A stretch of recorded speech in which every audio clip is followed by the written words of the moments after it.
Yeah, but I was believing right? The first video has to do with Mohammed Hijab, David Wood speaking about Mohammed Hijab breaking an agreement, and Mohammed Hijab from the horse's own mouth, it shows that he's a hypocrite because he is defining what a hypocrite does. And he says a hypocrite is somebody who makes an agreement and breaks it, right? And he said, as a Muslim, you have to stand by your words no matter what. So that is obvious. If Christians can use this argument against you, then game over. It is game over because there's no truth that can come from such a person anymore. No, right? So if you give somebody your consent, you give somebody your word, and then you go back on your, agreements, it shows you are a hypocrite. Yeah.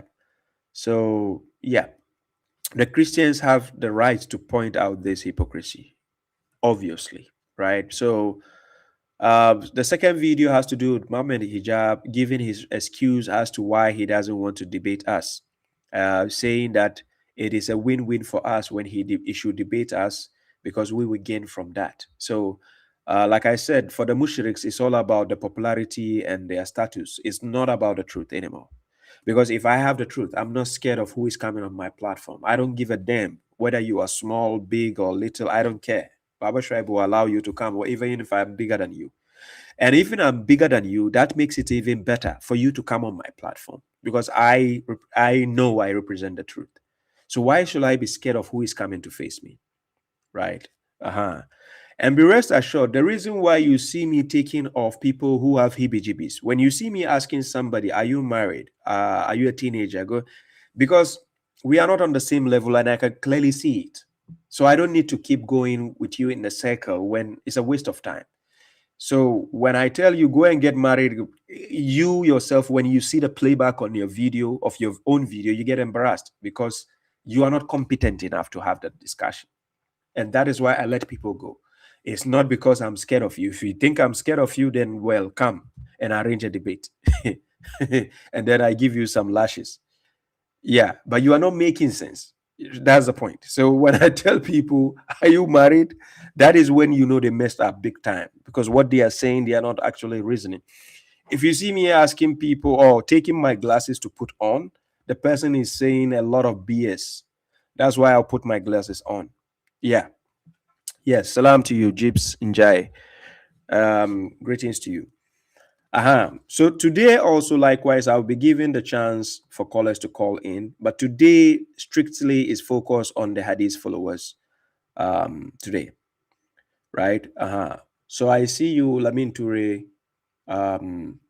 Kindly wait till the end of the program and host. Yeah, exactly. Yes, Samira Mustafa. Samira is here. Okay, I see you, Samira. Khadija Samiya. Yeah, thank you for coming. I see you, Bimbaz Razak. Yes, Sheikh Samsung, I see you. Thank you, ladies and gentlemen. Thank you all. I see you, Mehdi Mumi. Salam to you, Mehdi Mumi. Yeah, yeah. So yeah, salam to you, Maria Sahabat. Salam to all those who are coming and those who will join later. I know people will be joining, right?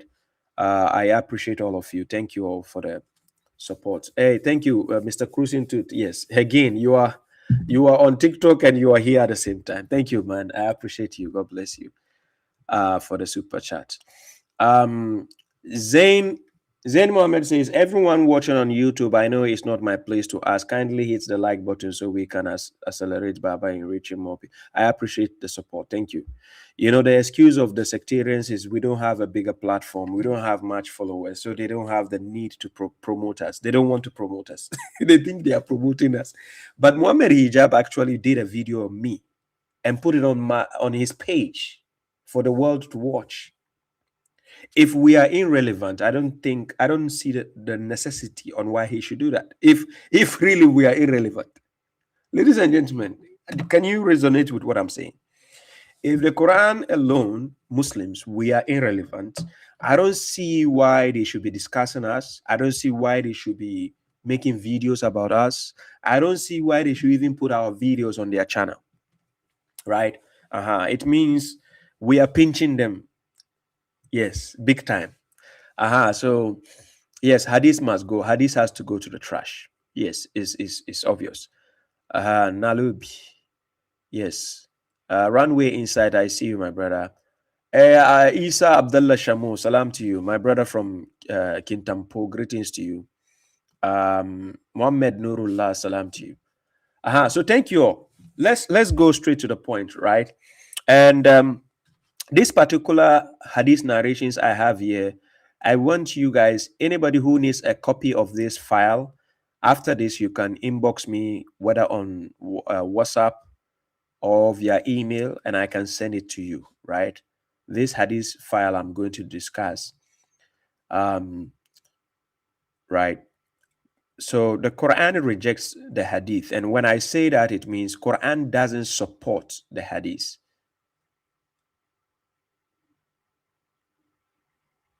Okay, yeah. Free ad artist, no problem. You're saying your internet is not good, so no problem. You can rewatch the program later on. Yeah, and I think it will be okay for you. Yeah. So the first of all, when you go to their own hadith book, let's say when you go to Sunan Ibn Majah, for those who don't know about this particular hadith, the breakdown of the hadith is narrated by Anas ibn Malik, right? And this chain of narration, the narrators of this particular hadith is Abdul Rahman ibn Budail. Then he says from his father Anas bin Malik, reported by Ibn Majah with the isnad, Bakr bin Khalaf, Abdurrahman ibn Mahdi. Then he says Abdurrahman ibn Budail. So do you see the isnad, which we call the chain of narration, is authentic. It's solidified, right? And according to them, the hadith says, the prophet said, according to the hadith, it says, Inna Allah alina minan nas. It says, indeed, God has his people among the mankind, like he has his special people. Inna lillahi alina minan nas. Then he says, the prophet was asked, manhum, who are they? Right? Manhum, who are they? Then he said, hum alul Quran, alul lahi wa khasatu. So he's saying to them that the people of the Quran are the people of God and exclusive to God, right? For people who don't know about the Sectarians Hadith book, actually supporting you being a Quran alone follower. That is one of the arguments. As a matter of fact, no hadith book. They don't have a single hadith which actually calls you a Quran alone follower, a kafir. They don't have a single hadith book. You from today, any sectarian who calls you a kafir, please just ask them, give me one reference from your hadith book that calls me a kafir. Tell them your opinion is irrelevant. Because if you, the sectarian, call me a kafir, I can also call you a mushrik, right? And they get more offended when we call them mushriks than when they call us kafir. They get more offended when you call them a mushrik, right?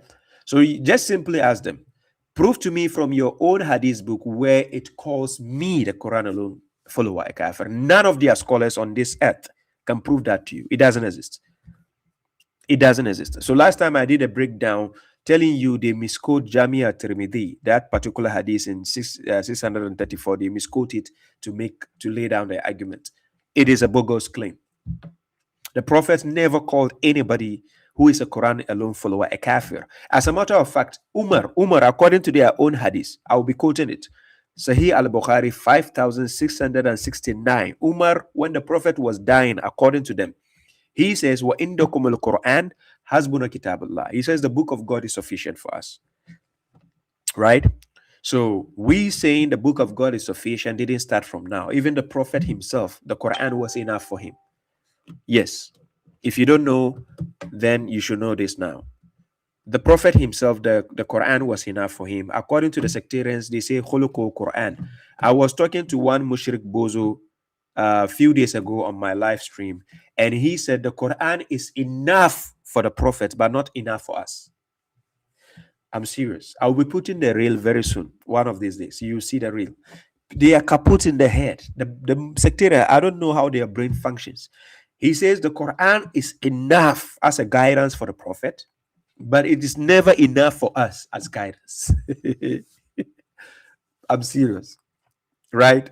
So you cannot fathom the essence of the way they think the brain functions, and that's why I keep telling you their brains are coming from AliExpress or Temu, right? So this is the first hadith I quoted is Sunan Ibn Majah 215. Sunan Ibn Majah 215, right? Yes, salam to you, Farah. I see you, Farah 29. You're welcome. Salam, Isa, all of you. Thank you all for coming. Yeah, so the second hadith I'm quoting is Sahih al Bukhari 5027, right? You find it in the book of Virtues of the Quran. The hadith breakdown. It says this hadith was narrated by Uthman ibn Affan. Then he says the Prophet said. Now, this particular hadith I'm going to quote, it says the chain of narration, the isnad, the narrators are what? Hajjaj ibn Minhal, that is a Shu'bah. Then we have Al-Kama ibn Murtad. Then we have Sa'id ibn Ubaidah. Then we have Abu Abdurrahman al-Sulami. Then you have Uthman ibn Affan, right? So the strength of this hadith, it is authentic. It is solid according to their scholars, right? No argument. I'm giving you this kind of hadith so that when you are quoting it to them, they will not have the need to tell you, oh, this is da'if. Yeah, you tell them you are a liar. Let's check the chain. The chain is authentic. There is no question about this particular hadith book references I'm quoting to you, right? So this is what the hadith says. So according to Uthman ibn Affan, he said, the Prophet said, خيركم من تعلم القرآن وعلمه. He says, the best among you are those who learn the Quran. You learn the Quran and teach it. Remember, it didn't say the best among you are those who recite or who learn how to recite. It says the best among you are those who learn the Quran and teach it. You learn, you get knowledge from the Quran, and then you teach the knowledge to people. That is the best among you. It never says the best among you are those who follow hadith books. It never says the best among you are those who learn hadith books and teach hadith books. Those are garbages. I keep telling you, they are trash. According to their own trash book, it says the best among you are those who learn the Quran and teach it. So why will I be wasting my time learning trash when I can learn the best book and teach it? Are you getting my point? So this is coming from their own hadith, which is Sahih al Bukhari 5027. Please write them down. And if you don't have the time to write them down, when I finish this lecture, inbox me on my TikTok, on my WhatsApp, Telegram, or whatever. I will send you the PDF file. So the isnad for this one is authentic. It is Sahih. So now, the next hadith I'm quoting, it is in Sahih al Bukhari 2155. Thank you very much, Mehdi. The next one I'm quoting is Sahih al Bukhari 2155. You find this particular hadith in the book of Sales and Trade. In the book of Sales and Trade, this is what the hadith says. Listen carefully. This hadith, the hadith breakdown was narrated by Aisha. According to this hadith, it was narrated by Aisha. The chain of narration, that is the isnad, the narrators are Abu al-Yaman. Then he says, then we have Shu'aib. Then we have al-Zuhri. Then we have Urwa ibn al-Zubayr. Then we have Aisha, right?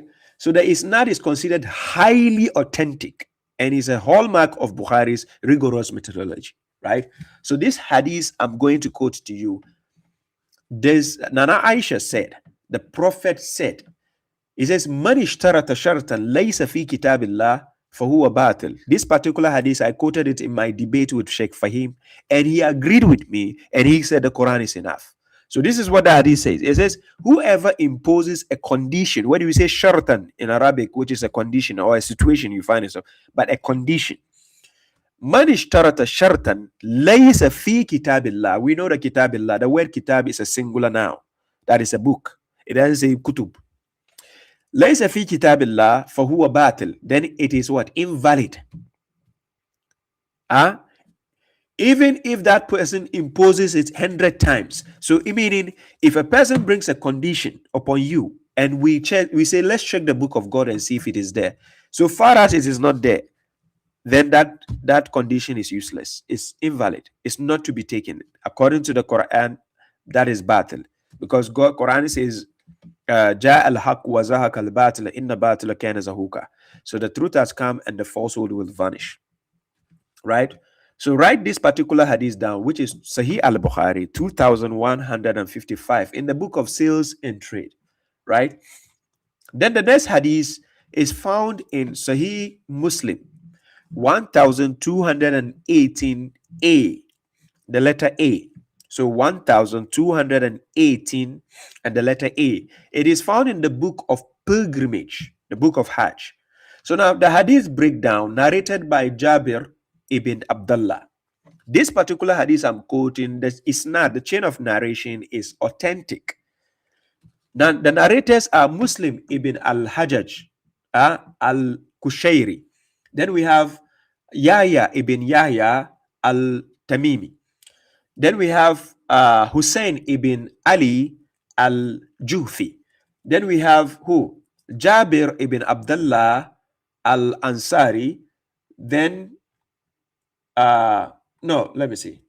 No, it is Hussein ibn Ali al-Awfi. Yes, al-Jufi, sorry. So this one, this isnad is actually authentic. It's highly authentic. And this is what the hadith says. It says, Jabir ibn Abdullah now says, the Prophet said, I have left, that is, قَدْ تَرَكْتُ فِيكُمْ مَا لَن تَدِلُّوا بَعْدَهُ إِنِ اهْتَصَمْتُمْ بِهِ كِتَابُ اللَّهِ. I have left among you something which will never lead you astray if you hold on to it. That is the book of God. I have left something for you. If you hold on to it, you will never go astray, which is the book of God. This is what the hadith says, and this is Sahih Muslim, and this is authentic. The isnad is valid, authentic by their scholars. Now, a sectarian who is watching me might think, why is this guy quoting our book? I'm quoting so that you, the bozos, will learn that, yes, when I'm holding on the Quran, it's because your own garbage book tells me my book is enough.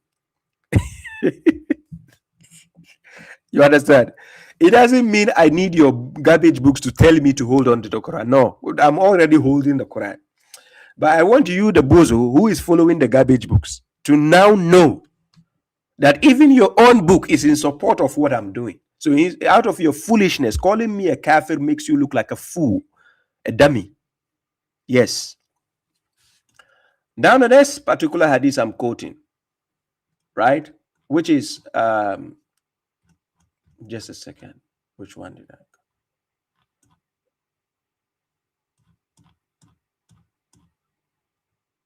Yeah. Oh, just a second. I quoted this one. Yeah, I quoted Sahih al Bukhari. Sahih Muslim. Yes, sorry. I quoted Sahih Muslim. Yeah. So now we go to Sahih Muslim 2408. C and the letter C. So Sahih Muslim 2408 and the letter C, the book of the merits of the companions, right? So the hadith breakdown narrated by Abu Hayyan. So the chain of narration, that is the isnad, the narrators are Abu Bakr ibn Abi Shayba. Then we have Muhammad ibn Fudail. Then we have Ishaq ibn Ibrahim. Then we have Jarir ibn Abdul Hamid. Then there is Abu Hayyan al-Taymi. Then there is Ziyad ibn al-Ala. Then there is Ziyad. So this is not includes a trustworthy transmitters, which is the highly classified as authentic. Now, this particular narration I'm reading, narrated by Abu Hayyan, who is now saying that this is what the Prophet said. Yeah, Salam Isa Watson. It says, Kitabullahi fihi al-huda wa nur. Then he says, Man istamsaka bihi wa akhaza bihi. Then he says, Kana ala al-huda wa man akhazahu dalla. So it is saying that the book of Allah contains the right guidance, contains the guidance, right? Fil huda. The book of God contains the guidance, right? Then it says, and light, wa nur, the light. Then it says, and whoever holds on to it, right? He is upon the guidance. Kana ala al-huda. He is upon the right guidance. Then whoever deviates from it is astray. Yes. So this particular hadith I'm quoting, their own hadiths give credence to the Quran. When we hold on to it, we have no issue. Because the hadith followers that they do cherry picking. Everything from the hadith, they pick and choose what they want.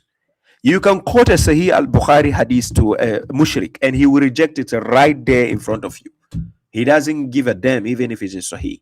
Yes, even if his scholar says this is authentic. I've done it several times with sectarians when I'm doing dialogues. People, you observe them. They will reject it. Yeah. So that is one of the hadiths which actually give credence to you following the Quran alone. Then we have Sunan ibn Abi Dawud, 4753. It says model behavior of the Prophet. Now, in this particular hadith that I'm quoting, this hadith is a long hadith, but I'm going to show you the relevant part of this hadith, and which is a contradictive statement that the sectarians usually like to speak out there. I'm going to show you. So the hadith breakdown, narrated by Al-Bara ibn Azib. It says, the chain of narration, that is the isnad, narrators, Al-Bara ibn Azib. Then it says, narrated by what? Zadhan, from Al-Minhal, from Al-Ahmash. Then it says, reported by Abu Muawiyah, transmitted by Hanad ibn al-Sari, also reported by Uthman ibn Abi Shayba, from what? Jarir. This isnad includes trustworthy narrators known for their precision. So this is an authentic narration according to the sectarians. Now let's take this. According to this hadith, when you are a believer and you die, the angels who are coming to your grave to question you, right? Who are coming to question you, will now ask you, they will say, Man Rabbuka, who is your Lord? And according to them, you are going to answer by saying, Rabbi Allah. Then you'll be asked again, Ma dinuka, what is your religion? Then you are going to say, Dinul Islam. Then the angels are going to ask you, Ma haza rajulun lazi bu'itha fiikum, huwa Rasulullahi wa ma yudrika. Now, the question you are asked is, Ma haza rajulun lazi bu'itha fiikum. Who is that man who was sent among you or who was raised among you? You are going to say, Huwa Rasulullah. It was the messenger of God. That is Muhammad. You are going to say that. According to the hadith, they are saying this is what you are going to say. Then the angels will now ask you, Wama yudrika? What did he teach you? Then you are going to say, Qaratul kitabullahi fa'amantu bihi wa saddaqtu. Then you are going to answer by saying that the messenger taught you the book of God and you believe in it and you gave credence to it. So, ladies and gentlemen, according to this hadith, you are not going to say the prophet taught you hadith or sunnah. No. According to this hadith, nowhere. I dared any sectarian out there to come and prove to me where the prophet say when you die, according to your own hadith, that they are going to be questioned, and you are going to say kitab wa sunnah, or you are going to say kitab wa hadith. Wallahi, doesn't exist. They are lying to you. This is from their own garbage book. And this is what they are going to tell the angels. So which means if I'm the angel, I have to give you a dirty slap because you are a liar. Because if you have been following the Quran and some garbage books attached to it, that means you are lying to the angel. The angel has to slap you because you failed the question. Because if we are alive now, you are forcing us kitab wa sunnah, and to the extent you have Muhammad Hibijibis calling us kafirs because we reject their garbage books. And here you are in your same garbage book is telling you when you die, you are going to say that the messenger only taught you the Quran, nothing else. Then you guys are hypocrites. So as I said, is Sunan Abi Dawud 4753, right? These are highly classified hadiths. You can write it down, use it against the mushriks. It's very, very important. Don't take it for granted, right? Highly, highly important. Then, when the prophet was alive with the believers, when he wanted to instruct them to write something down, this is what he says. Sahih Muslim 3004, the book of Zud and softening hearts. Hadith breakdown narrated by Abu Sa'id Khudri. Chain of narrators, Isnad, that is the Isnad. It says Hudba ibn Khalid al-Azdi. Then he says Hammam ibn Yahya al-Audi. Then he says what? Zayd ibn Aslam. Ata ibn Yasser. Then he says Abu Sa'id al-Khudr is the last narrator. Now, this is what the hadith says. According to the hadith, salam tikas. According to the hadith, it says the prophet says, La taktubu anni, wa man kataba anni ghayra al-Quran, falyamuhu wa hadithu anni. It says the prophet says, do not write anything from me except the Quran. Listen carefully. Do not write anything except the Quran. Then he says, whoever writes anything from me other than the Quran should wipe it out, meaning efface it, erase it. If you write anything other than the Quran from the prophet, take it out. Don't write it. Then he says, and narrate from me. Now, narrating from me is not the same as write from me. It is the Quran the prophet wants people to write, because that is the book of guidance. And that is why, out of their own hypocrisy, they said when the prophet was dying, he told them to bring a pen and paper for him to write something. And then Umar said, we have the Quran is enough. So which means throughout the life of the prophet till he died, nothing else was written for the people to follow except the Quran. Ladies and gentlemen, pay close attention. The mushriks will tell you the prophet said this in the beginning when the Quran was started to be written down. He told them, don't write anything except the Quran.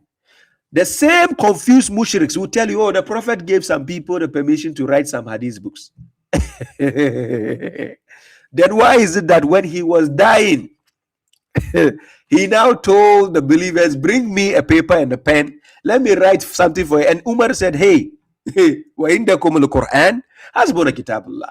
He says the Quran is with us, the book of God is sufficient, which means nothing else was written aside the Quran except the Quran. So if the confused mushriks want to tell you, oh, but something will tell them your book is full of contradictions. That's why when anything that doesn't come from God, it's full of mess.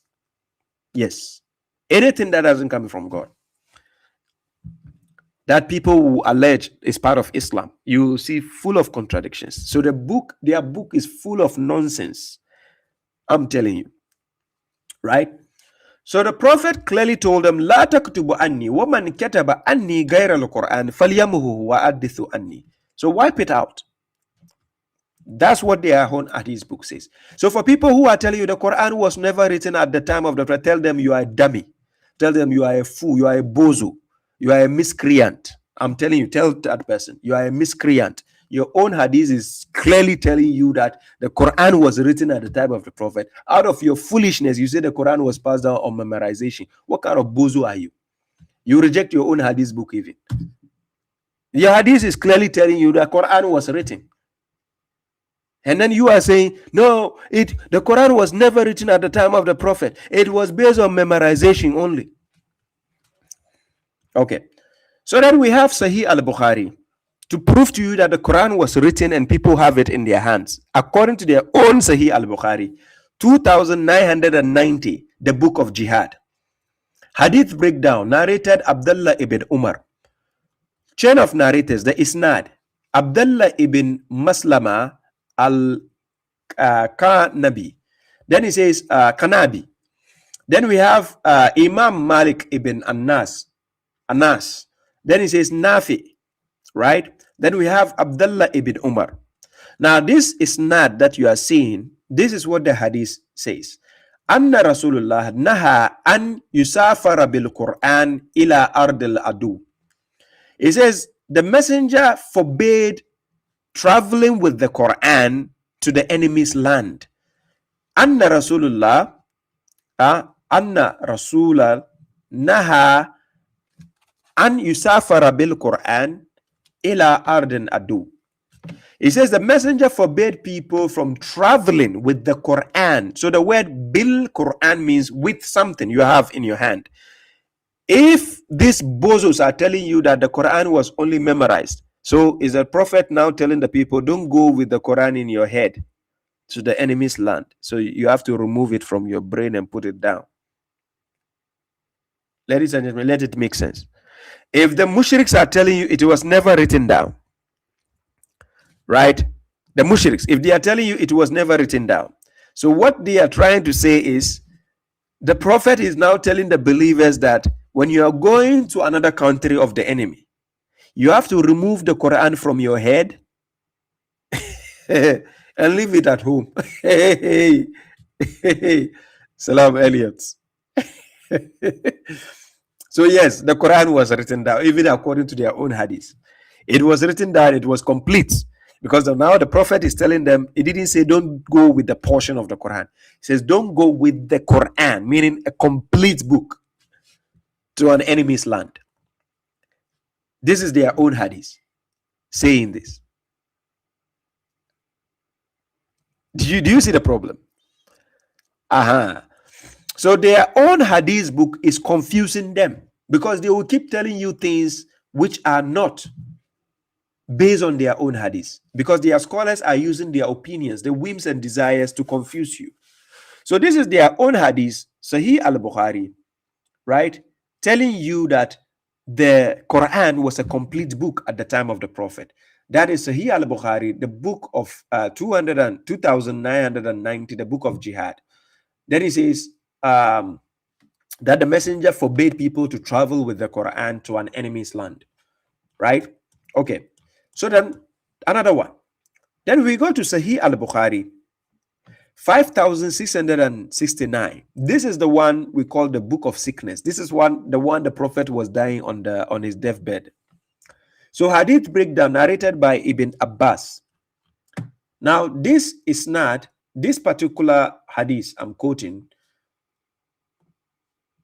Yes, the isnad is what? Ibrahim ibn Musa.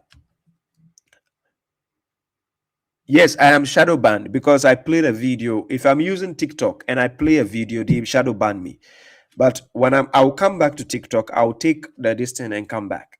TikTok does that. They shadow ban you when you play a video, right? I had to play the video regardless of Muhammad Hijab. When I played it, they shadow ban me. I know they will do that. But I'll drop down and come back. So Ibrahim ibn Musa. Then he says Hisham ibn Yusuf, that is Ma'mar. Then Al-Zuhri. Then there is Ubaidullah ibn Abdullah. Then from Ibn Abbas. Yeah, they don't allow reposting, right? Yeah, so they shadow ban. Yeah. Yeah, just allow them. Let them do what they want. We will still do what we are doing. Now, according to this hadith, the Prophet, when he was dying, Umar said, this is Umar. Umar said, the Prophet is ill and you have the Quran, so the book of God is enough for us. But before Umar will say that, the Prophet said, Halluma aktubu lakum kitaban lan tadillu ba'dahu. فقال عمر إن النبي قد غلب عليه الوجع.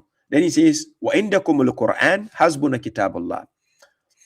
The Prophet, according to the Hadith, the Prophet said, هل ما أكتب لكم كتابا لن تضلوا بعده.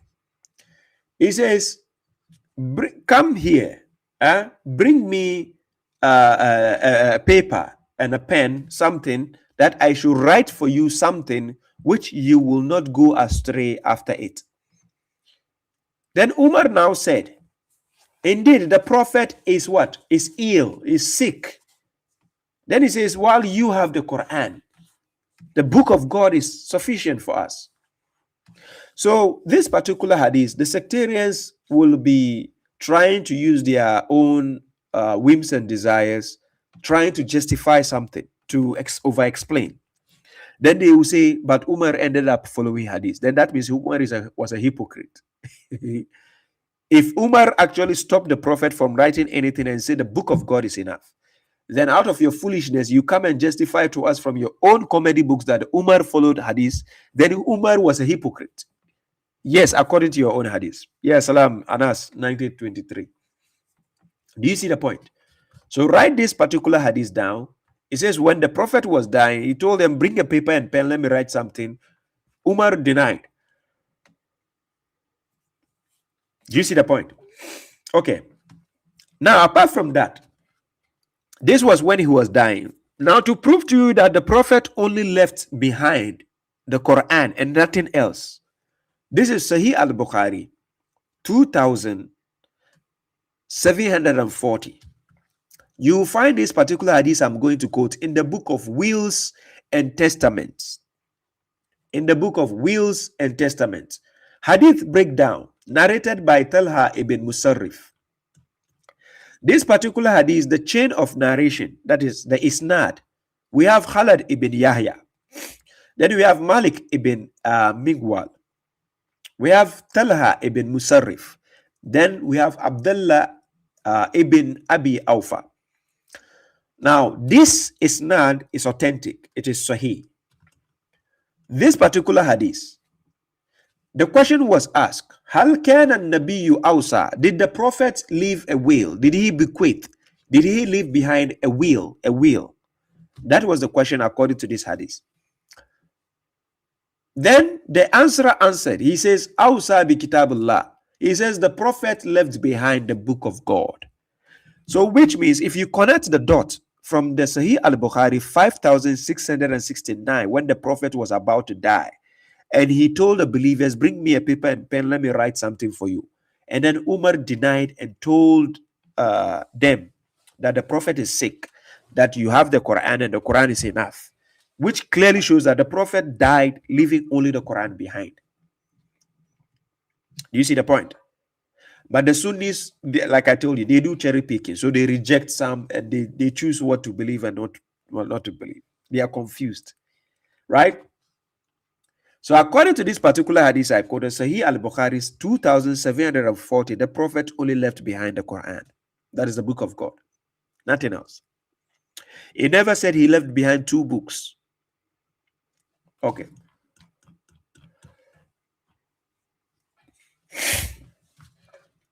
Yeah, Maria, I see a message. I send you the file. Let me send you.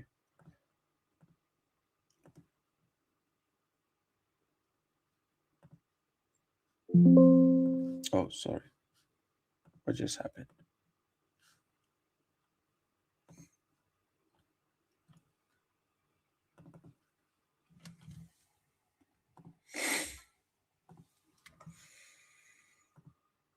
Yeah, I sent you the file. Yeah. Okay. So now all these hadith narrations I quoted are authentic. They are sahih by their scholars. Please use it in your argument against the sectarians. Use it. It's very, very relevant. Use it. Yeah. So in my next segment of hadith collections, I'll be quoting the funniest hadith narrations for you to see. The funniest. Look, they have a particular hadith where they said the camel was created by the devil. The camel that they drink the urine. They said the camel is created by the devil. I'm serious. Yes. Oh, I can show you the hadith here. Let me show you the hadith. Some people might think I'm just joking. Sunan Ibn Majah 769. Sunan Ibn Majah 769.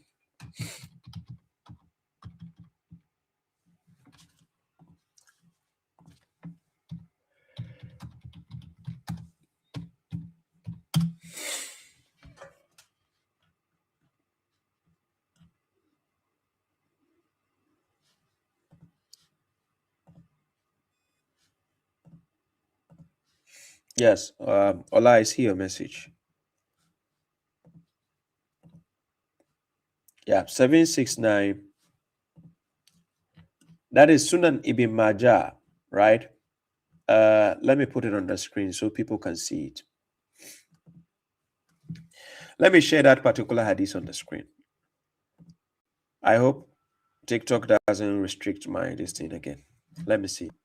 This is the particular hadith.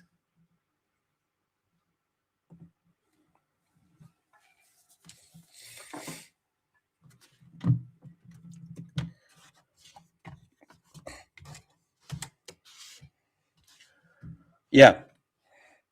Now check this hadith on the screen. This hadith is Sunan Ibn Majah here.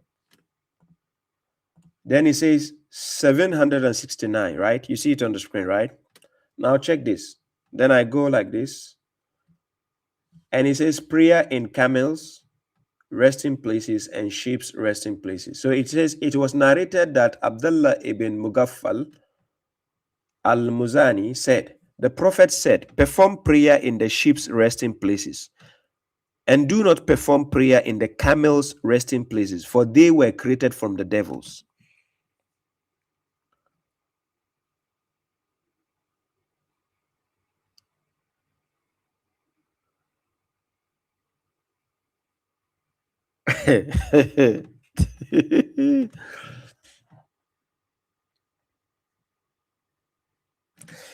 um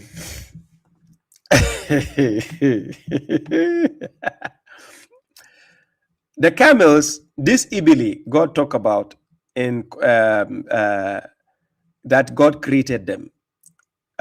When God says wa ila ibili kayfa khuliqat, look at the camels and how he created them, right? How they were created. Now, according to this hadith, it's clearly saying here, he says here, ولا تصلوا في أحتان الإبل فإنها خلقت من الشياطين فإنها خلقت من الشياطين. He says that the camels, hey, hey, hey, hey, hey, hey, hey. The camels were created from the devils.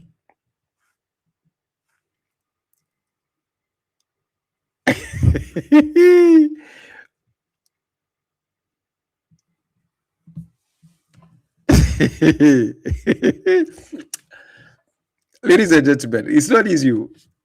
I'm serious. Write this hadith down. Just ask any mushrik, this Ibili, who created them, God or the devils? I'm serious. They don't even know their own books.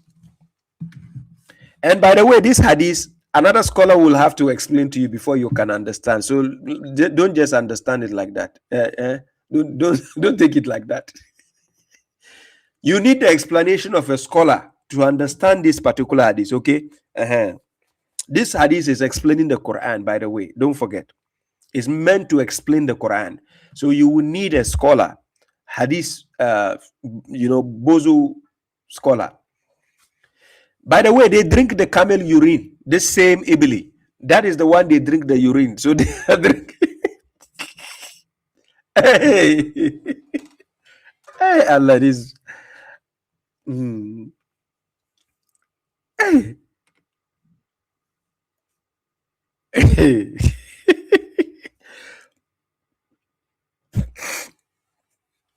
Seriously.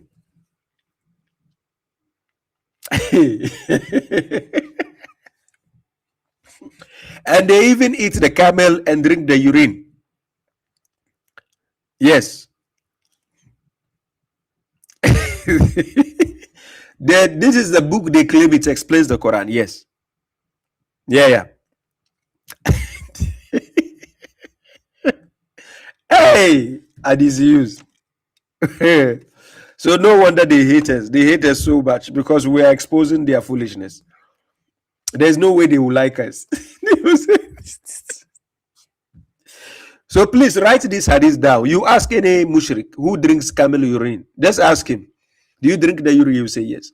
Tell him, but the camel you are drinking the urine is created by the devil, from the devils.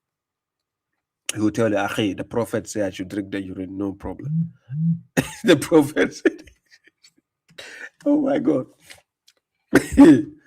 So, ladies and gentlemen, don't blame me. It is the hadith book we have to blame. But what will you say if they say that Ibn Majah is not Sahih? It is part of the Kutub Sitta. Anas, 1923. The Kutub Sitta they have, Ibn Majah is part of it. It is already highly classified by their scholars for them to follow. They cannot tell you it is not Sahih.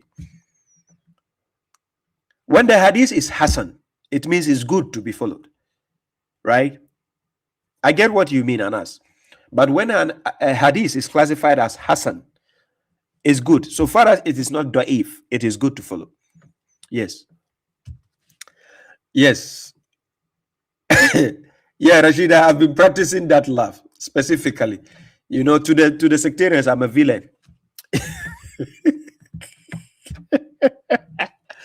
Hey. I said a guy, please don't let them see this comment. These people, they would rather say you are the one insulting the prophet. They will not see the insult from their own books. They will say you are the one insulting. That is what the scholars in my country told the people. They said Baba Shuaib is insulting the prophet on the internet.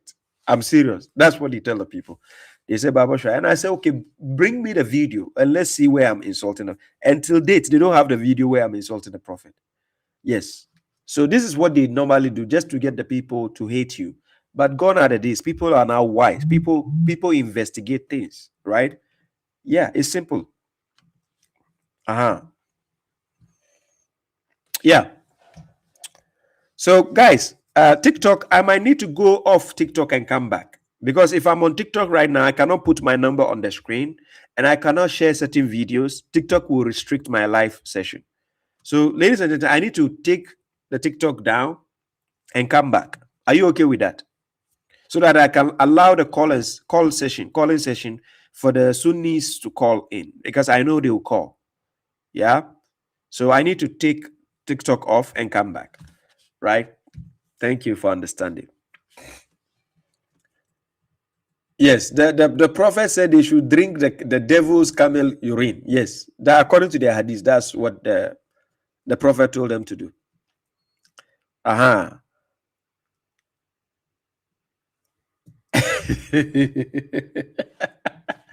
Hey!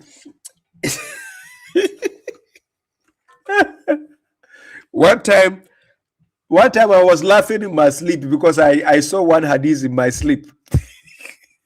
I remembered one hadith narration in my sleep, and I started laughing. Don't leave us. Yeah. So for those on TikTok, I'm disconnecting. I'll come back. Just give me just a second. I'm coming back. Let me disconnect and come back.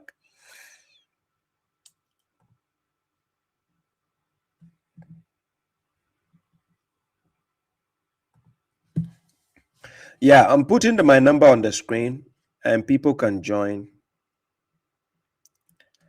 And the guests appearance link. Ladies and gentlemen, don't forget we are still on the Kirby family donation. Please kindly let's fulfill it. I think we have gotten about 40% of the donations already. Please help out. Let's help our dear sister to set the memorial stone for her dear sister.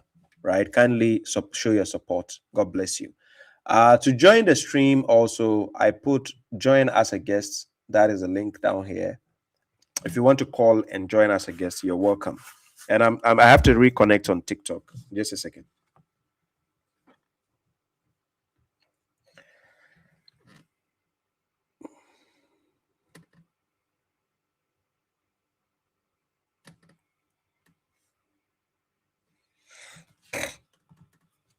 I'm reconnecting on TikTok. So for those on TikTok, just wait a minute.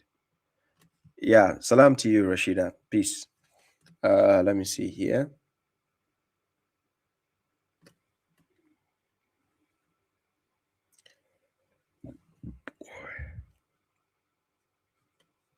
Mohammed Hijabu say, boy, hey boy.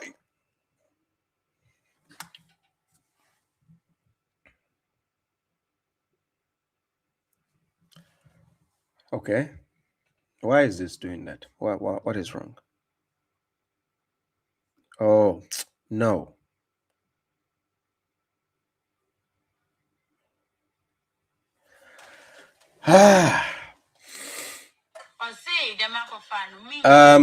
Rashida says, I'm waiting for the Great Quran pensioner prize.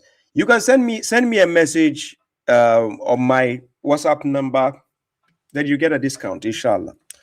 Let me reconnect on. Oh, why is this lagging? What is wrong?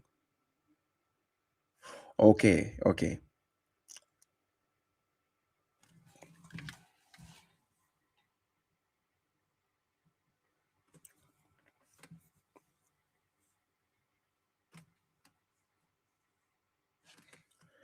What the hell is this? What?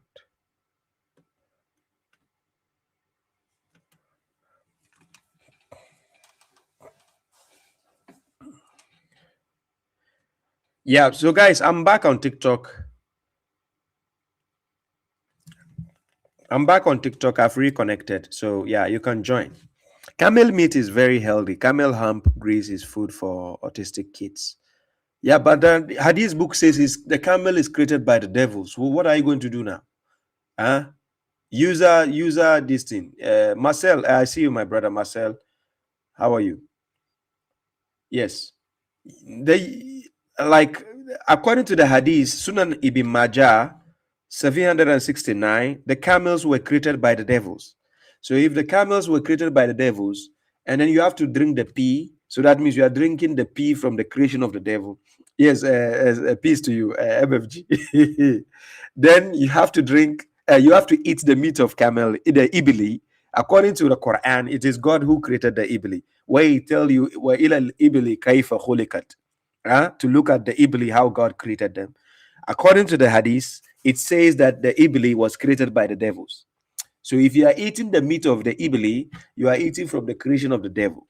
If you are if you are drinking the urine, you are drinking from the urine of the creation of the devils. So that's what the hadith, and that hadith is Hassan. It's not da'if. It is Hassan, meaning it is good, right?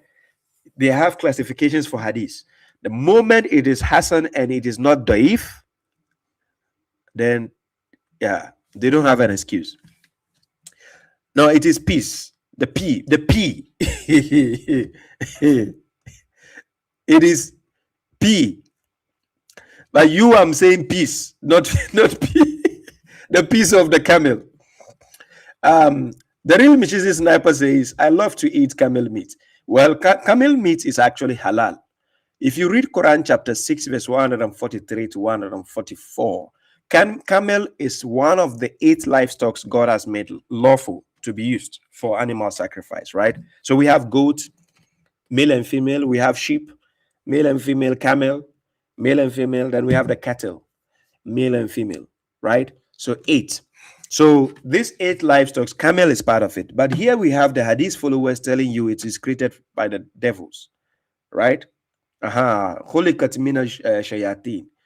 So it says, if it tells you created from the devil, so there's a problem. Yes. Peace to you, Munchkin.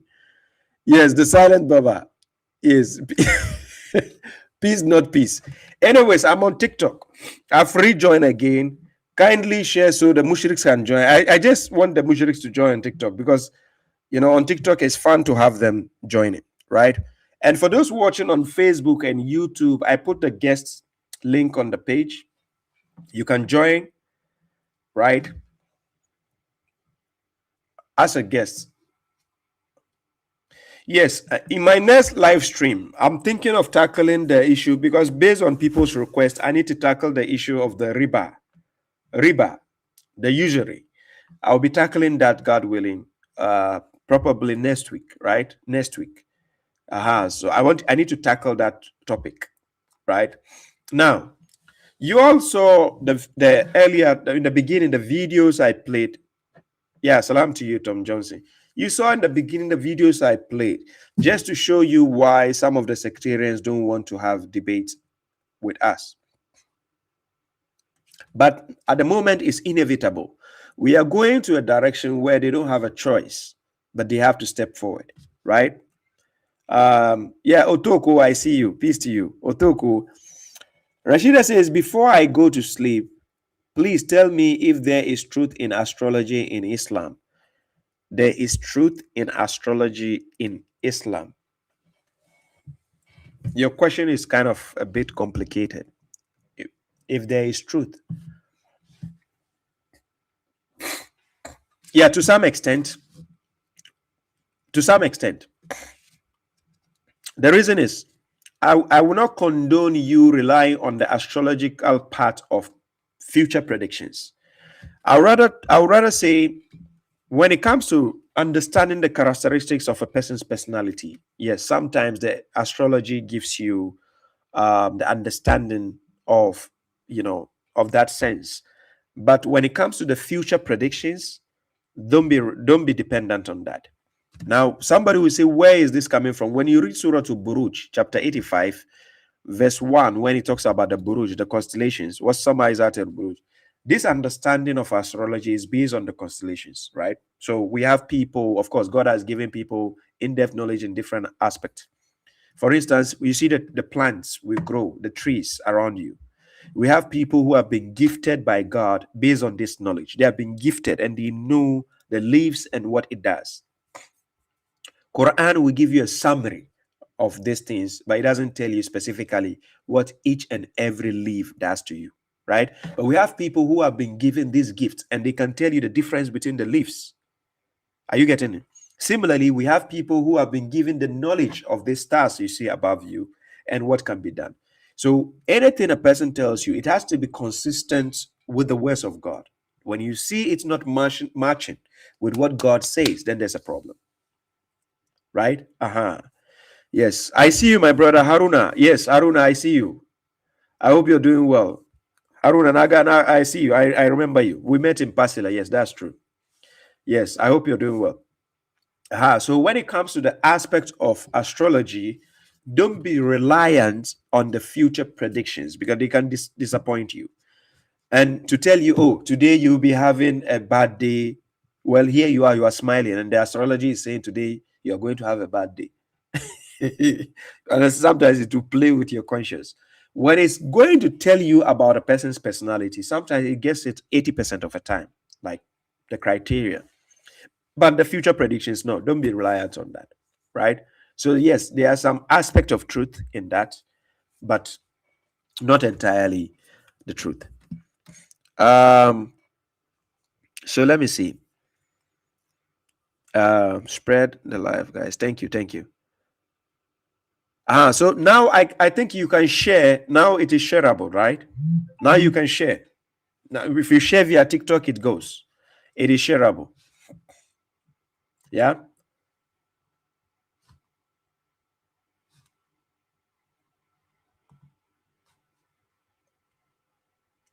Yeah.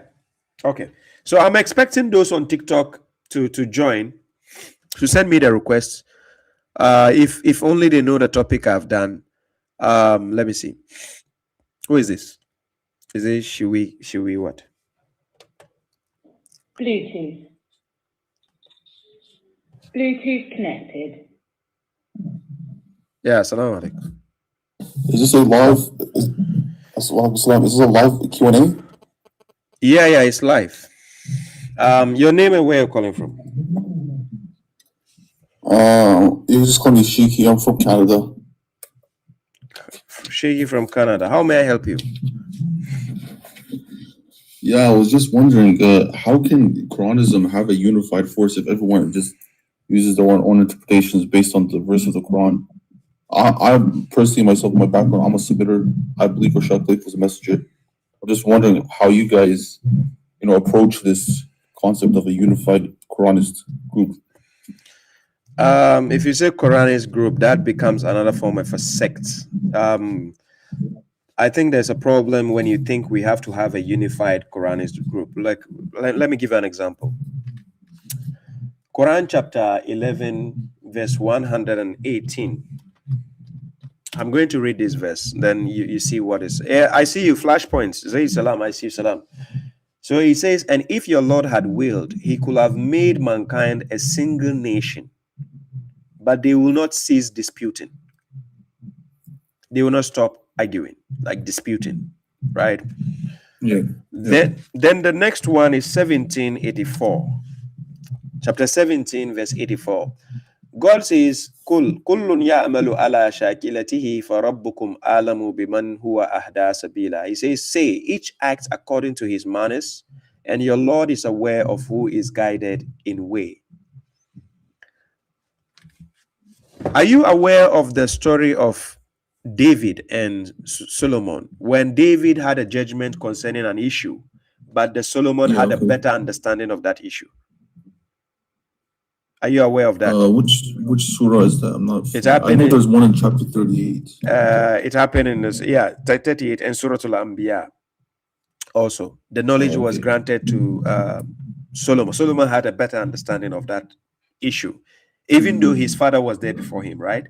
But he had a better understanding because he has been granted more knowledge on that. Now we have aspects of knowledge that we can differ when it comes to, for instance, you are a submitter, right? You are a submitter, but you give credence to code 19, right? Yeah. You follow the Quran, I follow the Quran, and we happen to follow the same Quran, but our differences is you represent what the ideology of what Rashad Khalifa has presented. The messenger, yeah. I don't go with that ideology, right? And I have my reasons. But the case here is those differences, whether we go up and come down, differences will happen regardless, no matter what. But the point is, we have to always have a discussion towards the truth. We have to come to an equal terms and agreement. And how is it done? God gave the example in Quran chapter 3, verse 64. This is what God asked us to tell the people of the book. God says, say, O people of the book, let's come to equal term between us and you, that we shall not worship except God, neither shall we associate anything with him, nor shall we take each other as lords besides God. Then God says, but if they turn away, then say, bear witness that we are submitters. You see the point? Now let's take the Quran alone, followers. The differences you're seeing, differences is not the problem. Attacking each other is the problem. But how does the attack start? When one group starts takfiring the other group. That's when the problem starts. You might not agree with me on a particular concept. You ask me why, I give you my justifications as to why. All I will need is for you to prove me wrong and tell me, okay, based on this is where you are wrong. This is the evidence. If I reject that, then it means I hate the truth. That's why I'm rejecting it. Okay, so you don't takfir Quranists who say that salat doesn't mean like a physical prayer. I don't takfir them, but I think they have an issue. You see, to call them kafir meaning they didn't reject God, they didn't reject the Quran, they just reject an understanding of it. So take the case of Moses when he went to meet the other servant of God, right? and he was shown a side of knowledge that he never thought of, right? At that hour, he was arguing with the teacher. Whatever the teacher does, he argues. He's like, this is wrong. Why will he doing this? Why? You understand? So not till that issue is broken down, explained to you, you might be on the opposition side. According to the Quran, chapter 8, verse 5 to verse 6, the prophet came to the believers with the truth. Some of them even rejected the truth. They became angry against the truth. Chapter 8, verse 5 to verse 6. Yeah. You understand? So sometimes you can be dealing with people. This is why we, for instance, I like to make myself available for discussion. But I found out that many times when I extend hands to have a dialogue with some people, they run away. And if you run away, it means you're hiding the truth. You have something to hide. If you make yourself available, people will now get to see the two options and weigh. Right? They will see the two options and weigh. And when they weigh, they get to decide. Because on the day of judgment, they will not say, Baba Shai forced me to follow him. Neither will they say, Rashad Khalifa forced me to follow him. You have your choice to decide. So Quran chapter 17, verse 36 says, do not pursue that of which you have no knowledge. So it means having knowledge is rest upon each individual to have knowledge. That? Chapter 17, verse 36. 1736. Yes. Okay. So having knowledge is essential to understanding the cause of why you are following the book of God. Not just because somebody said something and then you say, I believe, just like that. No. I need to know what I'm believing. I don't need to believe blindly. You see the point? So divisions will happen. But as long as we are divided respectfully, even though we have the same objective, meaning following God, believing in God, following his book, understanding can differ. But you don't just takfir somebody just because he has a different understanding. You know, that is what shallow-minded people do. Right? You understand? You do believe I understand what you're saying. But you do believe there's one objective interpretation of the Quran, right? One objective. So, like, you do believe opinions.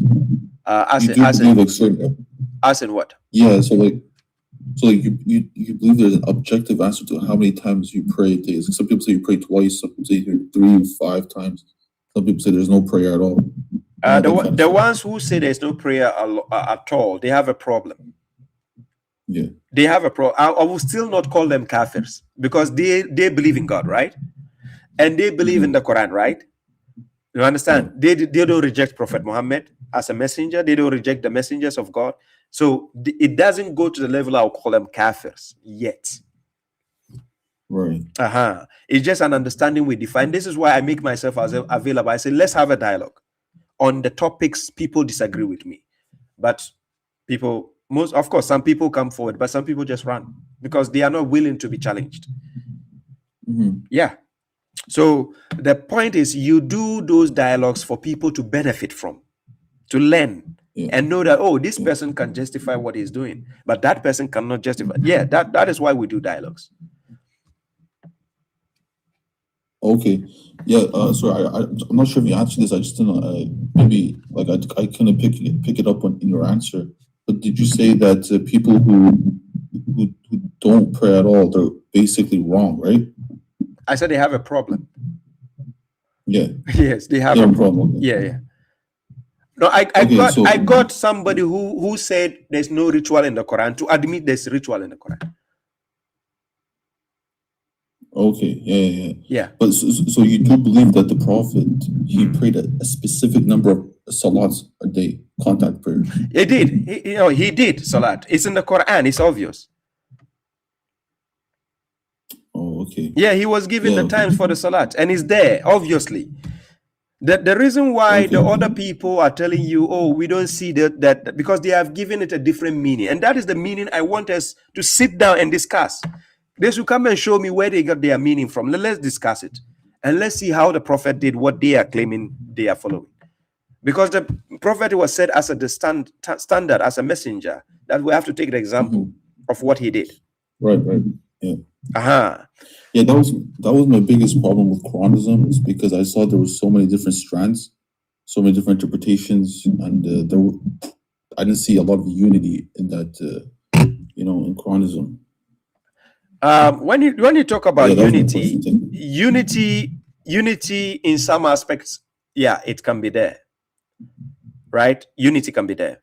In some aspects, unity will be difficult to sustain because division starts happening when people hate the truth. Mhm. Yeah, that's what Right. causes division. Truth. When people hate So, the truth, so division would you? comes. Yeah, I just had a follow-up question. Would you pray with someone who does like one prayer a day, or would you say that this person, you can't pray with them? I need to look. Quran chapter 17, verse 36 tells me clearly not to follow what I don't know. Yeah. So I need to question you why you do this. Before I can't just follow you just because I see you say you are a Muslim. No, we have to talk. And then I have to see, you have to justify what you're doing. Then I can follow you. Okay. Are you getting my point? I have one more question. I'm not sure if I'm not allowed to ask it. If it's found to you. Yeah. What's your main reason for not accepting Rashad Khalifa as a messenger? Your main reason. Oh, if you watch my discussion with Naveed, Abdullah, and so on, I have my clear reasons why I will not accept him as the messenger.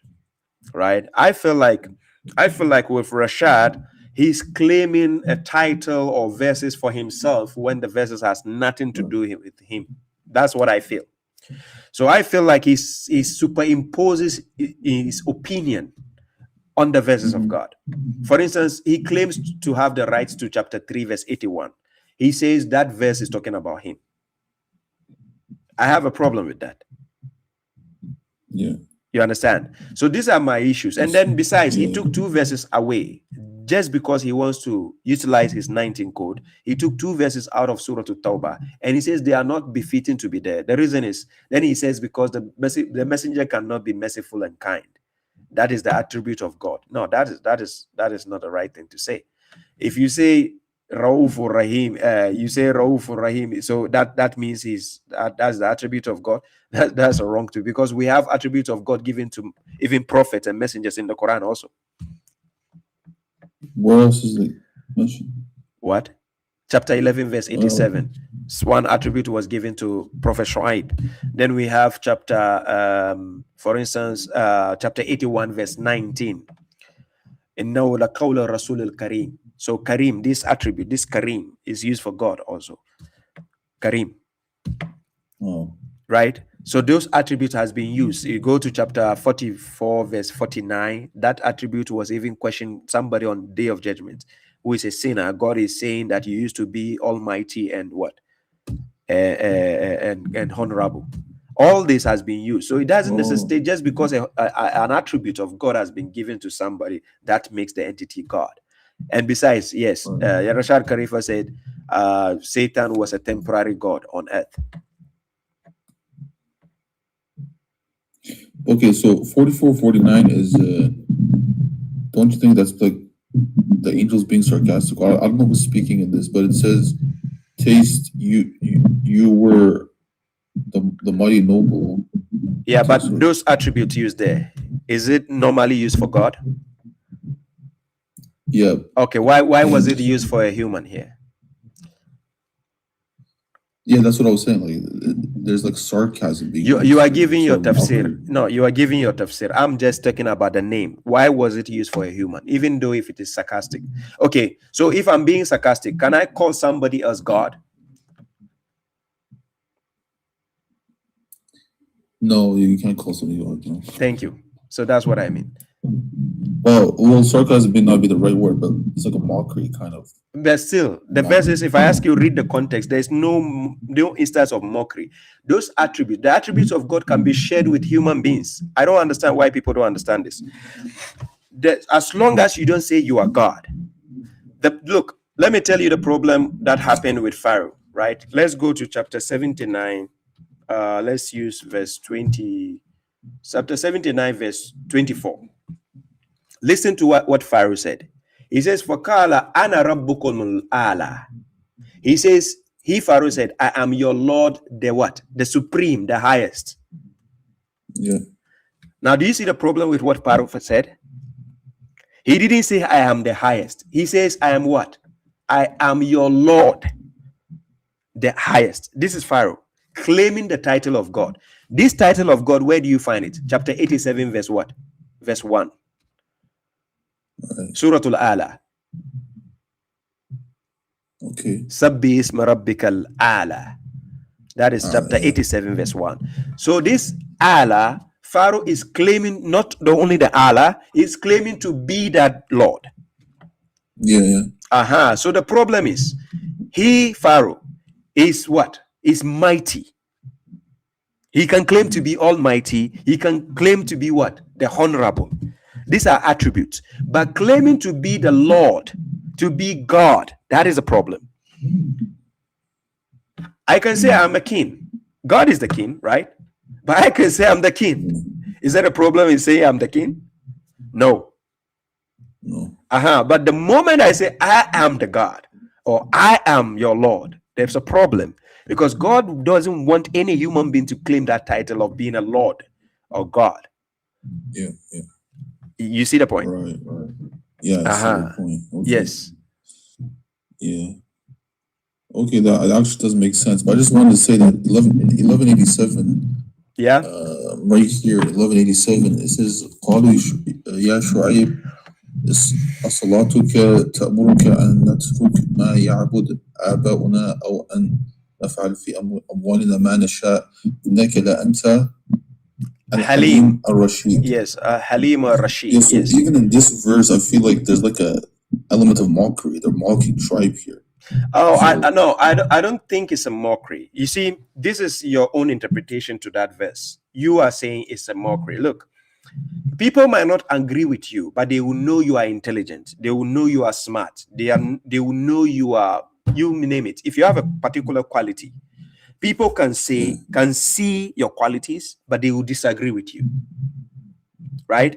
For instance, I'll tell you, I've argued with sectarians, Sunnis, and so on, where the Sunni would tell me that, Baba Shuaib, you are very intelligent, you are very smart. Then he will say, but I don't agree with you. Is he mocking me? No, that's not a mockery. He's being sincere with the compliment, but he's not just going to agree with me. So I don't know why people want to give the interpretation and say, oh, I feel like when they are calling him Al-Halim and Rashid, that's a mockery. That's your own interpretation. You are now bringing in to make it seem like, oh, if they are mocking him, do you know what God will do? God will write it there and say they are mocking him. Do you remember the story of Noah? Yeah. What did God say? He clearly told you they were mocking him. Yeah, I see. Yes, so that's the point.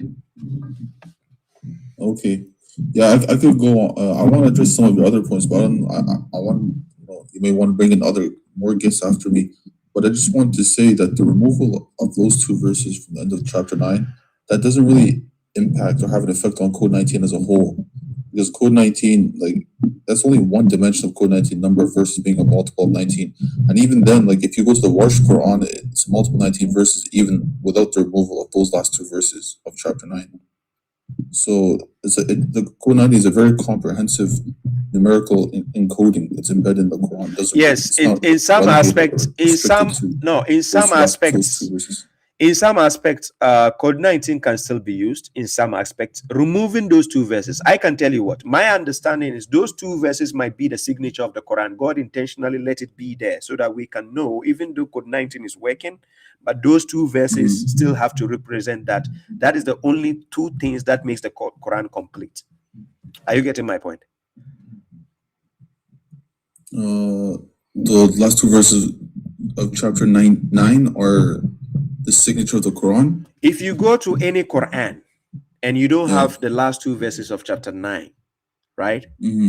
People will identify a shortage in the chapter. Oh, I see. So I feel like those two verses are there to serve as a signature of what makes Code 19 goes around on the Quran, but then we can know these two verses is the signature of the Quran to identify that this is the Quran. Otherwise, people would know that it's what? If those two verses exist. The two verses exist there. But Code 19, in order for it to work, Rashad has to take the two verses away. Why take them away when they can still be there, but then you can say it's not part of the equation?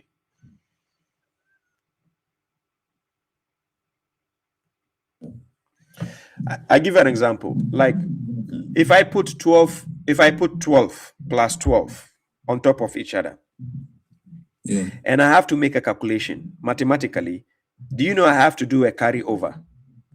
So let's say, let me use the word, no, sorry, what can I use? Let me use,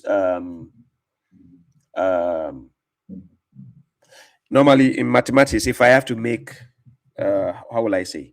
Let's say I'm using the numbers, that the kind of addition where you have to carry over a number to another, to run over another number. How will I say? Let me use number 29. So let's say 29 plus 29. You know, when I'm adding 29 plus 29, right? Mm-hmm. So let's start Yeah. with one side. You cannot see my screen. You're on TikTok. I would have shown you my screen. So I write 29 on top, then I write 29 beneath. You know, 9 plus 9 will give me 18. Right, yeah. Now, when I'm going to write 18, I can't write the 18 under it at once. I have to write 8. When I write Yeah. 8, then I carry over 1. Right. So I'll carry the 1 and put it on the other two numbers. That is 2, 2. I'll carry the 1 and add it there. Yeah. So then when I add it, then I get the 58. Right. So in this equation, mathematics made a rule that you have to, according to the formula, mathematics made a rule that I have to carry over that 1 Yeah. from the 18 side and add it on this side. That's a mathematics Right. rule. So when making Right. the code 19 to cross-check the Quran, how did Rashad come by the rule that no, in order for this to work, since these two verses doesn't fit the equation, I need to take them off and throw them away, and then find a story to say it is a lie. It doesn't befit to be in the Quran. Why not say this two is a carryover? That's still part of the Quran, but if we have to use the equation, we have to put it on the side just to know that this is the final 2 verses that completes the Quran. Mm. Do you get my point? I think I'm starting to get it a bit more now. Yeah. Yeah. But yeah. Okay. So yeah, but So even like yeah. I would just say, even if we don't like take these 2 verses out, the code 19 still works, because like the main part of code 19 are the initials, the Yasin, the Salat, the Nun, the Qaf. There are 19 multiples in their chapters, and they have nothing, like no involvement to do with those 2 verses. You said Bini Mehdi? Who is Bini Mehdi? Who is that? Bini Mehdi? Yeah, I don't know. Somebody's asking. Mohammed, who is Bini Mehdi? Who is that? Oh, Mehdi has arrived. Mehdi has arrived, guy. Yeah. The guy from UK, the crew, England. The Bini Mehdi. Yeah, Bini Mehdi. Oh, the guy who is claiming to be, from, I call it the Avengers, right. Avengers Mahdi. That is the Yeah. Ahmadi guy. Yeah, they said he is running a cult. People do, sex offending and other things. Yeah. Okay. Wow. So yes, thank you very much, Khadija Sakina. Thank you very much. God bless. Bilal Jibril, I see you. Salam to you. So, brother, one more question, then you go. You have any other question for me? Yeah. Okay. I appreciate your time. I really can't think of another question off the top of my head. The main thing I wanted to understand was how you guys achieve unity in Quranism. Yeah. And as well to know your opinions on Rashad Khalifa. Thank you. Yeah. I think going forward, inshallah, maybe we can work around the clock. If people will say Rashad is a messenger without trying to claim any special qualities to him, if he's only delivering the message and we can filter the issues we had with his translation, then we are good to go. Because remember, even a messenger is a human being, can make mistakes also. Yeah, of course. Yeah. All right, brother. Appreciate your time. Thank you. Stay blessed. Peace. Yeah. Peace. Salam. Yes, peace to you, new convert. Peace to all those who are joining now. Thank you very much. Let me see. We still have some people on the line. Lahai, you sent a request. Did you actually send a request, or is it by mistake? Lahai, let me know, please. Let me know in the comment section if it's by mistake.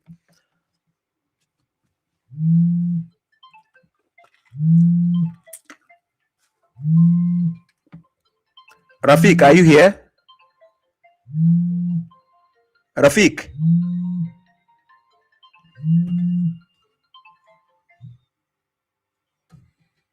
I call you back. The person calling me now, I'll call you back. Let me call the person back. Line in.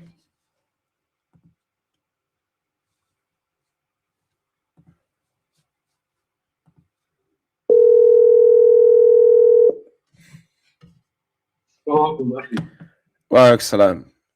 Brother, your name and where you're calling from? Meher, I'm calling from the States. Yeah, what? Your name is what? Meher. Meher, okay. Calling from USA. Okay. How may I help you, bro? Yes. Yeah, so I just have a quick question. So me and my friend was kind of debating, and he was saying that religions are technically theories. Is there some validity to what he's saying? So religion is technically what? Theories. Theories. Yeah, like meaning theory. Yeah, like a theory. Theory, yeah. Theories. Yeah. Which means there's no reality. Yeah, like in they them. can't be really proven. Well, I don't understand. How can it not be proven? He's basically saying there's no evidence for religion itself, or like what they say God is. I don't understand. The person speaking, is he a religious person? He's an agnostic. Agnostic, yes. He has doubt about God. Yeah. Yeah. So just because he hasn't arrived at a point of knowledge does not necessitate that some things cannot be proven. Not everything can be proven. For instance, I can prove there is God, but I cannot show you God, like real. I cannot show you physical God, but I can prove there is God. Yes, yes. You understand? And logic goes with religion. So you can't have a creation without a creator. Exactly. So basically, I told him before that the evidence is the logic, the reasoning itself. Yeah. But he doesn't want to take that as evidence. He wants more of like something that he can witness, see something of the sort. Yeah. The human being always look. When the human beings start to have doubts, they want to see things to be convinced. Then he has to wait for God. Then you can't force people to believe. You get the point? So according to Quran, I know I'm speaking in general. I'm saying in Quran chapter 18, verse 29, God says the truth is from your Lord. Whoever wills, let him believe, and whoever wills, let him disbelieve. Believing is a choice. It's a choice. Yeah. You understand? Right now, I can be talking to people and I say, hey, look, I have a car. But maybe I'm not showing the car on the screen. Some people will believe, but some people will not believe. I don't need to force them to believe. No. Some people will say, show me before I get confused. I can show you by somebody's car. How will you know it's mine? Do you understand? Yeah. So people, when they want to doubt, that's what Pharaoh did. Pharaoh was telling Moses, I want to see your God. It doesn't necessitate that he has to see God before he believes. What did Pharaoh did when he was dying? I'm sorry? When Pharaoh was dying, he tried to bear witness that. Thank you. He started to say, I believe in the God that the children of Israel. But I thought he said he wanted to see God before he believes, right? So people always will have the reason to justify their disbelief when they feel like it doesn't suit their ego. What's a good example that we believe in something, but we don't have any proof in? Even atheists will have to believe it. They believe in evolution? But they will say because I don't know, because the difference in animals and our fossils, that's the proof or whatever. Yes, and with God, we can prove the trees, the human beings, the DNA, how God created us. That's a proof that God is there. Yeah. You understand? Yeah. The human being It's wants a to logical argue. conclusion, yeah. The human being just wants to argue about everything. And sometimes you have to let it go, because sometimes, look, somebody can say, how do you know there are angels next to you? I don't need to see there are angels next to me before I believe there are angels next to me. I don't need to see it. It's a choice. If you don't believe, nobody's forcing you. That's how it works. Would you say that religion is a theory? Believing in God, believing in a supernatural being is part of our existence. Yeah. But would you can't take say that you can call it a theory? It's not. I won't say it's a theory. We live it. We experience religion. You have to experience it. You understand? In a practical sense, you have to see. I'm somebody who has experienced spirituality, experience the notion of being convinced from what I ask God and seeing it come into fruition, reality. Some people will say it's a coincidence. You understand? Atheist and agnostic will say, "Oh, that's a coincidence." No, you understand? So how would you explain coincidence to an atheist? Not coincidence. Like, I met this person at a certain time, even though I didn't plan it at all. Like, he'll say, "Oh, this was coincidence." But then he'll probably say some natural explanations like, "Oh, because you guys got influenced by X, Y, and Z, it brought you here, and you just happen to need the same thing." No problem. Tell the scientists to explain magic. Magic, but they don't believe in magic. Thank you. It's not about belief, but they can see it happening, right? They can see magic? What do you mean? Yeah, you can see magic happening live in your eyes, in front of you. Magic can happen live and colored in front of your eyes. How do you explain it? It's deception. It's perception. You think so? No, it's deception. Yeah, it's deception because you are speaking from the point of a believer. A believer knows this is deception, but magic exists. It's real. The moment you can give credence to magic, you have to believe in God. Oh. Wait. So, can you give an example of what magic is? Sorcery. Sorcery works with enchantment. I give you an example. Okay, go ahead. Are you aware of when somebody has a spell casted on them and they are doing things and they have no idea what they were doing, and all of a sudden when the spell is taken off, they are back to their senses and they don't know why they did what they did? That sounds like a drug. No, it's not a drug. That is enchantment, sorcery. We call it bewitchment. You can be bewitched, and when you are bewitched, you can be doing things that you are not aware that you're doing, but you are doing it. Can you give an example of like that happening? Like, what do they do to bewitch? Like, what do they have to do? What's the conditions? Bewitched, like when we say somebody is bewitched, I think for people in the USA, most of you haven't seen that happening. People in UK, yes, they do, because they have this witches associations and so on. In Africa, we have a lot. People from India and some part of Asia, yes. But the point is explaining how that works. You have to see it. I think I have the one video. A guy was sitting in the fire and the fire was not burning him in Africa. It happened in Benin, live and colored. The fire was burning hot, fire. He sits in the fire and he was not burning.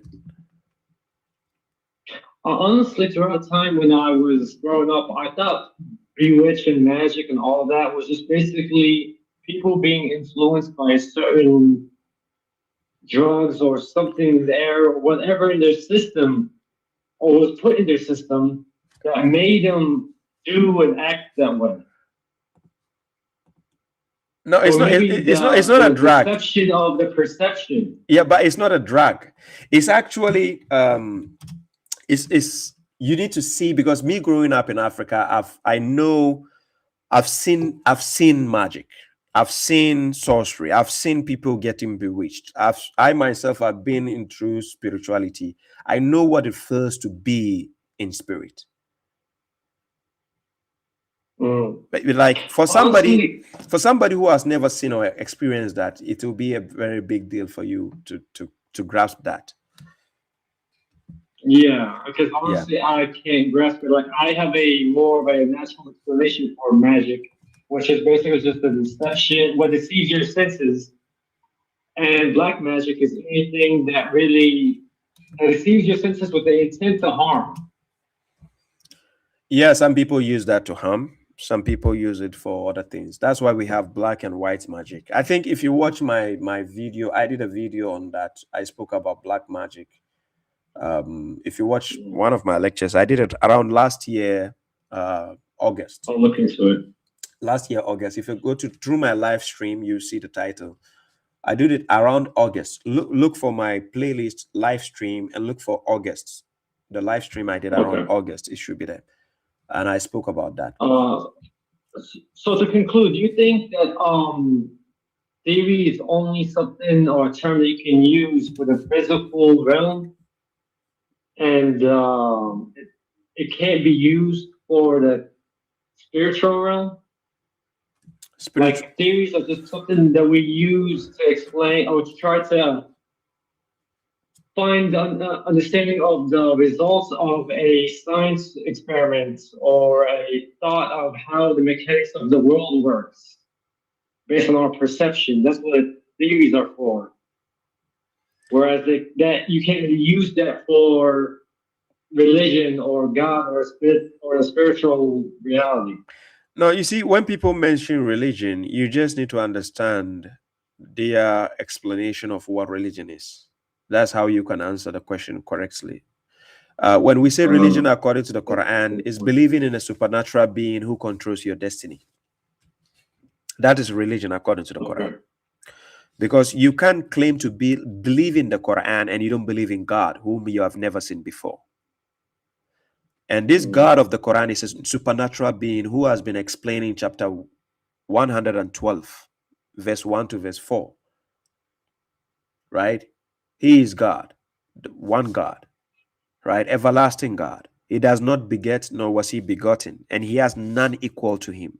So, which tells you he is beyond the human perception. According to chapter 6, verse 103, he perceives all eyesight, but not all eyesight can perceive him.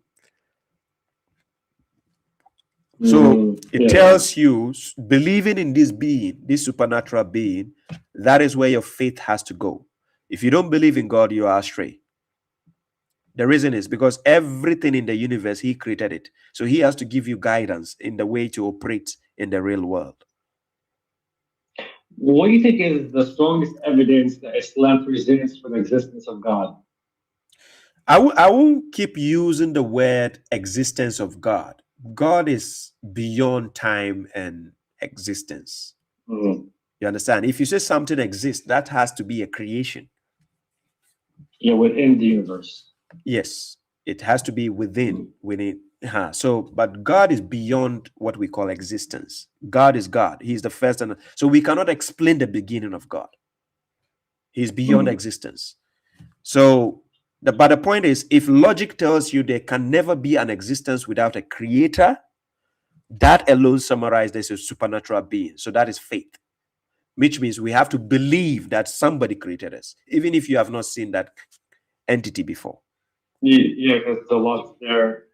Everything works well together, fine-tuned. He's independent. He must be outside the universe. Yeah. Et cetera, et cetera. You understand? So it's just like if you're watching soccer, you're watching football. I know Americans like to say soccer. If you're watching soccer, you have to always put the FIFA out of the football because we have the football players and the referee. But FIFA is the governing body of the football occasions. So FIFA determines what will happen in the field and everything. FIFA is not considered a Yeah. referee, a football player, coach. No, FIFA is beyond that. So whatever transpires in the football field happens between the players, the officials, and so on. But FIFA is somewhere. I guess you could say the referees are like the angels. Yeah, exactly. Referees will be like more like angels. You understand? But then FIFA is out there somewhere. So FIFA is not within the game; it's outside the game. He only gives the rules for whatever is in existence in the football field. I got you. Yeah. So All even right. though Thank you so somebody much. might not have seen the FIFA official directly, he knows without FIFA, this football game would not happen. Yeah. Yeah, that's the point. Yeah. I appreciate you, man. Thank you so much for your time. Thank you, bro. I appreciate you. Thank you. God bless. Peace. All right. Peace. Yeah. So somebody sent a request earlier on, right? Say what? In Africa, some celebrate day of birth of Prophet Muhammad. On that day, they are using Quran verses in the water and pass it in their body. And any sharp knife will never cut their skin. Yeah, some people use sorcery to do that. They do the sihir, and they do with that, right?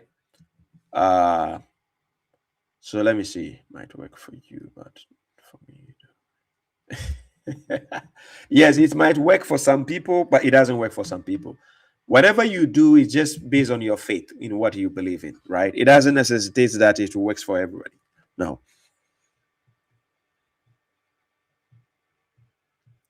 Lahai, you sent a request, right?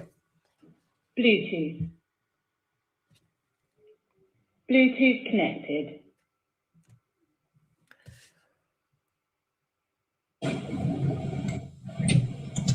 Assalamu alaikum. Wa alaikum salam, my brother. How are you? How you doing, man?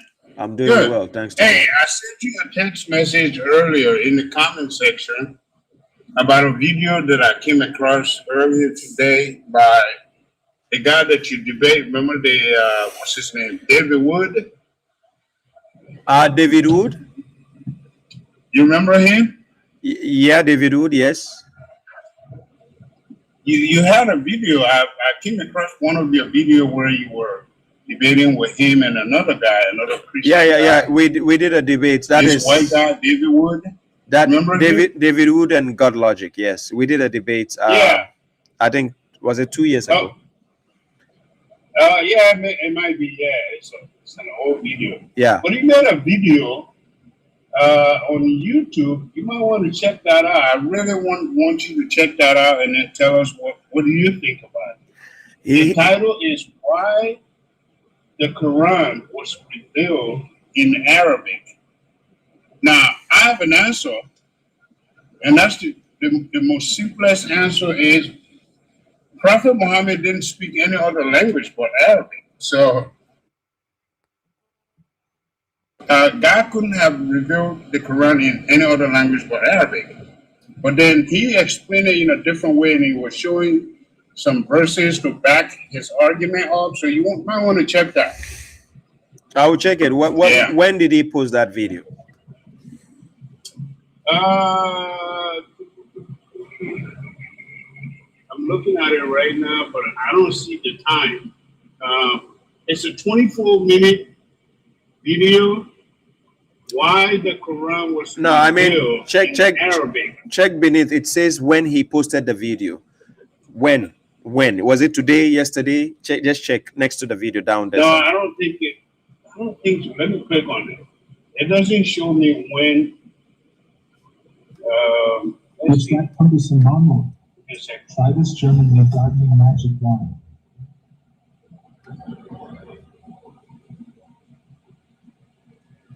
It doesn't say, 2 years ago. I see that now.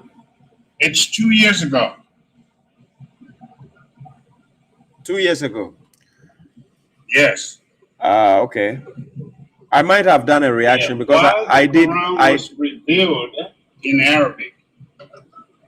What shirt was he wearing? I think I did a reaction on that already. Maybe. He's wearing a brown T-shirt. Yeah, I might with have a cross on his neck. Yeah, I might have done a reaction. If it's 2 years ago, I might have done a reaction on that already. Oh, okay. Yeah. If you go to my playlist, look for the name David Wood in my playlist. You will see versus David Wood, and is there.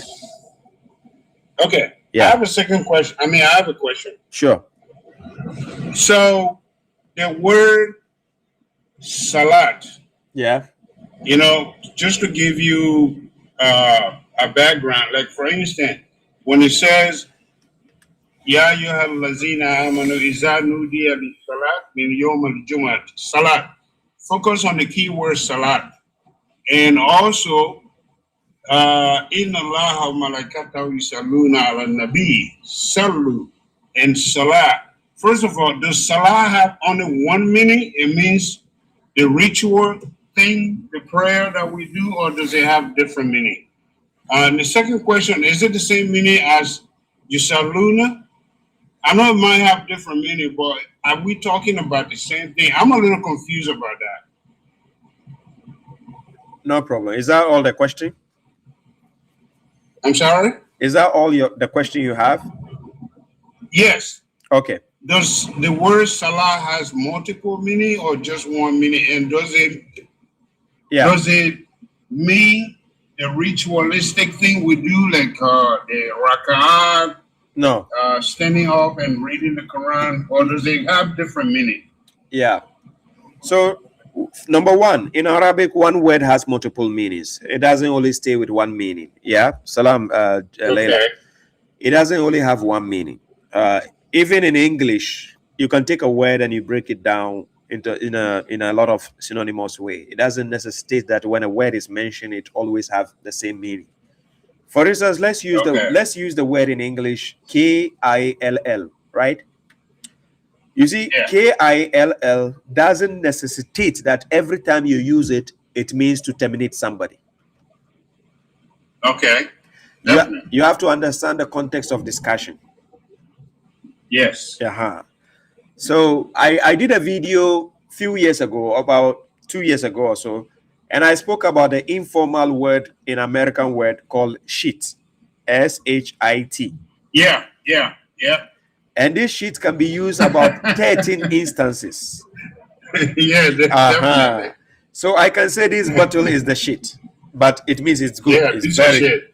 But if I say it's the piece of shit, then it's So understanding how words appear in context helps to determine what the word means, because one word can have about 10 meanings in Arabic. So the mistake people with shallow understanding usually do is they will just go around the Quran, and when they see the word salah here, then they'll go here and they see salah, then they say it's the same word, so that means it's the same meaning. No, it doesn't. It doesn't work like that. Okay. No. So when God says inna Allaha wa malaikatahu yusalluna ala nabi, it's not the same as saying akim is salat. Akim is salat has a definite way of practicing that, which is different. The example is found in the Quran.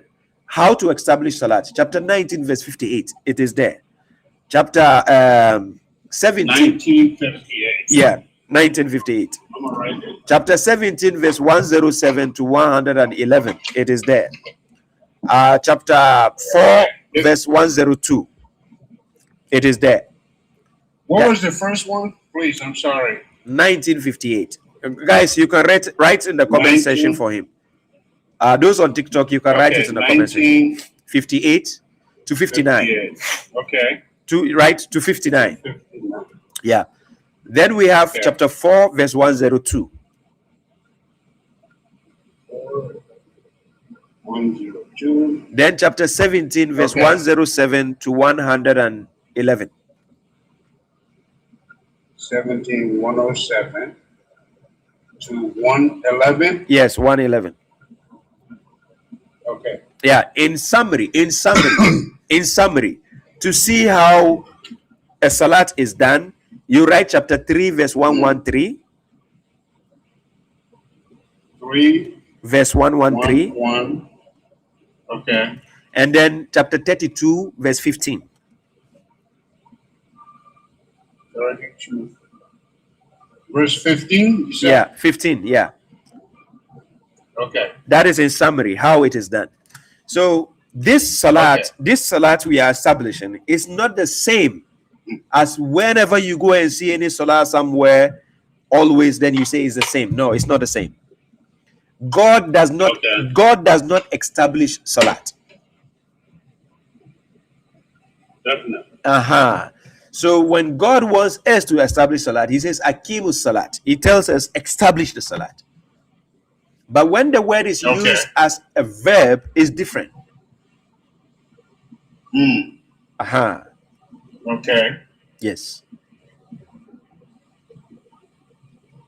Okay. Yes. So many times. My last question. Yeah. I know there's people waiting. I don't want to keep you too long. No problem. The Holy Quran, your translation. Yeah. Can I get it from Amazon? On Amazon, I only have the refer to the Quran. I don't have the Great Quran. Yeah, yet. I saw that. Yeah. I saw that. Quran. That's you, right? I'm about to order that, but I wanted to know if the Quran was there too. The Quran was once it was there and I took it down, right? Because the way I wanted to appear, because they made it in such a way people can only read it on the Kindle. That is the so I have to set the format to be able to be readable. So now I'm working on the text. I'm working on another version without the Arabic, so that it can go there. Yes. If the Arabic comes with it, the format is not good for it. It doesn't appear properly. That is why I took it down. So yes. But I'm working towards that, and it God willing it will be. I think also Google is working on getting printed copies. So Google Play Store is working on getting printed copies. So as long as they make it ready, I'll just make it ready to be sent like that. Yeah. Okay, I still want it. Let me know when that happens so I can get it. Sure. I'm gonna go. I didn't know if they refer to the Quran was you. I thought it was somebody else who posted it on it's Amazon. me. But I'm gonna go ahead and buy it. It's me, yeah. And I'll be waiting for you for the Quran itself. Sure. I really want to get my own translation. Yeah. Sure. Thank you very much. Okay, brother. Thank you so much. God bless you. You too. God bless. I'll be watching. Thank you. Yeah, keep on watching. Thank you. Yeah. Has anybody here actually even met somebody who's okay. So let's see. We have is it England Fuyuki says let's discard. Fuyuki, there's people on the queue. Wait, I'll come back to you. There's England.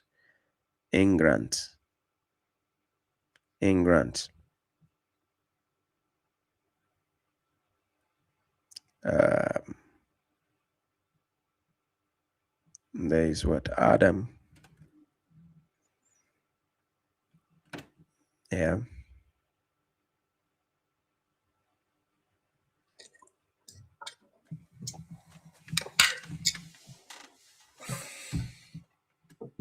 Salam.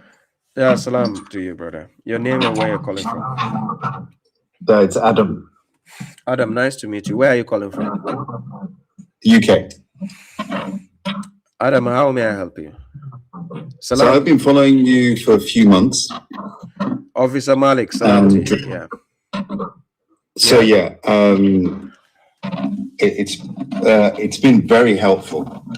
Thank you. You and the other brother as well, Mohammed from God. Thank you. And I said to myself when I first started watching you guys months ago that you guys are going to be part of a revolution, because you guys really express yourself in a very rational and logical way.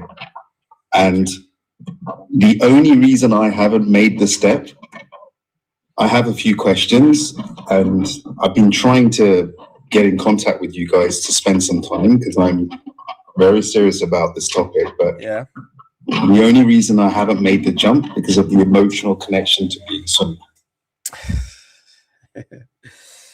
Like what you guys say completely makes sense. Yeah.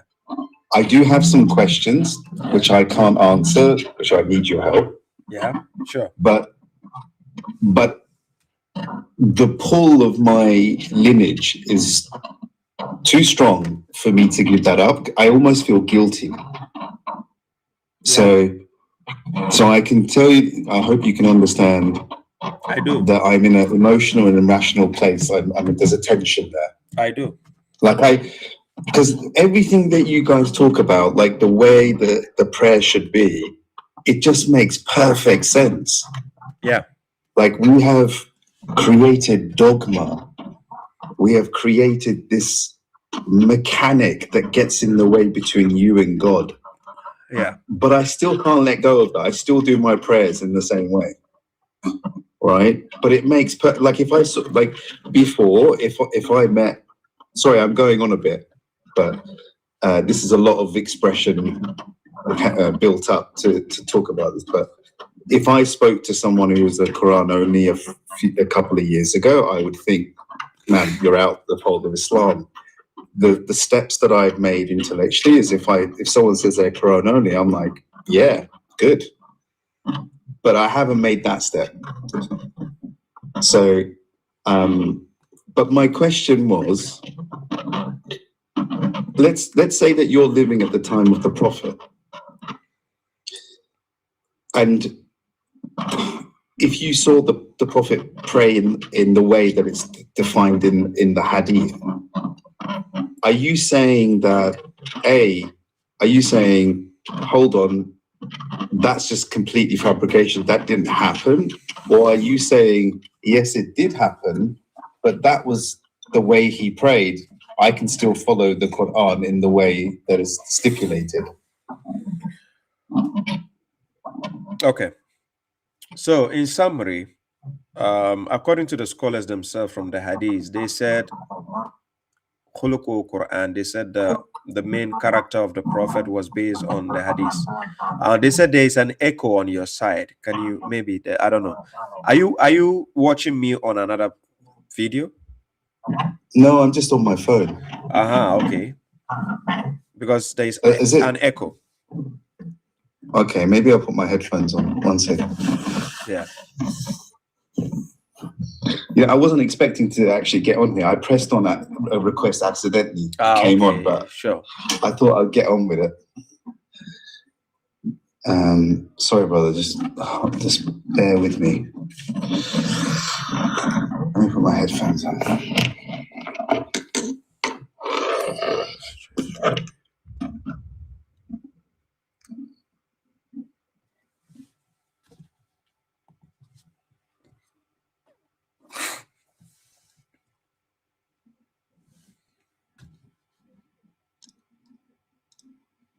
Oh, damn it.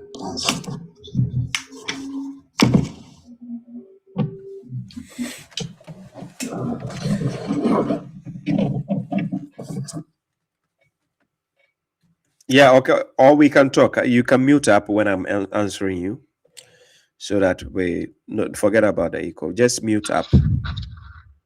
I think I've sorted it out now. Yeah, no, okay, now it's better. Yeah, now it's better. Okay. So based on the scholarly perspective, they said the Prophet himself, his life was based on the Quran. They say khuluqu Quran, meaning his character and everything he did was based on the Quran. Right? So which means everything he did is based on the Quran. Then if this man is my role model that I have to follow, and he followed only the Quran, I don't need to follow any other source. I must follow the Quran. So now, then God asked him a question in Quran chapter 45, verse 6. He says, these are the verses of God which we recite to you in truth. Then God told him, in which hadith after God and his verses will they believe? Right? In which hadith will they believe after God and his verses? If you ask the sectarians that the hadith books, are they the verses of God? They say no. So which means those hadith books don't fall in the criteria of where God is asking in which hadith after God and his verses. Because those hadith books are not his verses. And neither will the Prophet formulate another book and tell the people, okay, these are my hadiths after God, so this is what you have to believe. Nowhere. Right? So, coming back to the notion of the prayer the Prophet did, the Prophet practiced the Quran, and we have only 3 salat in the Quran. So, if the Prophet actually practiced the Quran and there's 3, where did the people got their rest? So, going to that point, the salat they are doing now is full of idol worship.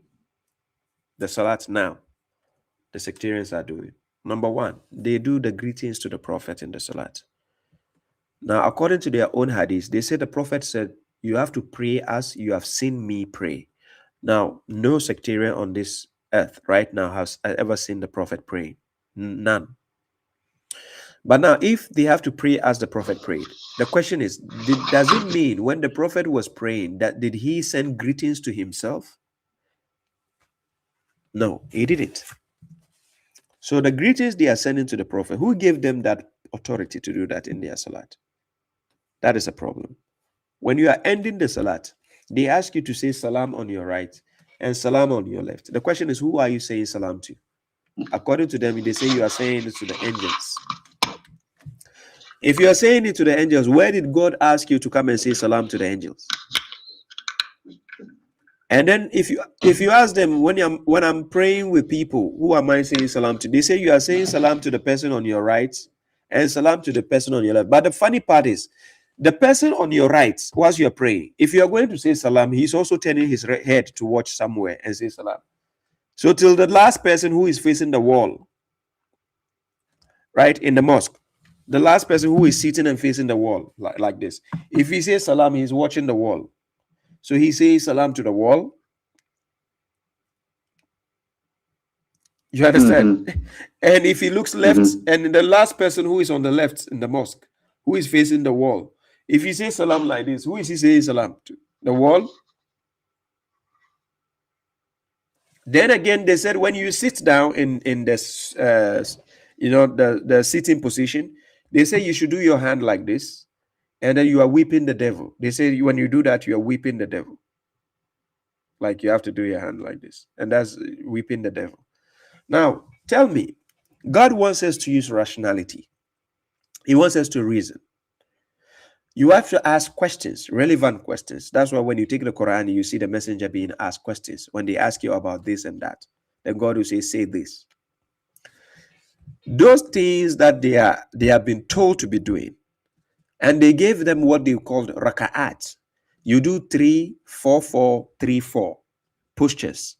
Now, according to them, when you forget during the postures, when you forget a particular routine, you have to come back and recover the routine and do like the point is, if you claim the Prophet practiced the Quran, we don't see all these things in the Quran.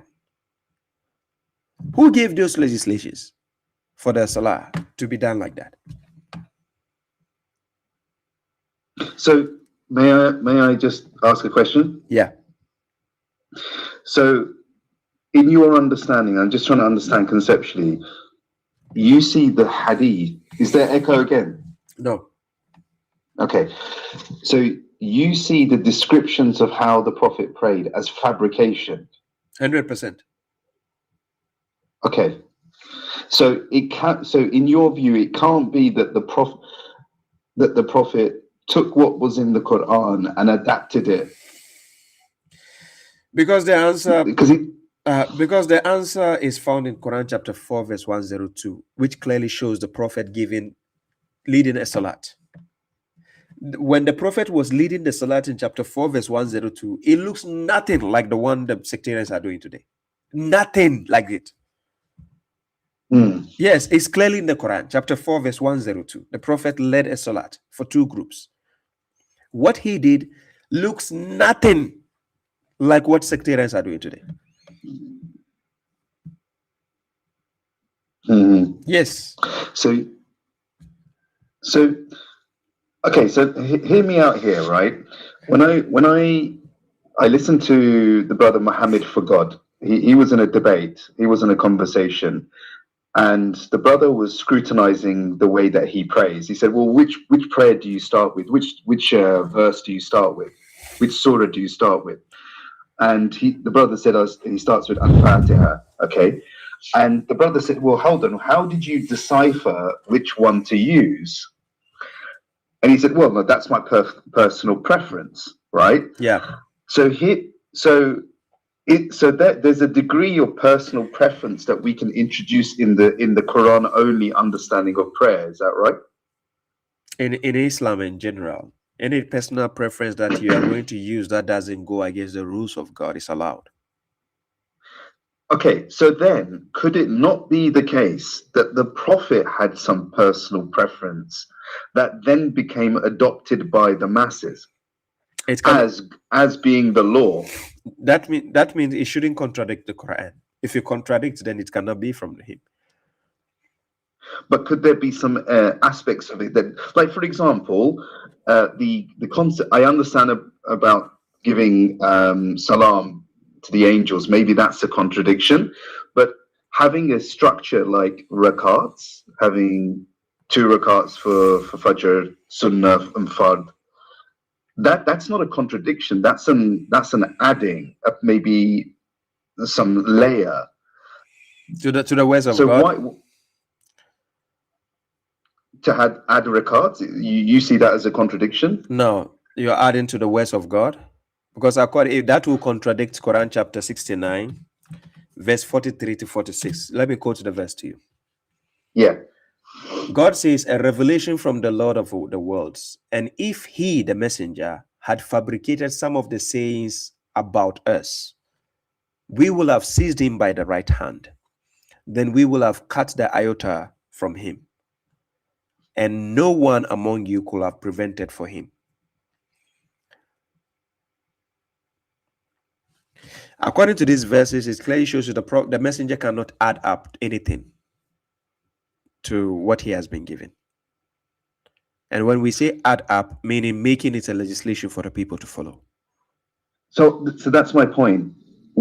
As earlier you said that someone can have a personal preference to the salah. As long as it doesn't go against God. That's what I said. Yeah. So because the verse in the Quran on how to pray, if we take it from a Quran only stance, yes, is descriptive, not prescriptive. Yeah, descriptive, not prescriptive, because God says you should follow the examples of those before you. Beautiful. So we are copying the example from the Quran, not outside the Quran. The examples are there. Correct. Yes. So my point is that the Prophet implemented the descriptive understanding of the verse in the Quran on how to pray, but he added his own. I'm giving you a hypothesis. I don't believe this. I'm just trying to understand. But he could have added some aspects to it, like his own personal preference. Is it binding?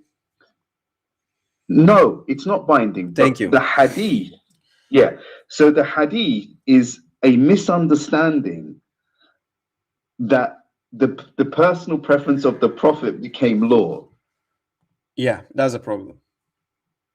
So do you agree with my understanding? Yeah, but even if I agree, that is the problem. Yeah. I'm not saying it's right. I'm just saying I'm trying to understand the phenomena of hadith. Yes. So what the sectarians do is they made it binding on the people.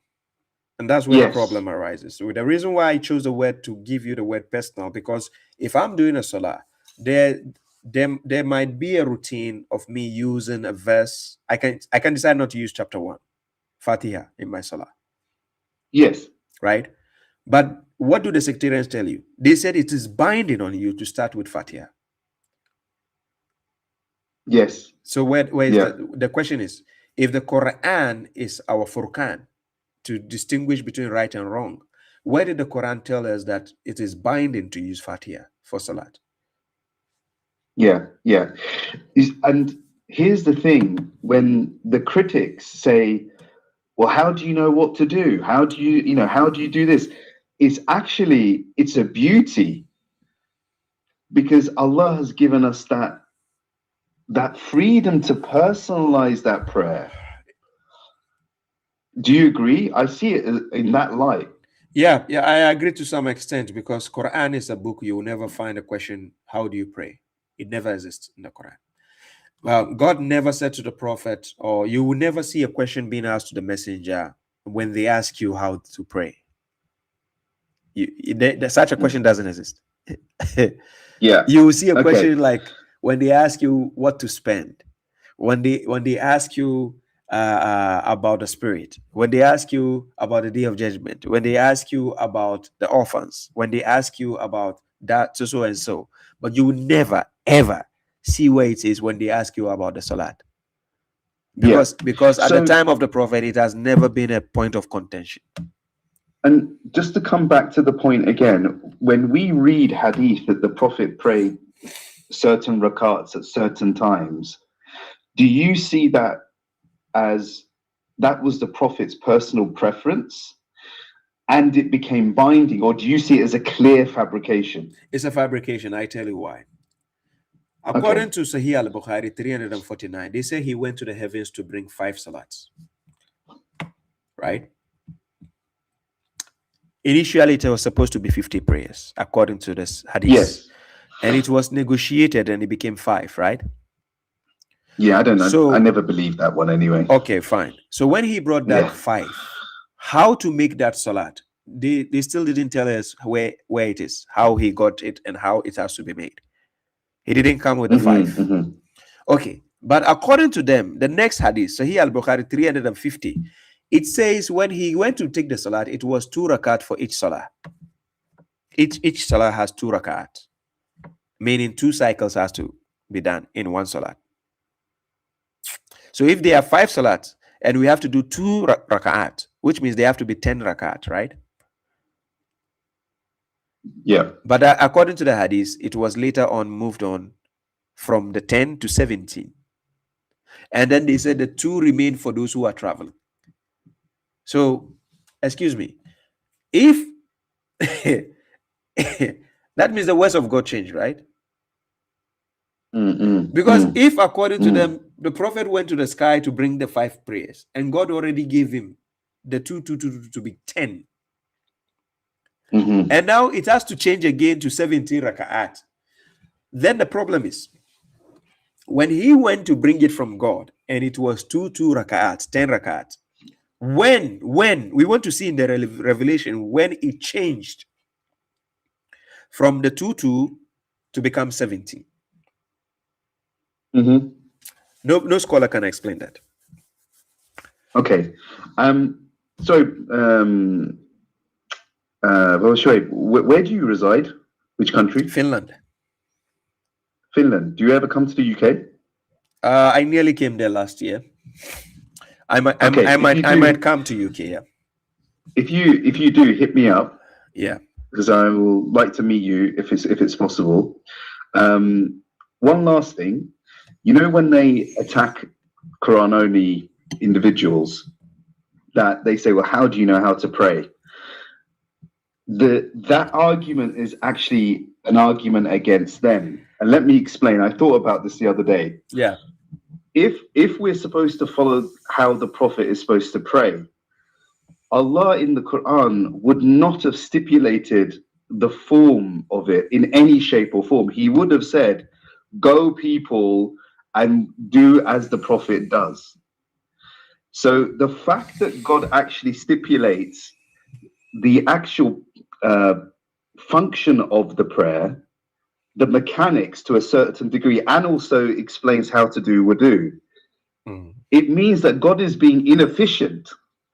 Because it's like you have a contract and it says, oh, appendix, please see appendix A for more detail. God could have said, go and see appendix A of how to pray from the Prophet, but he doesn't. He actually says the prayer and actually tells you parts of the wudu. Yeah. Does that make sense? So it's actually an argument against them. Exactly. Did you get my point? Yeah. Yes, exactly. I got your point perfectly. Let me show you one thing from the hadith. And I know you are from a position where it is hard to disconnect. I know you are going to disconnect from entirely from whatever innovations you found yourself, but at the right time, before you do that, I'm going to show you something. And after I show you, if it is laughable, I want you to laugh with me. Right? And this is coming from the hadith, right? So This is Sahih al Bukhari 608. It says, narrated by Abu Huraira, the father of Kat. He says, God's messenger said, when the adhan is pronounced, Satan takes to his heels and passes wind. It passes like he farts with his nose during his flight, in order not to hear the adhan. When the adhan is completed, he comes back and again takes to his heels when the ikama is pronounced. And after its completion, he returns again till he whispers into the heart of the person and makes him remember things which he does not recall to his mind before the prayer, and that causes him to forget how much he has prayed. Now, this is about the azan. Now, this thing I just read, according to the sectarian, this is a revelation, right? That is a revelation. But check the interesting part. In Sahih al Bukhari 604, it says, when the Muslims arrived at Medina, they used to assemble for the salat and used to guess the time for it. How does that sound in your ears? Julia. They used to guess the time for it. So what they are telling us that when the prophet went to take the 5 prayers from God and he brought it, the timings, God didn't give him the timings for it.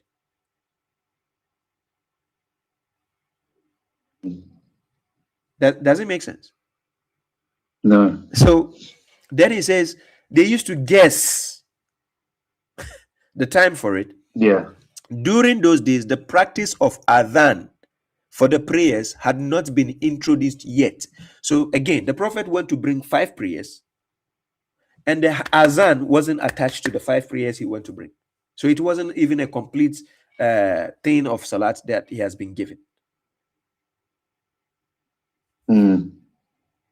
So now what they have to do is, those days the practice of the adhan for the prayers had not been introduced. Once they discussed this problem regarding the call for prayer, some people suggested the use of bell, like the Christians.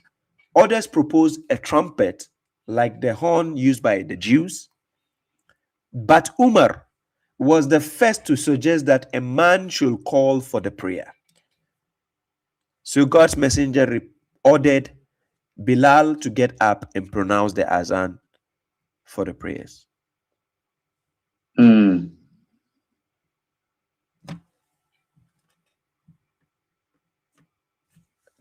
Is it revelation? Yeah, exactly. Yeah. So you hear them asking, if you're going to follow the Quran alone, how do you do your azan? Something which is not a revelation. Am I supposed to disturb myself over how to do azan? Yeah, that's pretty crazy. You understand? This was even based on somebody's opinion. This same azan, which is somebody's opinion, the devil is farting when he hears azan being called. How can the devil be farting? How does farting affect the devil? I don't understand. You understand? So this is the funny part of the how Hadith books work. And this is the things they are claiming they have the guidance in their Hadith books. You see? So that is the problem.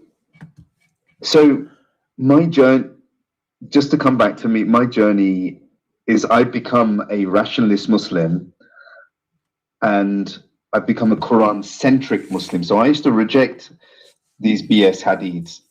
But when I came across your content, it just made a lot of sense. Like, I don't have to deal with this shit if I'm a Quran only. I don't have to deal with the baggage of these hadiths.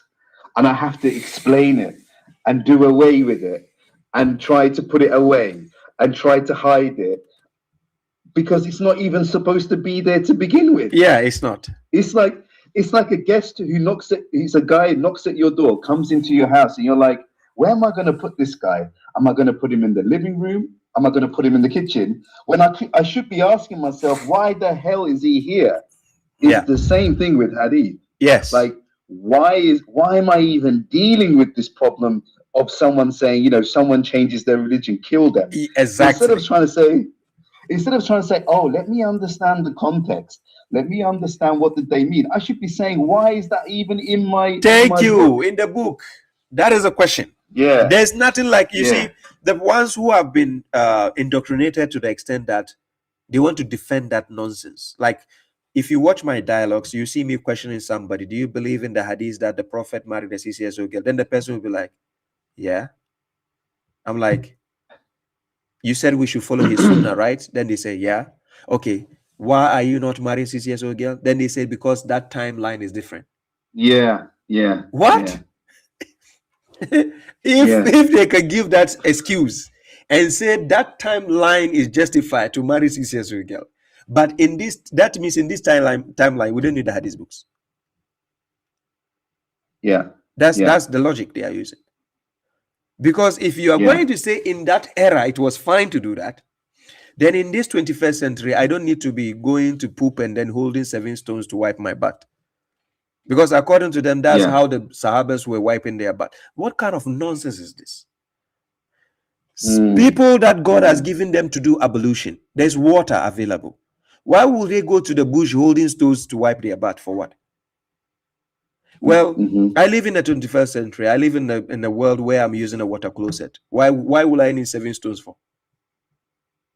Yeah. Do you get my point? So Sorry, brother. I'm just keen. I just had a thought in my head. Being a Quran only Muslim, does it still hold on to the concepts of fard and recommended, like mubah and fard? How do you work with that dynamic? Does that, like, for example, is prayer? We know as Sunnis is fard to pray. Yeah. As a Quran only, is it still fard? In Quran, the Quran it's on its own is fard upon you. The Quran on its own. So let's in Quran chapter 28 verse 85. This is what God says. God says, "Inna allazi farada alayka al-Quran la radduka ila mad." Then he says, "Kul rabbi alamu man jaa bil huda wa man huwa fi dalalin mubin." God says, indeed, the one who has enjoined, who has obligated the Quran on you, will return you to a place of return. Say, my Lord is aware of who comes with the guidance and one who is in clear error. Right? So this verse I just quoted. Now check this. Quran chapter 33, verse 38. God says, "Ma kana ala nabiyyi min harajin fi ma faradallahu lahu." Then he says, "Sunnatallahi fil lazina khalaw min qabl." Then he says, "Wa kana amrullahi qadaran maqdura." He says, there is no guilt upon the prophet concerning what God has enjoined, obligated, or ordained for him. I just quoted chapter 28, verse 85. God has ordained the Quran on the prophet. And I just came to chapter 33, verse 38. God says there is no blame upon the prophet concerning what God has ordained for him. So the Quran on its own is something God has ordained upon the believer. Right? So practicing what is there for believers to follow. That is why you see God talking to the believer and says, "Ya ayyuhal lazina amanu." Ya ayyuhal lazina amanu. Anytime. So he's talking to those who have believed. Right? So when God is talking to those who have believed, then those things God is instructing you to do is binding upon you as a believer. It's ordained for you to do. So any command in the Quran, any amr in the Quran is a fard to the believer. Is fard. It has been ordained. Yeah. So let me show you in summary. Let me show you where the command for salat was ordained for the believers. If you go to Quran chapter 14 verse 31, God says, "Tell my servants who believe to establish the salat and disburse from what we have provided for them secretly and publicly before a day comes wherein there is no transaction nor friendship." So he asked the prophet to tell the believers to establish the salat. You understand? So that becomes farad upon you. Okay. Okay, brother. Thank you for your time. I don't You're want to take welcome. any more of your time. I really appreciate it. But I've just added you on TikTok. I think we're on TikTok. Yeah, we're on TikTok. Yeah, But on like TikTok. I said, Send you can yeah, send me a message. You can send me an inbox message. Then I'll a give DM. you Yeah. I'll give you my WhatsApp number then. Yeah. Oh, Send me an brilliant. email. That's Yeah. fantastic, bro. I Yeah. really appreciate it. You're Catch welcome, you bro. later. Thank you. Peace Salam out. alaikum. Wa salam.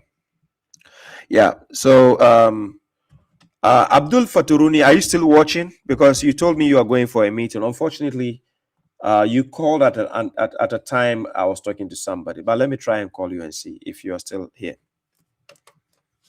Line in.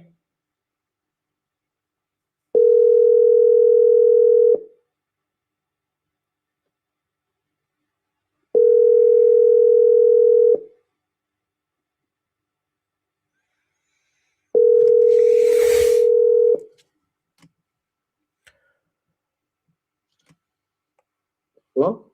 Yeah, salam, Abdul. Oh, no, that's the wrong number. Wrong number. This number just called me right now. Oh yeah, that's not up. Oh, sorry. Wow, that's the number I just called. How is it? Okay, yeah. Sorry.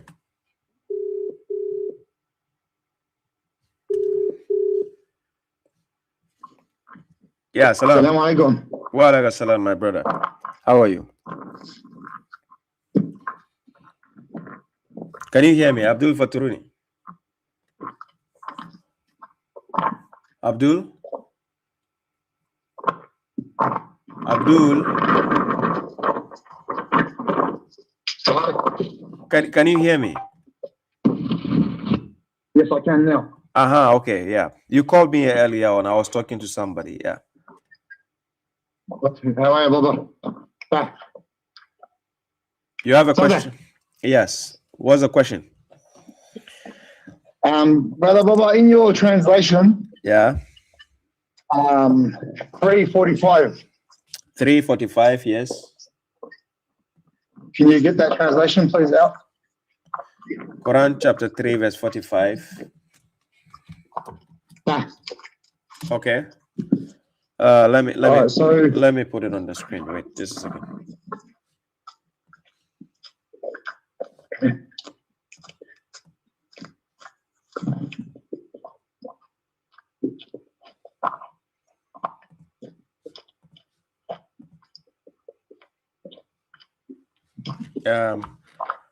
Let me share the screen. Just a second.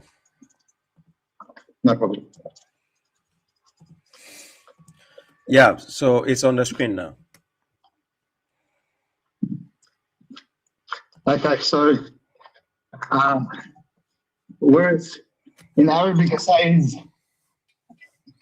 كلمة منه اسمه المسيح ابن مريم.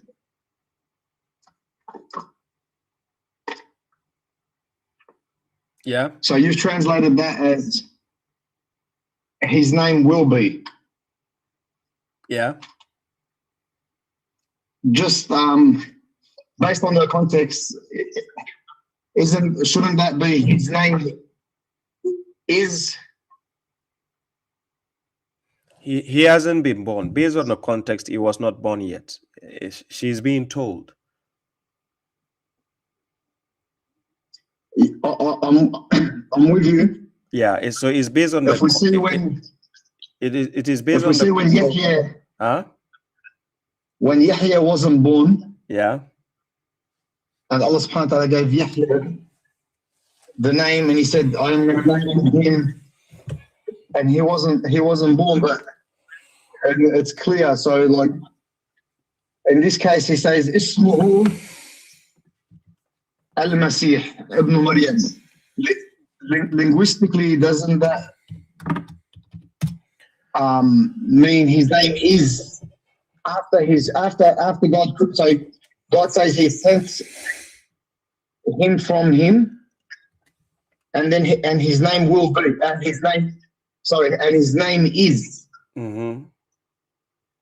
instead of will be.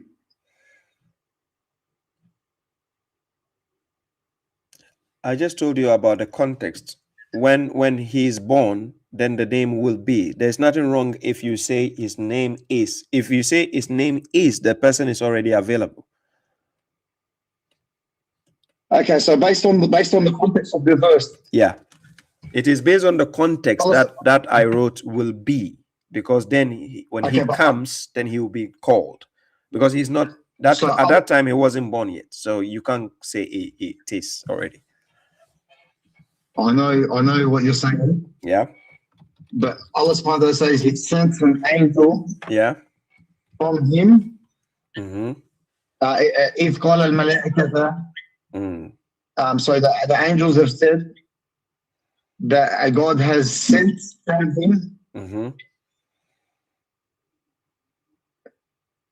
his word, and the word's name is Isa ibn Maryam. Did you check chapter 19 verse 7, how I translated the Yahya for John? What is it? 19. Can you see on the screen? I'm not in that because okay. It will affect the... you have my translation, right? Okay. Yeah. What is it? Chapter 19 verse 7. It says, "O Zachariah, indeed we give you good news of a boy whose name will be John."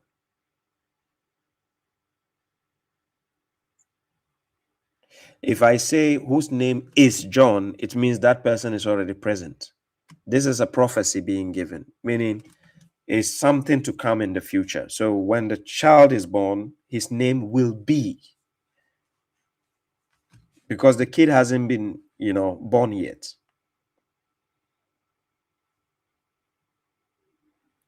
Are you here, Abdul? Yeah, I am here, but so it is based on that. There's nothing wrong with the translation, even if a person chooses to say his name is Yahya, but understanding the context is why the will be was there. The will be helps the context to make sense to the reader. That is when it comes to the English rule, not Arabic rule. If you are translating to a language, you are not just going literally with everything. You have to understand translation and interpretation. So but the thing is with Yahya and Isa radiallahu anhum, the circumstance changes a little bit. They are similar. They have a similar circumstance. I'm with you, similar, but the thing is, with Isa, isn't the understanding that when God sent him from him, that's when he was created? At that point there. No, when he is born. No. I'm sorry. Yeah. Sorry. Your dog has seen another dog. I have an appointment, brother. I'll call you back. Give me half an hour. No problem. Thank you. Salam alaikum. Salam. Yeah. Okay. The dog has seen another dog, so they are they are bluffing at each other, or we'll call it bragging. Anyways, yeah. So let me go back to TikTok. Bluetooth. Let me see. Bluetooth connected. Yeah, tell him.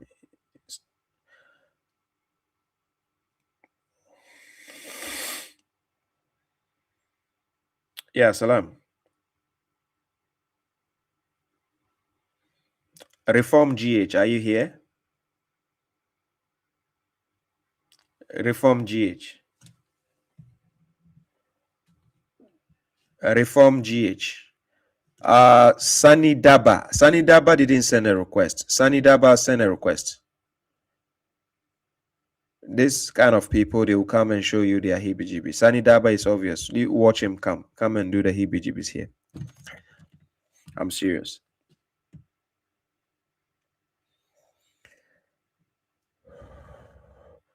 Abu Muhammad, You don't know the difference between huda and hada. Please, Abu, you need to learn some Arabic. Know the difference between huda and hada. Baba Shuaib. Huh? Assalamu alaikum. Yeah, wa alaikum assalam. How are you? I'm doing good.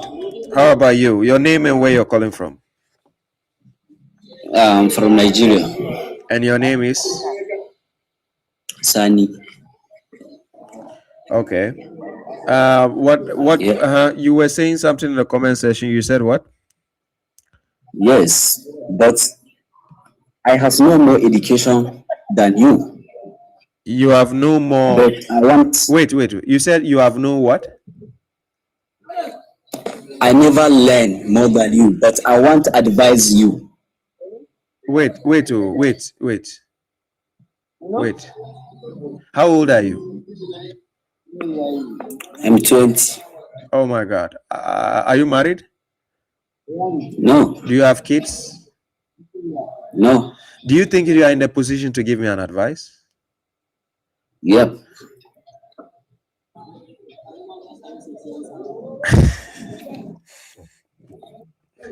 Are you going to give me advice about life or about yes, what? About Islamic religion. Oh my God. You said you don't have enough knowledge in Islam more than me. That's what you said, right? Yes. Yes, well, that is what I said. So you are not here to argue with me or anything. You want to advise me? Yes, I cannot argue with you. Okay, no problem. Send me the advice in my inbox. No, just can you listen to me to your audience? I said no. Unless if you tell me that you want to advise my audience, then I'll let you speak. Why not? Why not? I want to speak the advice. Wait. You tell me if you want to advise my audience, then I'll let you talk. If you want to advise me like this, go to my inbox. Send me a message. I want to advise both of you. Hey, why? Why? Sani, why? Please, be cool. Be cool. You want to advise me, send it to the inbox. I beg you. Please. Both of you, I want to advise. Then please, can you listen to me? Oh, Abu, I say Abu, Sani, please. Let me bring people to argue. I'm here to debate, not to take advice. Please. Send me even it's 2 minutes. Even it's 2 minutes. Allow me to talk. Sani, advice. Please, can you allow me to talk? Wait. Please, can you allow me speak? Wait, Sani. Please, wait, I'm begging you. Sani, advice, is it by force? No. So I said send that. You are scared. Oh, I'm scared of what? Do I look like I'm scared of you? So allow me to talk to you. No, I said if you want to advise, is it by force? No. You are afraid. Oh, afraid of what? Advice. Can you listen to me? Ladies and gentlemen, see me in trouble. Is it by force to advise somebody? Please. Ladies and gentlemen, he's begging me to advise me. No, not that. I'm begging you to give me 2 minutes. To do what? To speak to you and your audience. About what? Please, can you give me 2 minutes? I said about what? I want to talk to your audience and you. About what? About religion. Are you a Sunni? I am a Muslim. I don't have sex. Do you follow Hadith books? Yes. I don't need that advice from Hadith follower. I'm sorry. I'm not advising you. No, I don't need advice from somebody who follow Hadith books. Because according to you, that is the book of wisdom. So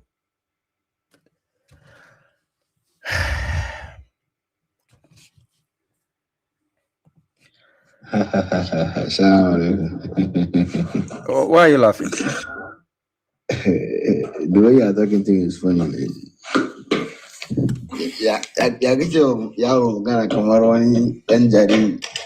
Yeah, he's a kid now. If he's a kid, I have to talk to him like a kid. If he comes to Okay. advise, it's in life. Somebody say, "I want to advise you," and you say, "I don't need the advice." Is it by force? Don't worry. Today, Babu is here. I am here for you. No, Abu, you've been acting childish. Well, I tolerate you a lot. If you like, I can pause you and play your audio for people to hear. You are messing up big time. Like the reason why last time I even dropped you, I have 2 videos on you to drop to share on my TikTok. You wait and see. You see how people will laugh at you. The point is, you are not making sense, but you think you are making sense. You don't even know the difference between hada and huda. Huda is a noun, hada is a verb. I ask you if huda is a verb. You said yes. You understand? But you think you are making sense. The previous time also, the reason why you asked me to drop you and bring Nas, I dropped you, I brought Nas. I asked you if the Quran is complete. You said yes, it's complete. But yet still you follow a book besides the Quran, which the Prophet never gave you, which is the Hadith book, because you claim you follow Hadith books. The last but the least, before you talk, you, in your argument, our last argument, you said the Quran is enough as guidance for the Prophet, but not enough as guidance for us. And I asked you to justify it. You went around quoting unnecessary verses which has nothing to do with the topic at hand. Never think you have a chance of argument on my platform. You are not making sense. So over to you if you want to talk. Okay, good job. That's fair. Number one, I'm not really here to argue. I don't like arguing because it's against the teaching of the Prophet sallallahu alaihi wasallam. I'm here for a dialogue or giving lessons. But since you have some knowledge, so I would say a dialogue with you. Number two, I did know because I'm Arabic. I speak Arabic. I alhamdulillah, I've went through Islamic school, becoming Hafiz and all of that, Arabic lessons. I've take all of that. So you can't really play the words around the bush with me. That's the thing. You don't understand the difference. Abu, let's pick up from where we dropped last time. When I drop you, the word huda. Let me finish. Let me land. No, you are not landing. You have finished talking your point. The word huda, is it a verb or is it a noun?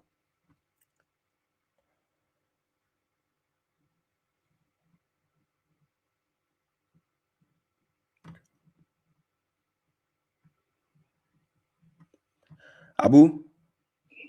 Sorry. Yeah. The word huda, is it a verb or is it a noun?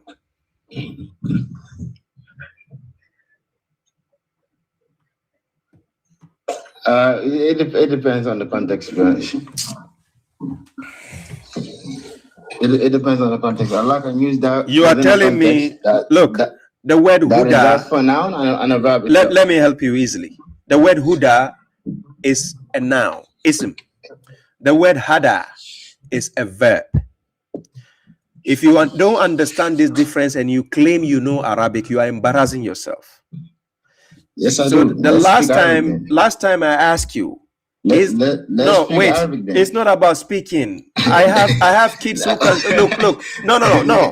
Speaking doesn't equate to knowing something. Please don't act like a child. It does. It doesn't. It goes both. You don't even know the difference between. You don't even know the difference between a verb and a noun, but you are claiming you are speaking Arabic. Huda is not just a name. Huda. Oh my God. For guidance. Forget about those in the comment section. The word huda and hada, you don't even know the difference, and you are claiming you know Arabic. Again, Allah used them in two different. Show me where huda. Show me where huda means a verb in the Quran. Show me where huda, the word huda is a verb in the Quran. I'm waiting right now. Show me. Give me a verse where the word huda is a verb. I would say it's a continuous. It's a continuous tense. I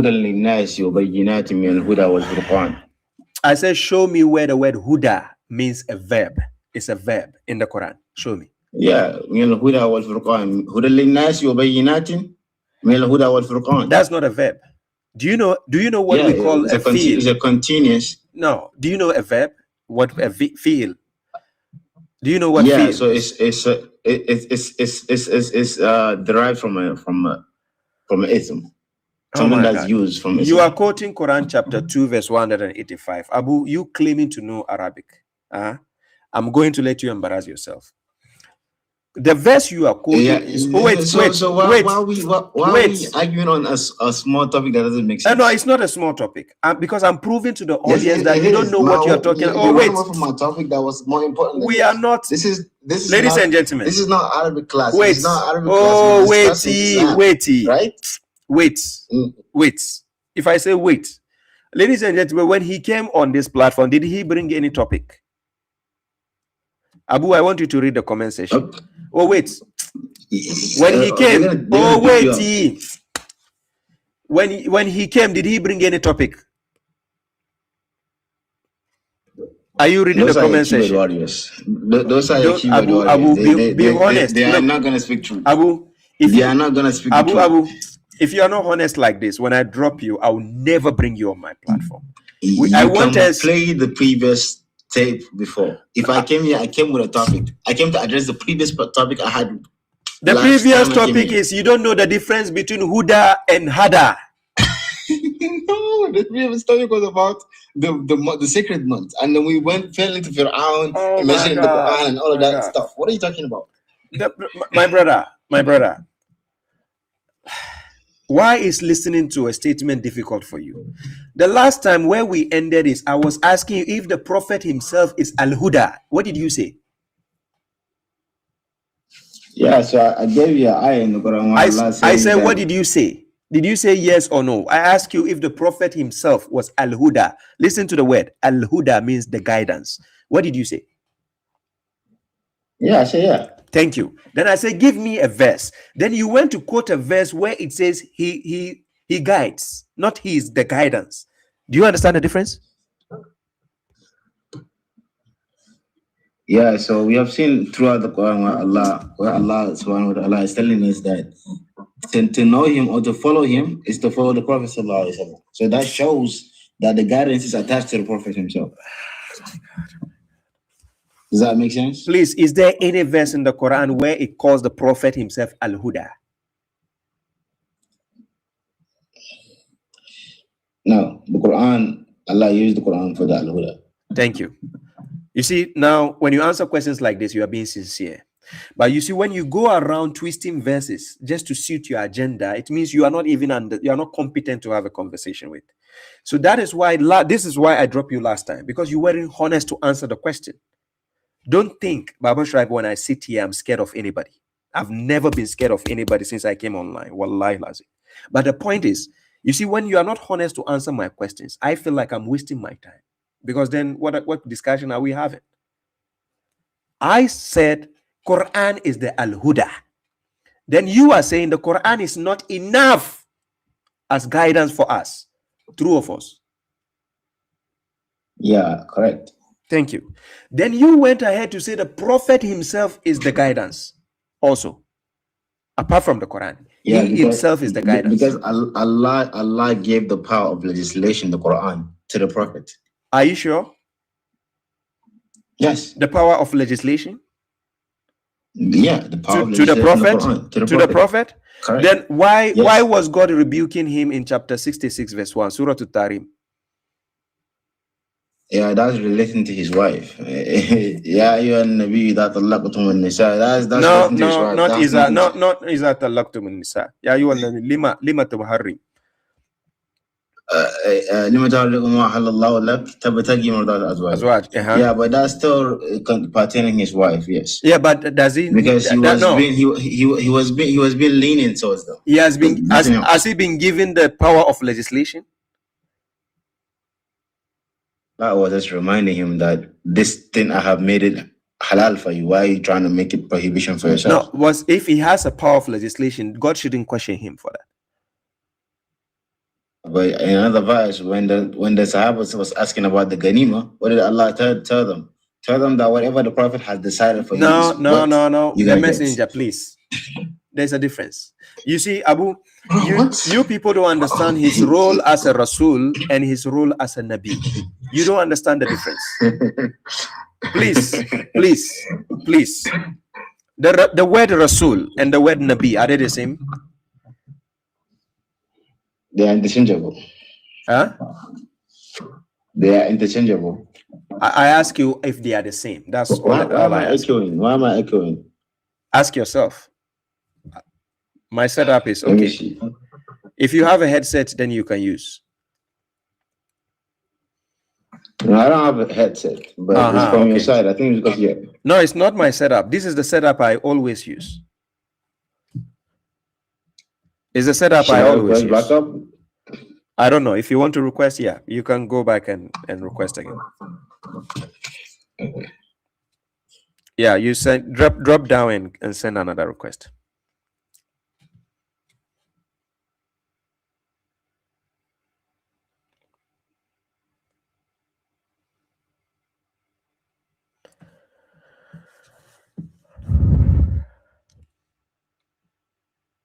Sani Daba 10 says, I'm scared of him. Sani said that the boy, the 20 years boy who said he want to advise me. He said, I'm scared of him.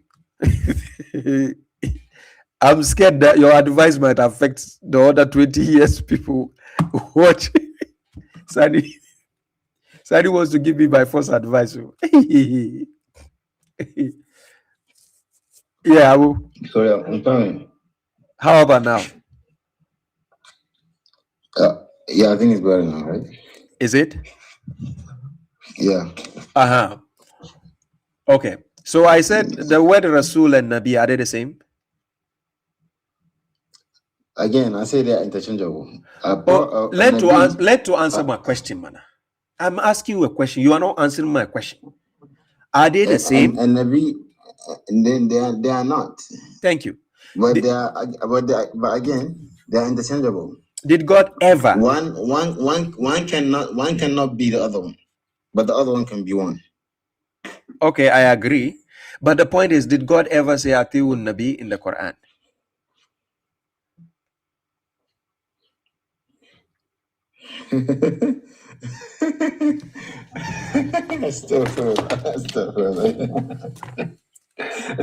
You are very funny. You are very, very funny. Prove to me how I'm funny. Did he ever say Atiun Nabi? Is the Prophet Muhammad a Rasul? You left the question. Is the Prophet Muhammad a Rasul? You see what you are going to do now. You are going to leave. Is the Prophet Muhammad a Rasul? It's a simple question. Is the Prophet Muhammad a Rasul? Did you answer my question? I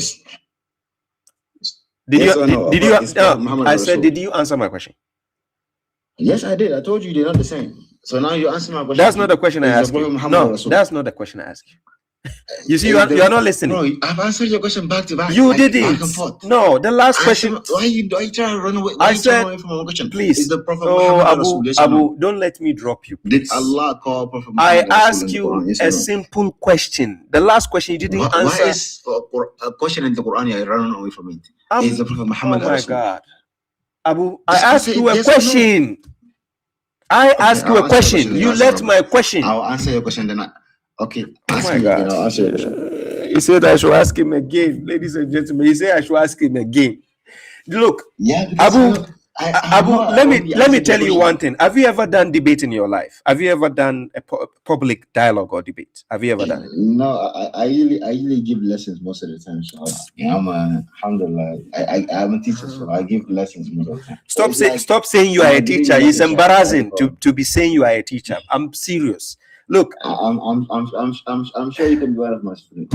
If you sit down right now breaking kingdom. When you don't know the difference between a noun and a verb, I will be your student. I absolutely do, because I gave you a reason why that thing cannot just be a noun by itself. I gave you a verse from the Quran. No problem. It's okay. I gave you a verse from the Quran. You can see that verse, Allah used that verse within conjunction. No, Abu, no problem. You just let me be your student. I want to be your student. I humbly want to be your student. No problem. Mm-hmm. I'll give you. But free of charge. I'm not paying, because there's no way I'll come to your school. I don't charge. I have my business. No problem. So Abu, I ask you a question. Yeah. Did God ever say Atiullah wa Atiul Nabi in the Quran? That's the question I ask you before you ask me a question. No. Thank you. Now ask me your question. Is the Prophet Muhammad a Rasul? Yes, And he is. ما كان محمد the أبا answer- أحد من رجالكم ولكن رسول الله وخاتم النبيين. Yes, he is a prophet and a messenger. Yes. Good. I think that's what Al-Ahzab, right? Azab, verse 40. But now, Yes. can I now talk now? Because I also answered the question, right? Now, So you acknowledge the Prophet is a Rasul? hey, my God, I did. Okay, what did Allah tell you to do in regards to this Rasul? Okay. وَمَا عَلَى رَسُولِ إِلَّا بَلَاغٌ مُبِينٌ. A messenger's duty is to deliver a message, right? So, throughout the Quran, for instance, chapter 5, verse 67, God says, Ya ayyuha rasul, balligh ma unzila ilayka min rabbik. He has to deliver what God has given him as a message. Where he says, for chapter 5, verse 67, if you know, hey, no, not that you do. Let me open the verse. He says, Ya ayyuha rasul, balligh ma unzila. Wait. Balligh ma unzila ilayka min rabbik. Wa in lam taf'al. Fama ballagta risalata. Then he says, Wallahu yasimuka minan nas, inna Allah la yahdi al-qawma al-kafirin. So he says, oh, you the messenger, convey or deliver what has been revealed to you from your Lord. And if you do not, then you have not conveyed his message. Then he says what? But God will protect you from the people. Indeed, God does not guide the disbelieving people. So as a messenger, he has to act on a role God has given him specifically without following his desires or opinions. So that is why God told us in Quran chapter 33 verse 21, لَقَدْ كَانَ لَكُمْ فِي رَسُولِ اللَّهِ أُسْوَةٌ حَسَنَةٌ. You see, you will never find a verse where he says لَقَدْ كَانَ لَكُمْ فِي نَبِيِّ اللَّهِ Uswatu Hasanat. But instead you find Rasulullah. Okay. What do you mean fi Nabi? He's a Rasul still. Why are you bringing Nabi in there anymore? How many acknowledge he's a Rasul? How many duties he has? He has multiple duties. No, the duties, the titles he has been given. Rasul and Nabi. That's the two duties he has. Okay. What is the duties of Rasul? وَمَا أَرْسَلْنَاكَ إِلَّا مُبَشِّرًا وَنَذِيرًا وَمَا أَرْسَلْنَاكَ إِلَّا كَافَةً لِلنَّاسِ هُدًى وَنُورًا وَمَا أَرْسَلْنَاكَ إِلَّا رِجَالًا نُوحِي إِلَيْكَ. So there are many. You don't understand the English I said.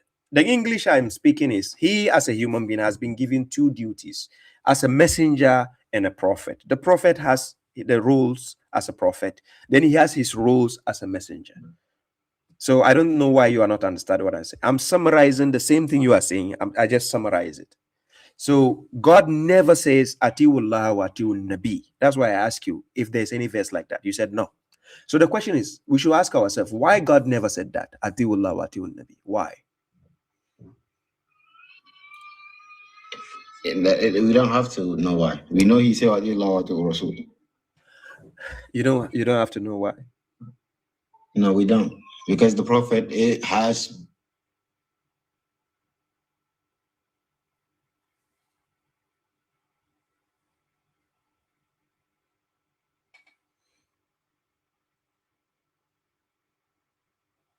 Abu.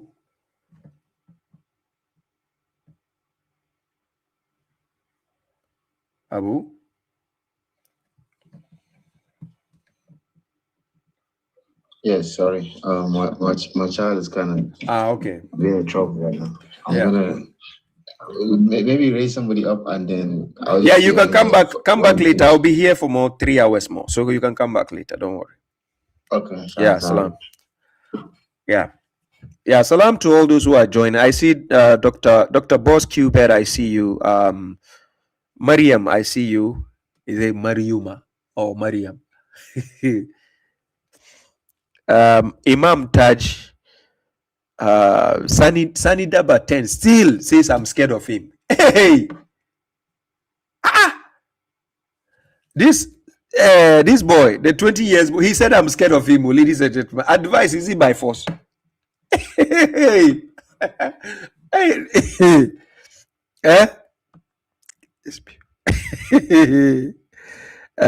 as meaning you are correcting Allah or why is this person saying that? Is this meaning I'm correcting Allah?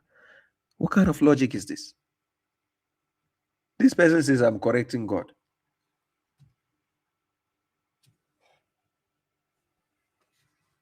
I'm sending you a request.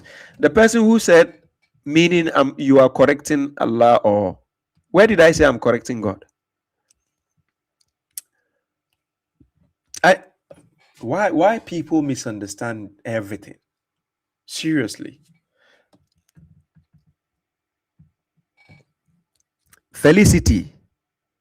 Okay, maybe Felicity sent a request by mistake, right? Felicity. Abdul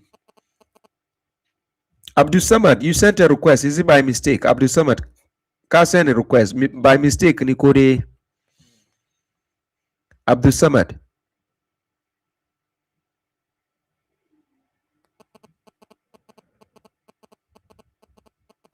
Yeah, hello.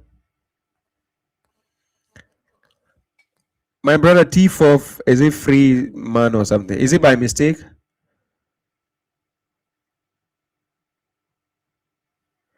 Volution says, bro, did God ask us to do salat to prophet? No, he didn't ask. It's a mistranslation, right? He never asked you to send any salat to the prophet. The prophet doesn't need any salat from you. He is not God. Salat is only meant for God, nobody else. According to Quran chapter 6, verse 162, the prophet himself, he says his salat, his life and death, his rituals, everything belongs to God. So why will God now tell you the salat has to go for prophet? No, it doesn't mean salat. Right? Oh, this person, maybe I think he sent me a request by mistake. That is T Fresh Boy. Right? Fresh Boy.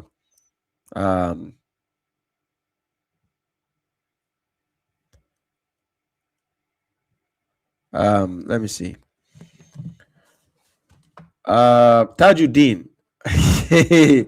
Tajuddin. Hey. Tajuddin.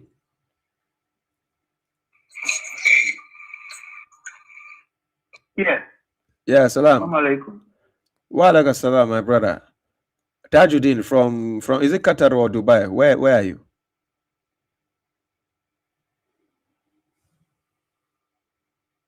Tajuddin. America, United States. You are in the US. You moved? Is it that I'm mistaking you for the other Tajuddin? Really? Tajuddin, how may I help you?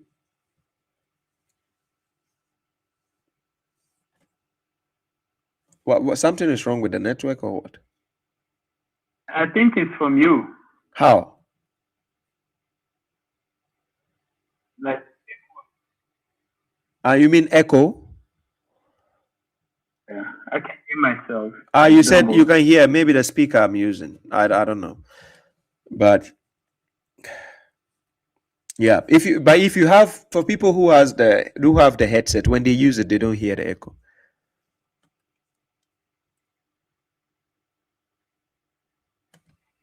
Yeah.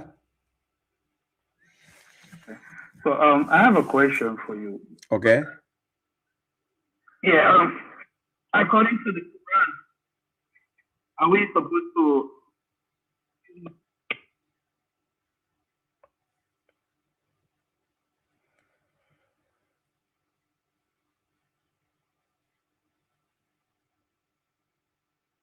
I didn't You hear hear me, Baba? I didn't hear what you just said. I think something came through your phone. So Yeah, my question is it's about the masjid, the mosque. yeah, right? yeah. So Allah briefly speak about masjids, about thinking surahs in the Quran, Jinn and Surah Tawbah. So according to the Quran, what are the masjids for? Are we supposed to be building masjids? Is it compulsory to go to the masjid? Yes, Quran chapter 24 verse 36 tells us what a masjid is used for. So I'm going to quote the verse. Quran chapter 24, Surah An-Nur. It says, Fi buyutin azna Allahu an turfaha wa yuskara fiha asmuhu yusabbihu lahu fiha bil gudwi wal asal. It says, in houses God has permitted to be raised and commemorates, yuskara, Yeah, yuskara, because the salat, we do the zikrullah with our salat.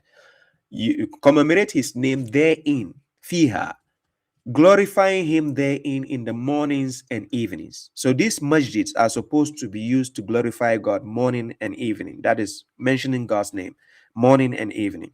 So we have it as Salat al-Fajr and Salat al-Isha, right? So masjid are meant to be built, are meant to be used. So according to Quran chapter 2 verse 114, this is what God says. God says in chapter 2, verse 114, He says, Woman azlamu mimman mana masajid Allahi and yuskara fiha asmuhu. Wasaha fi kharabiha. So he says, and who is more unjust than one who prevents the mosques of God from mentioning his name therein and strives in their ruin? Who?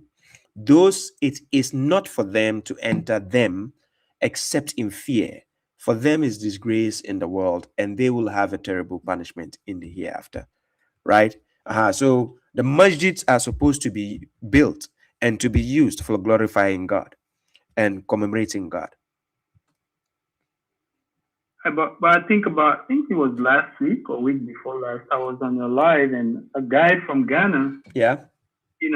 Talking about, and I think I'm not sure, but I think he supported him too. He was talking about, people wasting money to build masjids and all that. I don't know if you remember. We are talking in a context. In the context of this, imams, the scholars have lied to the people that you have to build mosque when you die. They have to use your money to build a mosque so that you can be getting blessings to go to Jannah. Then I said that means only rich people will go to Jannah by that, meaning just build mosque and that it doesn't help. If a community already have about 3 mosques, that should be enough. It doesn't mean everybody has to build a mosque around. No. Are you getting my point? Yeah, I get your point. Yeah, so that's what I mean. I was talking in a context. What I meant in where I come from Ghana, just the community alone I come from, there is over 25 mosques. Like, it doesn't help. Can you imagine a small community with a population of about 500,000 people, and then you have like so many mosques? Like, why? So that's too much. So that was what I was criticizing. That it's about time they stop building much mosques. They have to have limited number of mosques. We look where I come from. We have one of the biggest mosques in my community where I come from. But it never get full. If this mosque doesn't get full and you are still building mosque, for what? Do you get my point, Dad? I agree. Yeah, I agree. Yeah. So people need houses to sleep. We have a lot of homeless people in the community I come from in Nima. There are people who are sleeping outside. You see them sleeping behind, we call it bench, like the seating bench, long one. Multiple people sit on it. We have people in my community I come from, they sleep on that in the night.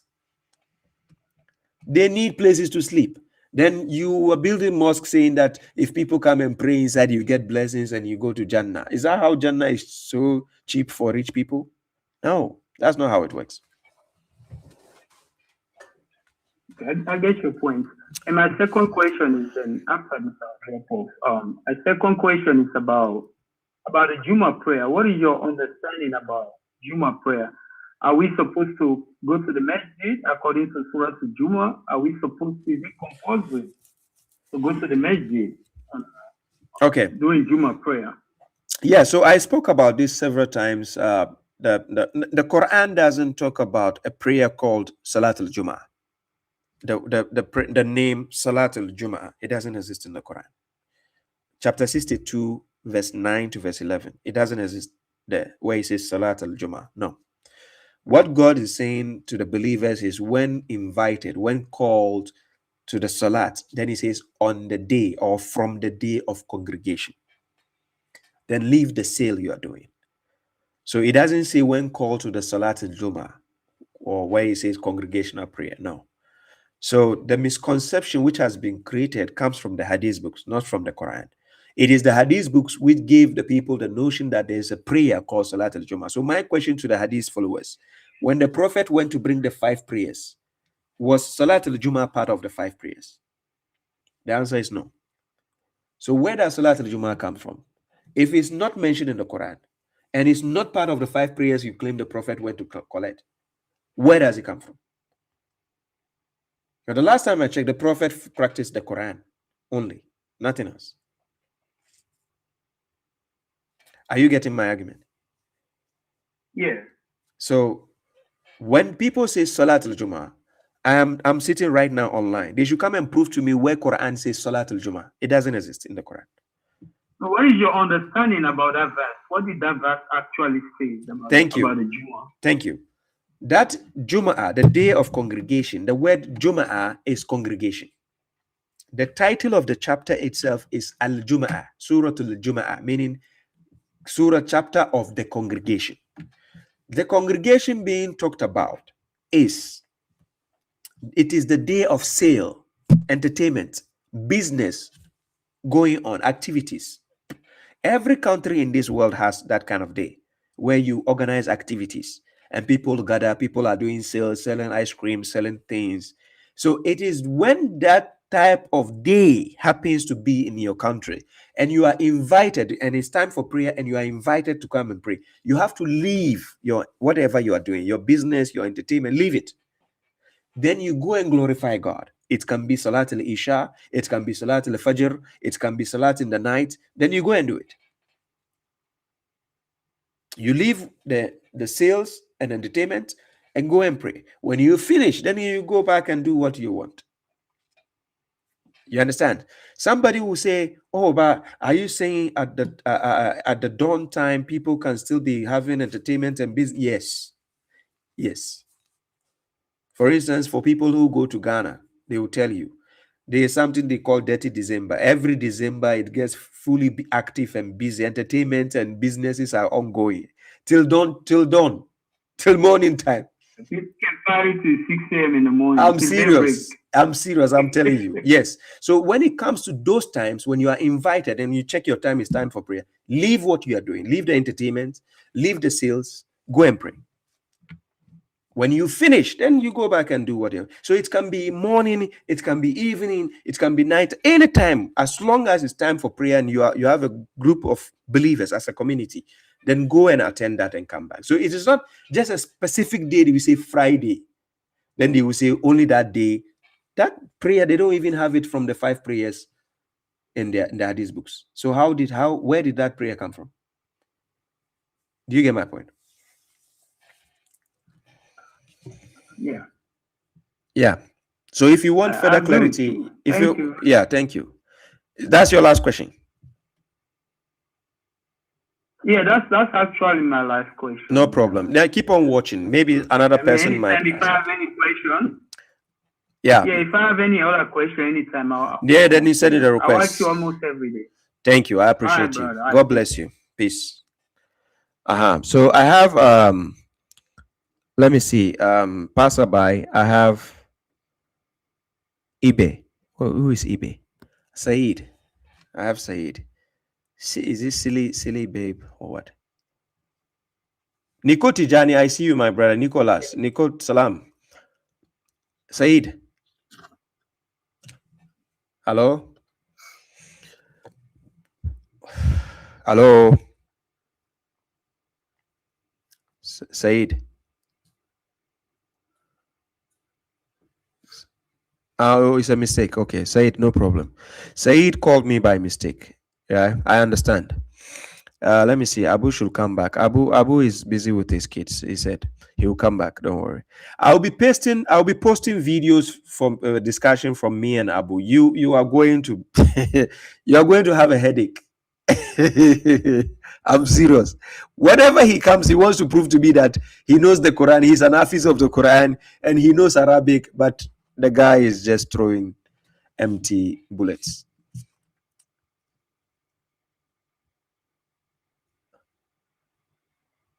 Yes, he says, what is the significance of the sabr and a horse after a man bending down? Von Ali says, hello, brother. I have a question. How did Muhammad know that he will marry Zayd's wife after he divorces her? Did he get secondary revelation? It was based on revelation. Zayd ended his marriage objectively it is Zayd's choice to end the marriage because he wasn't okay with the marriage, according to chapter 33, verse 37. So yeah. Ami says, Salam Baba, if Malaikat is only a title, how should we understand verse 35 to verse 1? I never said it is only a title. I said if you are checking a word, it is based on a context in which you have to check. If you're checking at it as a title, and remember in Arabic, just one word is not limited to one meaning, right? So based on the context, if you are checking, for instance, chapter 35, verse 1, by the way, it never even talked about creating the angels as such. It says he has made, he has assigned, right, the malaika with wings. So till today, people know, people who talk about the devil, they believe the devil has wings. I'm serious. People believe the devil has wings. Yeah. Let me see.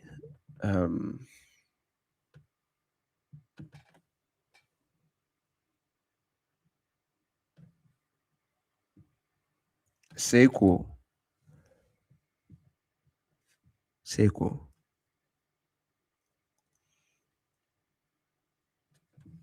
Okay, Sequel is not here. So guys, I've done 3 hours, 30 minutes of live stream. Yeah, 3 hours, 30 minutes.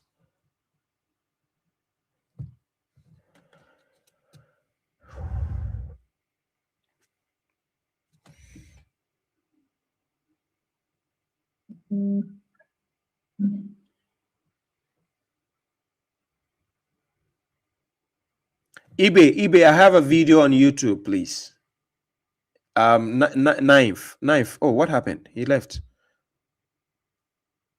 Oh, yeah. Thank you, Anas. 22 grants. 22. Oh, somebody's calling. Line in.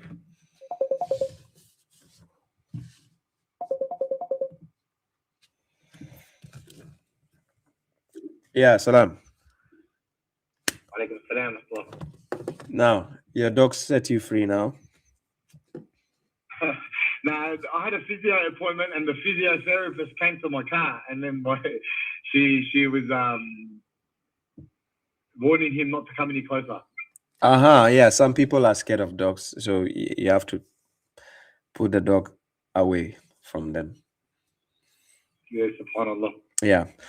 Anyways, so we were talking about the translation I did concerning the Yahya and Jesus issue, and I was explaining based on the context in the English grammar, right? Nah.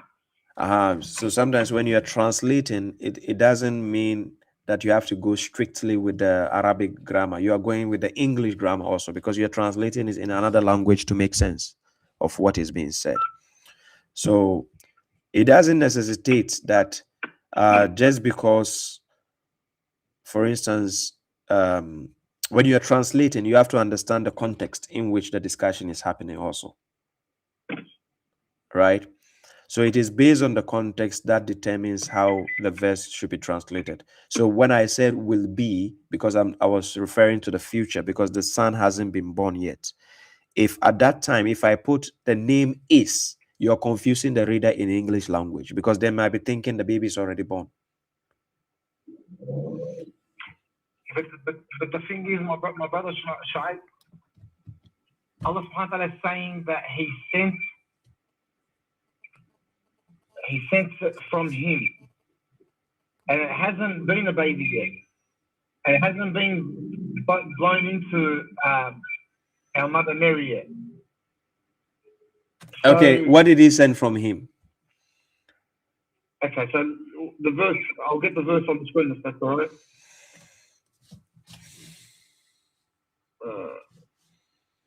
It said it was 345, yeah? You are talking about 345? Wasn't that, yeah, that's what we're talking about. Yeah, that's what we spoke about before. Okay, so over here, Al-Masih Isa ibn Maryam وجيها في الدنيا والآخرة. No, not this one. Okay, so that is 4. Go to 4:171. 4:171.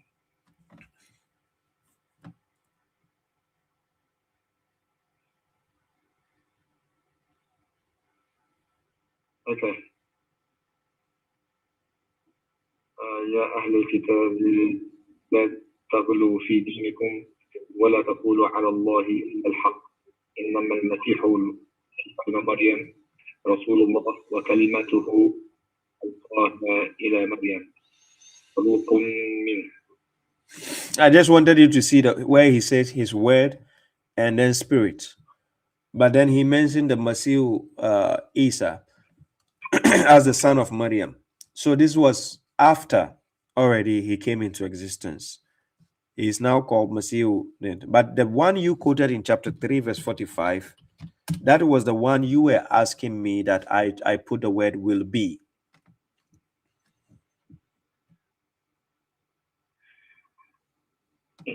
Over here, the one that you just showed me, it says, إنما المسيح عيسى ابن مريم رسول الله وكلمته ألقاها.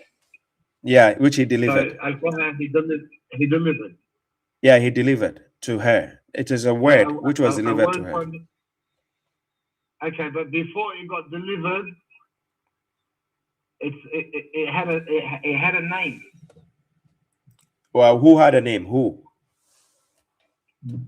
The Ruh that Allah sent. No, because at that time he wasn't in a human form yet. It's still a word. A word here means a promise given to her, meaning I give you my word. If I'm talking to you and I say, Abdul Faturuni, I give you my word. Tomorrow let's meet.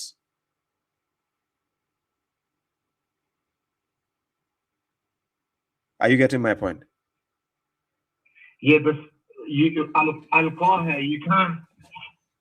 How do you deliver a word?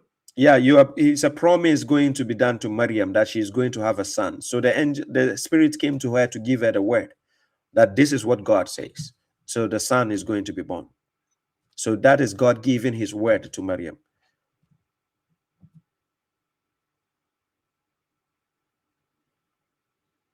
But so the spirit itself, when Allah sent the spirit, in the other verse he says that Ismuhu al-Masih ibn Maryam, and that conversation wasn't between him and Mary. Wait, that is still it was conversation between him and Maryam. You are talking about the Quran chapter 3 verse 45. Yes, that was at 3:45. The 3:45 talks about the angels. Yeah, okay, so it says, when the angels said, "O Mary, indeed God gives you good news of a word from him." Yeah.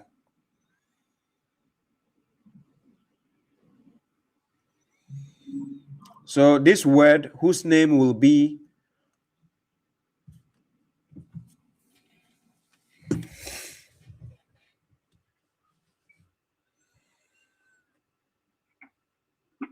I just want to understand what is the clarity you want, or what is the confusing part of the verse. Because I was talking to a Trinitarian. And I requested they bring out your translation. Yeah. And I always do. Yeah. So we got to the verse, and then that, as an Arabic speaker, when they made me translate word for word, yeah, I couldn't. The will be isn't there. The will be is based on context. That's what I just told you. If you are translating, based on context, yeah. But if we're gonna linguistically, it's not there. I don't think you are getting the argument here still. Okay, let's take the will be out. Let's take it out. Translate it without the will be. Translate it. I'm going to show you something because you are translating in an English language. So you need to follow the grammatical rules of English. So now, But even in the Arabic language, my brother Baba, as an Arab, when I read it in Arabic, there's no will be there. His name is already Isa ibn Maryam. still you don't. Oh my God. Does Maryam already know that his name is Isa? Does she already know? Before the spirit came to her, does she already know that the word name is Isa? No, at that point when the angel gave her the glad tidings, that's when she knew. Thank you. When she knew, but she hasn't been pregnant yet. Thank you. He's not born yet. Thank you. So now you are understanding the context here. So that it is a future reference of what is about to come. That's why she asked the angel. So let me give you the clarity. Chapter 19, verse 16. Let's read so that you get the clarity. In chapter 19, verse 16, when you read downwards, it says, and she took a partition other than the family theirs. Then we sent our spirit to her, and it appeared to her as a normal human. She, Miriam, said, I seek protection with the gracious against you, that is the spirit, if you should be pious. He, the spirit, said, I'm only a messenger of your Lord to grant you a pure boy. She said, how can I have a boy while no man has touched me and I have not been a whore?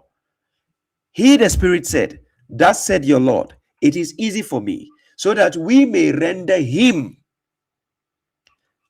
a sign for the people and a mercy from us. And the matter was decreed. And then it continues, verse 22. So she conceived him and retreated to a location with him.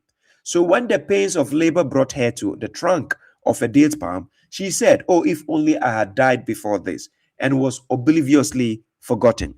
So the child called her from beneath, that do not grieve, your Lord has made a brook below you.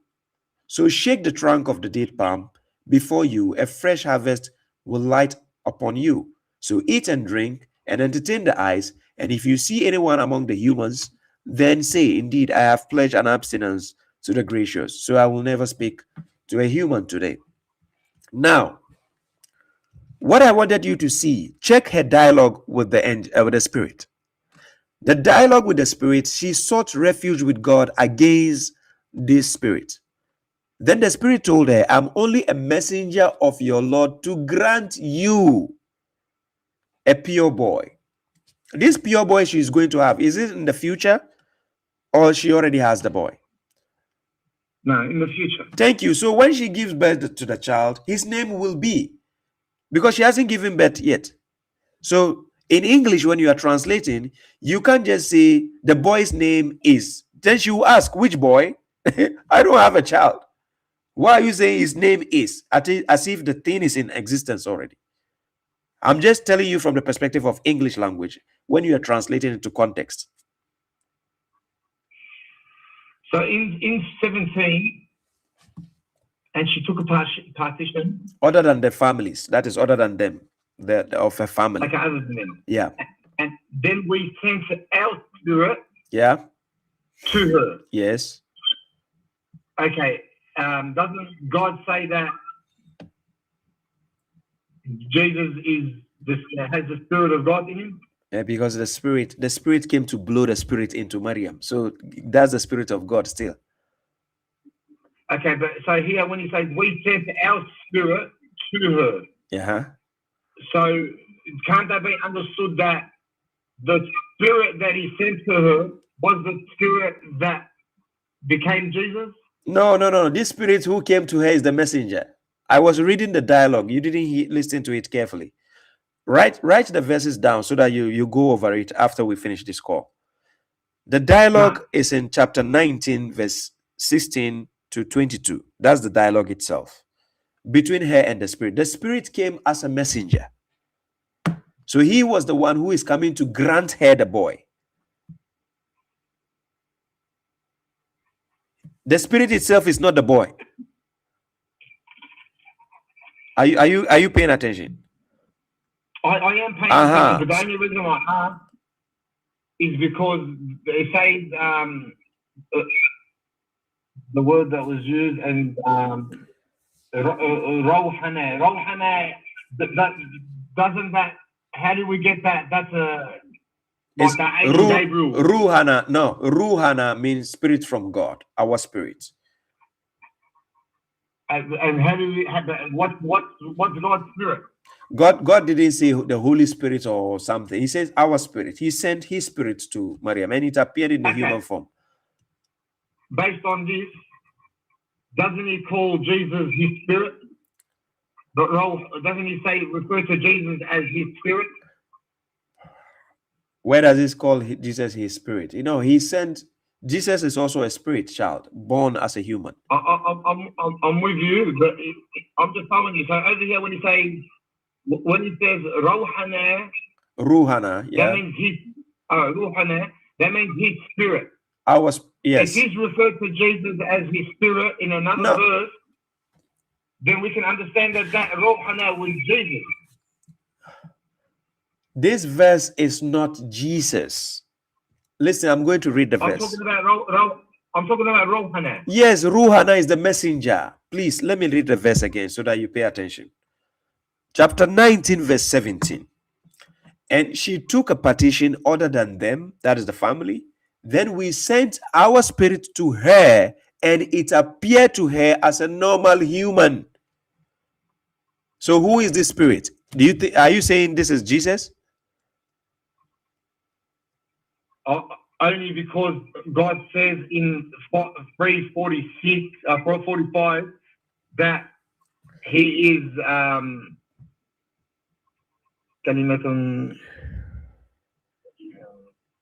where did we read it before that? He's the word and the spirit of God. Chapter 4, verse 171. That is the verse I gave you. I gave you that verse earlier. Yeah, in that verse. Yeah, Jesus is a spirit and it's a word, and he became a human.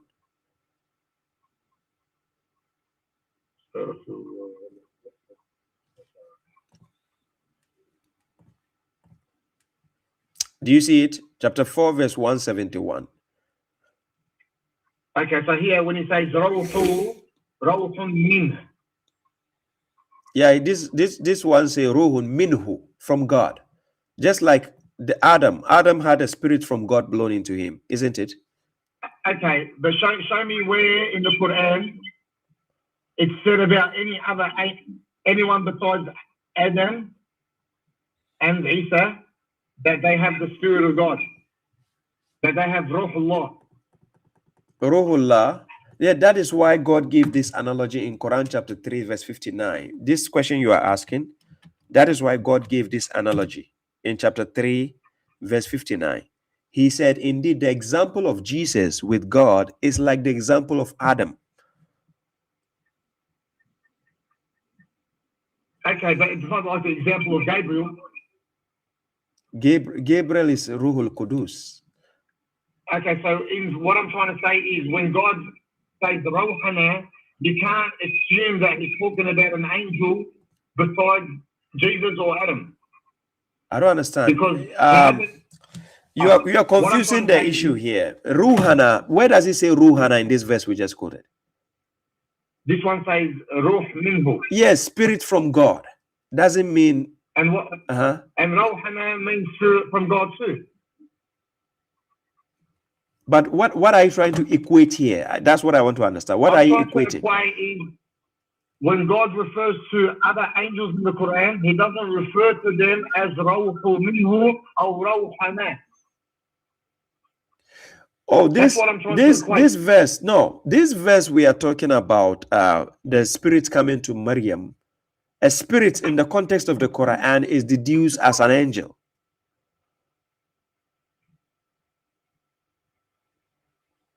Say that again, the spirit in the Quran. In the Quran, that context I just read in chapter 19, that spirit is in that context seen as an angel. If I say evil spirit, what comes to your mind? An evil spirit? Yeah. What comes Like to your mind? maybe a devil or something like that. Thank you. If I say good spirit, what comes to your mind? I would probably say an angel. Thank you. So, But if you say the spirit from God, yes, two things come to my mind. angels come from God. No, but Rawhullah, like those two verses, the only two things that come to my mind is the Spirit of God that's in Adam, that he nafakh fi when he gave his life, and the Spirit of God he sent down to Mary. Anything else can't be classified as Rawhullah because God hasn't said so. Jesus himself, apart from the spirit who came to Maryam, Jesus himself also had the Ruhullah blown into him. With Jesus had Ruhullah blown into him. Yeah, into Maryam to form Jesus. Jesus was the Ruh. He was the Spirit. Which spirit? If you say he was the spirit, which spirit? The Ruh min Allah, the Spirit from God. Which one? The one that he sent to Mary that appeared as a man. Oh no! You are okay. Let me give you the understanding. Quran chapter 66 verse 12. Chapter 66 verse 12. God says, and also Maryam, the daughter of Abraham, who fortified a private part, so we blew therein from our spirit. What was the 56:12? Chapter 66 verse 12. A creed of Abraham, yes. Yeah, peace to you, Rashad Green. Chapter 66 verse 12. Yep. Okay. So it says also Maryam, the daughter of Abraham, who fortified her private part. So we blew therein from our spirit.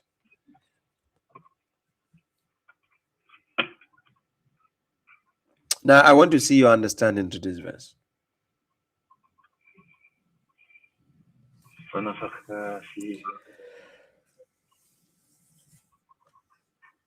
he blew from his spirit, from his spirit. That's what gives life, his spirit. He says we blew. So who went to blow the spirit to Maryam? Who went and do that? Hello. When God says we, that's the God we. And I'm asking, who went to Maryam to do that? He tells us that he sent the spirit to do that. Thank you. So that spirit he sent, is that Jesus? That's what I'm trying to say. He sent the spirit. In the other verse, it says the spirit came as a man, as a human. The one who came as a man. That's what I want to know. The one who came as a man, is that Jesus? It could be argued, yes. Oh no. So Jesus came to Maryam to blow the spirits of himself into Maryam. Based on the context, it could be understood like that. No. If Jesus can just appear as a human being to Maryam, why does he need to be born again, to be given birth? So he can be Allah subhanahu wa ta'ala ordered him, and why did Allah subhanahu wa ta'ala mean that's how she was able to conceive. He's not going to come as a fully grown man. He came as a spirit, the spirit of God, and then the miracle that God decided to play out was for the spirit to be conceived into Mary, and then her give birth to the spirit, and the spirit be the Messiah. No, wait. You are trying to say Jesus came in the human form to his mother, and then he, the same human who came to Maryam, the spirit, Jesus, he blew his own spirit into Maryam again, and Maryam has to conceive him in pregnancy and give birth to the same spirit again.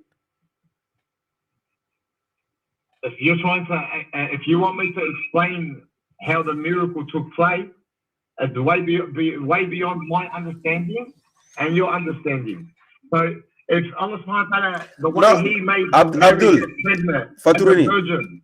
Abdul Faturini, if it's beyond your understanding and my understanding, please, I don't want to know. I don't want to go crazy. My brain has a capacity to understand. So if it is beyond my understanding, I don't want to know. Yeah. What I'm trying to say is, for us to understand how miracles work, we can't understand that. But this miracle for Mary to be able to conceive, Allah subhanahu wa ta'ala sent down the Spirit, and that was His miracle. That's how it played out. But how can you show me? Yeah. How can you show me that the Spirit that came and appeared as a man, without relating to the Harry Potter books, that was Gabriel? It doesn't say that is Gabriel. Where does it say that is Gabriel? Where does it say that? Exactly. It says there was a spirit from God, and then God tells us that that Jesus is the spirit from God. Yeah, so and then what is the problem? No. If Jesus is also a spirit from, how is that a problem? It's not a problem. I'm not saying it's a problem. I'm just saying that I can accept that Jesus came down and then He blew Himself to Mary, and then she got pregnant, and nothing changes. No. But just the will. So Jesus came down and blew himself as a spirit into His mother? Pretty much. Because brother Shaiba, me and you, we have a soul, correct? Yeah. Jesus doesn't have a soul. He has the Spirit of God. That means, are you trying to say Adam doesn't have a soul? Adam has the Spirit of God. That's the initial spark that gave him life. Yeah, but Adam has a soul, so he has a soul. Do you agree he has a soul? Yeah, but the soul isn't, you can't say that it's the same as me and you. Yeah. Why will you say Jesus doesn't have a soul? Whether it's a soul or not, but it's different to the normal human, where we were born through procreation and stuff like that. Yeah, no problem. I understand. I understand that. But where is your point going to? What, in the summary, what are you going to say Jesus is? Jesus is a prophet and the Messiah of God. And then? And He has the Spirit of God in Him, and nothing more, nothing less. Yeah, I know. I agree. And then? That's all I'm trying to say. Oh, then it's a simple understanding. I agree with all that. But the way you keep going, that is where I don't understand. When you say the Spirit Himself is Jesus and He came to blow His own Spirit into Maryam and then she gave birth to Him again, that is a confusing part. It's confusing because it's deep, and I'm thinking of it because it's deep. And the thing is, I got into, like I said, I was speaking to some Trinitarians, and they bring me the context, and there's no problem with us believing that Jesus has the Spirit of God in Him, and He's nothing but a messenger and the Messiah. If they if they are trying to say Jesus has the Spirit of God, therefore He is God, just give them verses where Adam had the Spirit of God blown into him. Does that make Adam a God? I'm not saying it makes Adam a God, and I'm not saying it makes Jesus a God. No. I'm saying if the Trinitarians are using that as an argument against you to say, therefore, Jesus is God, just because he has a Spirit of God, then you should use the Adam example to them. That's what I'm saying. Okay. I'm with you. Yeah. As a Muslim, if I accept the fact that, okay, Jesus has the Spirit of God in Him and He's the Messiah, and maybe that's what makes Him the Messiah and all of that, and He is our prophet and He's a messenger that had miracles by the permission of God, and do not worship Jesus, but accept Him as a prophet. And like that, they got nothing to stand on. I can accept that He's the Spirit of God, but He's not God or God's Son. Yeah, that's it. That's the point. That's where I'm going with all of this. That's my whole point. But you made me tired before getting to this part. I'm sorry, because I'm tired. I was on the thing for 2 hours with these guys yesterday, and You were giving me headache. If not because you are a Quran follower, I would have taken my glasses out to look at you. I'm like, what are you doing? Like you are making my brain go like this. If I was married, I'm Seriously. Oh my God, Abdullah doesn't come out. Please don't say it. Please don't say don't let the Trinitarians confuse you. Please don't let them come. Wallah, I'm not confused. Uh-huh. If anything that allows me to understand it even more and argue with them even more now. Yeah. Alhamdulillah, and I've understood it. But what I'm trying to say is, all my life I was a Sunni, and as a Sunni, I was under the impression that Gabriel was the angel that came down and changed into a human. Okay. You had that understanding because the Sunnis have that understanding. Yeah, and as a Quran only, we only can base it on the context. Yeah. So I can't say that Gabriel is the one that came and delivered the soul, because that's Sunni narrative. No, yeah, exactly. That's a Sunni narrative. It wasn't Gabriel. It only said the spirit came from God. Exactly. And sorry for giving you a headache, but we got to the point. Thank you. Yeah, no problem. You're welcome, my brother. Thank you very much. I love you for the sake of Allah, my brother. Thank you very Inshallah. much. One love. One love to you. God bless you, Abdul. May Allah reward you. Keep up the good work. Thank you. Inshallah. Assalamu alaikum to you. Assalamu alaikum. Salam.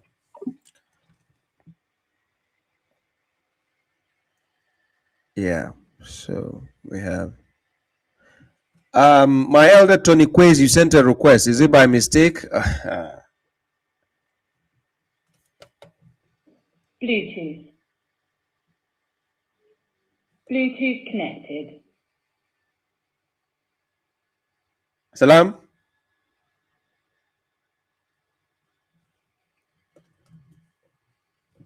Is Tony Salam?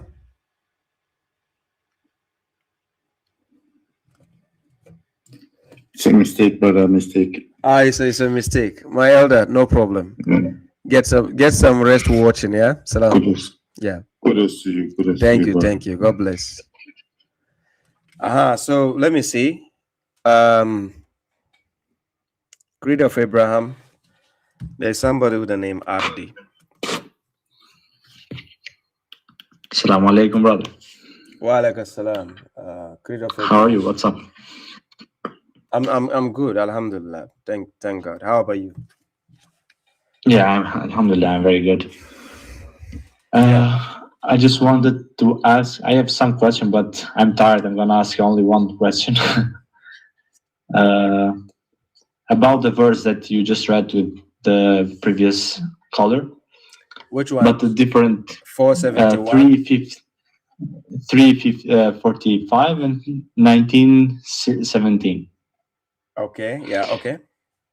In the beginning of the verse, it mentions the angels in plural. Yes. And in the other answer, Surah Maryam, it says our spirit in singular. Yes. Is there any harmonization about this or like? Okay, so let's see the breakdown. You see, earlier on, I was giving him the example of good spirit and bad spirit. We all know bad spirit is the devil and good spirit is the angels, right? I heard that. Understanding of a spirit, God mentioned, he classifies a spirit as angel. But we are going to see the example. For instance, if you go to Quran chapter 97 and you read verse 4, it talks about the angels and the spirit descending therein by the permission of their Lord for every matter. Now the question is, God chooses messengers among the people and what? And angels. Angels.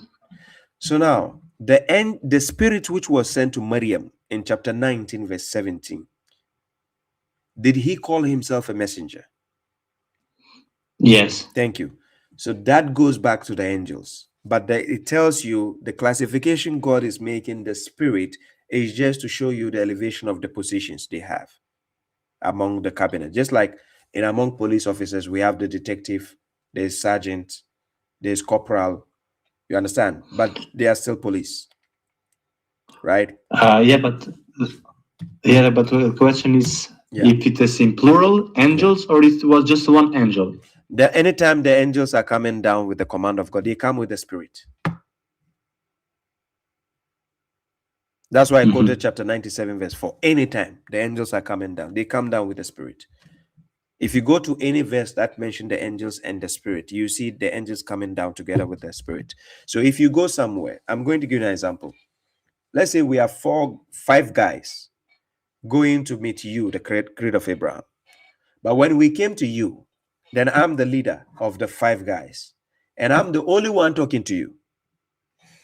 But after we talk to you and we leave, one person was talking to you.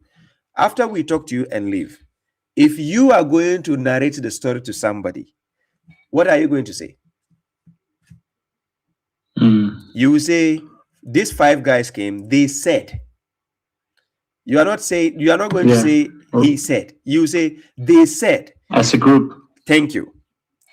Because it's a group always moving together, rolling together. Right? But even if one person among the group is the one speaking to you, he represents the whole group. So in 345, God was narrating the other aspect of the story to let you realize that the spirit who came down didn't come down alone. Right? Yeah, I see. Of course, Maryam cannot see the other angels in their original form. That's why the leader, appeared in a human form to her. Because according to God, you cannot see the angels with your naked eye physically like this. So they have to take a different form. Thank you. So they have to take a different form. But because they came in the group, chapter 3, verse 45 is giving you the summary of how they came to her. So he says, when the angel said, "Oh, Maryam, indeed, God gives you good news." But when we read the other side of the story in 1917, we can see it was the spirit who is the leader talking to her, not all of them, but he's representing the whole squad. So when you read 97 verse 4, that is when coming down of the angels and the spirit will make sense to you. It says, the angels and the spirit descended therein by the permission of their Lord for every matter or every command. Similarly, if I go to chapter 70, verse 4, when you read, it says, the angels and the spirit will ascend to him in a period whose extent is 50,000 years. So always when the angels are moving, the spirit is with them as a leader. So even if the spirit alone is talking to you, it's still the group talking to you. So the spirit is Gabriel, right? In this context, it doesn't say the spirit is the Gabriel. If it mentioned the Ruhul Qudus, then that's Gabriel. No, I'm saying the angels and the spirit, this spirit. Yeah, the spirit here, we can understand it. If you want to understand it in a broader context, we can say Gabriel. The reason is, you can't justify that the spirit itself is Gabriel. But when he says the Ruhul Qudus, that is Gabriel. The reason is, if you go to Quran chapter 2, verse 97. 97, yeah, I know. It says, say, whoever is an enemy to Gabriel, then indeed he brought it down into your heart. Then he says, by the permission of God, confirming what was before it, and as guidance and good news for the believer. So when you go to 16102, it further explains to you how Jibril brought it. So it says, say, the Holy Spirit. So you see, not just the Spirit, the Holy Spirit. So there's difference between saying the Holy Spirit and saying the Spirit. Yeah. I see. Yeah. So that is okay, then. That is why we cannot say it was Jibril who came to Maryam. No, we can't say that. But can we take like narratives from Gospels? Because in Gospels it's Jibril who appeared to her. And can we say as a historical evidence or the Quran is here to confirm the truth. If Quran doesn't confirm it in that way, then what they are saying is not right. I see. Yeah. You get the point? Yeah, thanks for the answer, brother. You want to break your promise to go to another question? Okay. Okay. So if we go historically about the Quran manuscripts, yeah, we see that it doesn't have harakats, the vowels, Yeah. Yeah, so how can we know the correct reading? For example, alif, lam, ra, these letters, because alif, lam, and ra, you can find it in Surah Fil when it says alam tara kayfa, you know the verse. Yeah. And how do we know that we should read it alam tara and not alif, lam, ra? Okay. When you're taking muqattat, in Arabic they call it the muqatta'at, that is alif, lam, the initials you see on top of the chapters, right? So when you take alif, lam, mim, yasin, tasin, ayn, and yas, and so on, these things you are saying cannot be written like the alam tara kayfa you are talking about. Then it doesn't make sense. If you say alam means have you not, if you say have you not in the beginning of a verse, it will not make sense. They are initials. Now, when it comes to how certain tashkils or things look different from the text, variations coming down, this is how it works. Let's take the word color in American English, right? If you go to American English and you write the word color, you write it C-O-L-O-R. When you go to UK and you write color and you write it the same way, it's wrong. You have to add U, C-O-L-O-U-R, right? So now, color, same word but written differently. It doesn't necessitate just because this letter is coming from UK and it has now been written in American form makes the letter invalid. No, it doesn't. Are you getting my point? Yeah. Same word, we take, for example, another word, center. C-E-N-T-E-R is center. So there is the American version and then there is the European version, the UK version. So we have the center in American version is C-E-N-T-R-E. Center. Mm-hmm. That is the American Yeah, I see the version. difference. Yeah. Thank you. So if that same statement is going to be given to American people, something has to be swapped. But it doesn't invalidate what is being said. Are you getting what I'm saying? So I have this manuscript. I did a lecture last time. I was showing on, I'm coming. Let me show. Okay.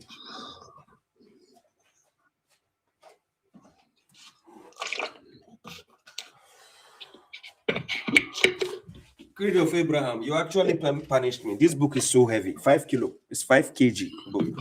Oh Let my me God. take this 5 kg. Let me see. I'm showing you something. You see, from time immemorial, coming down through centuries and ages, you see, every group of people have the way theirs are written, but they understood the message the same way, right? So coming down from time immemorial, based on the timeline and the location, the geography of people who are using it, how they write it, but the concepts of the message remains the same. Coming down throughout history, how it is written. These are manuscripts, right? These are manuscripts coming down, and these are all traced back to the Hafs version. This is the Hafs version we have today, till it came down to the 19th century, to the 19th century, 20th century, and then finally here, I take you to the 21st century.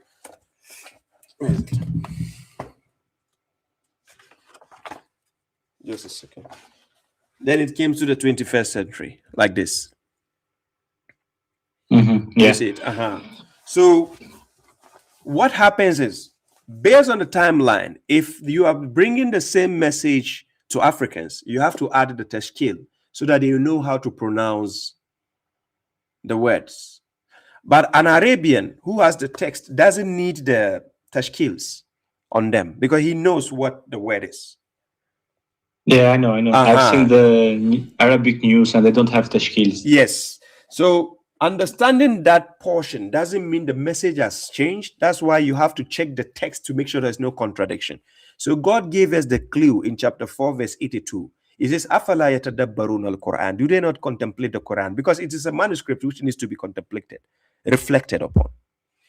Then he says, had it been from other than God, they will have found therein numerous discrepancies. You understand? So the text can be compared and checked for consistency. And that is why I use the Hafs version. The version they call Hafs has always been the consistent one for me. Yeah, I see. So the answer is based on the context, because Alif Lam Ra, it can be like Alam in Surah Al-Baqarah because it doesn't make sense. Yeah, if you say Alam, it doesn't make sense. No, it's a context. If you say Alam, it says Alam, not... it finishes the ayah. Exactly. So that is the point. Yeah, I know. Yeah. Anyways, don't add another question. No. I think I knew the answer, but I wanted to verify, like, from your perspective, it was the same. It's good to ask the question so that other people can also benefit. It doesn't matter. It's good to ask, then people can learn. So yeah. Yeah, I was thinking it this way, but I just wanted to make sure your perspective. Yeah. That's it. Thank you. Yeah. But anyways, for those who missed this part, it will be on YouTube. You can rewatch it. This parts I just showed. If you missed it, Mariam, you can watch it on YouTube after I finish the playback, right? Yeah. Okay. Thank you, Creed of Abraham. Thank you. Yeah. Thank you too, brother. Peace. And I'm just like surprised. You know every answer, bro. It's really a blessing from God. Yeah. Thanks to God. Yeah, I appreciate that. God is a blessing of God. I appreciate that. Thank you. Salam. My brother Bilal Jibril is trying to call me. Let me call him. Bilal. Line in.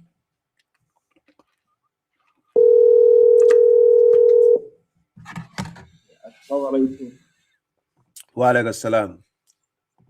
Bilal. This is Bilal.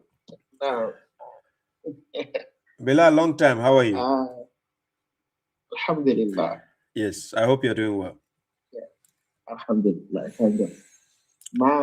My question has to do with time of prayers. Okay. In the evening, the time of prayers, is it, sometimes sun can fall, like sunset. Okay. But at the same time, it's not yet dark. Okay. Before the prayers, is it after when the sun sets, but the night is not yet come? Which prayer? Which prayer? No, which prayer are you talking about? I'm talking about sunset prayer. Isha. In the evening prayer. Yeah, Isha can be done when the sun is even about to set. Not necessarily set, but even if the sun is on the way going, you can do Isha. Okay. Yeah. That's all what I want to do. Yeah, you can do Isha even if this thing is on the way. Yeah. Okay. I thank you so much. I'm happy. Yeah. You're welcome, Bilal. May God bless. Much blessing. Assalamu alaikum. Inshallah. Wa alaikum salam. God bless you, bro. Peace. Salam.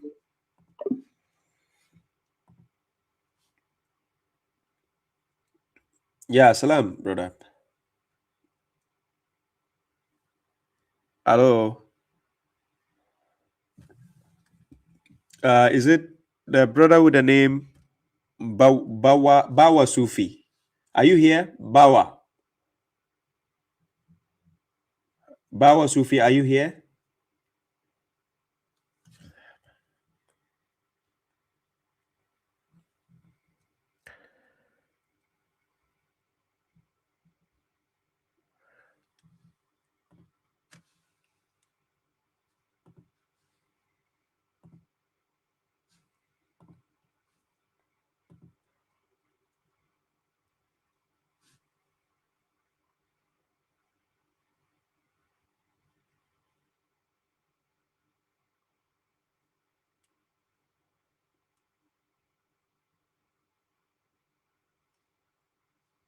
Bawa Sufi, are you here?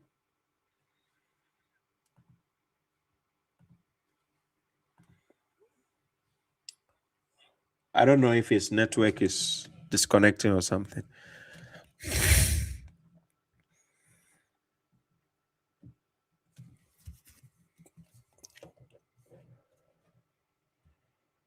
Usman Russell, you sent a request. Are you coming up or is it by mistake? Let me know. Thank you very much, Flashpoint, for the gift. Thank you to all those who sent me the gift on TikTok. I appreciate that. God bless you. Kanji, yes, salam to you, Kanji. You're welcome. Bluetooth. Bluetooth connected. Let me see.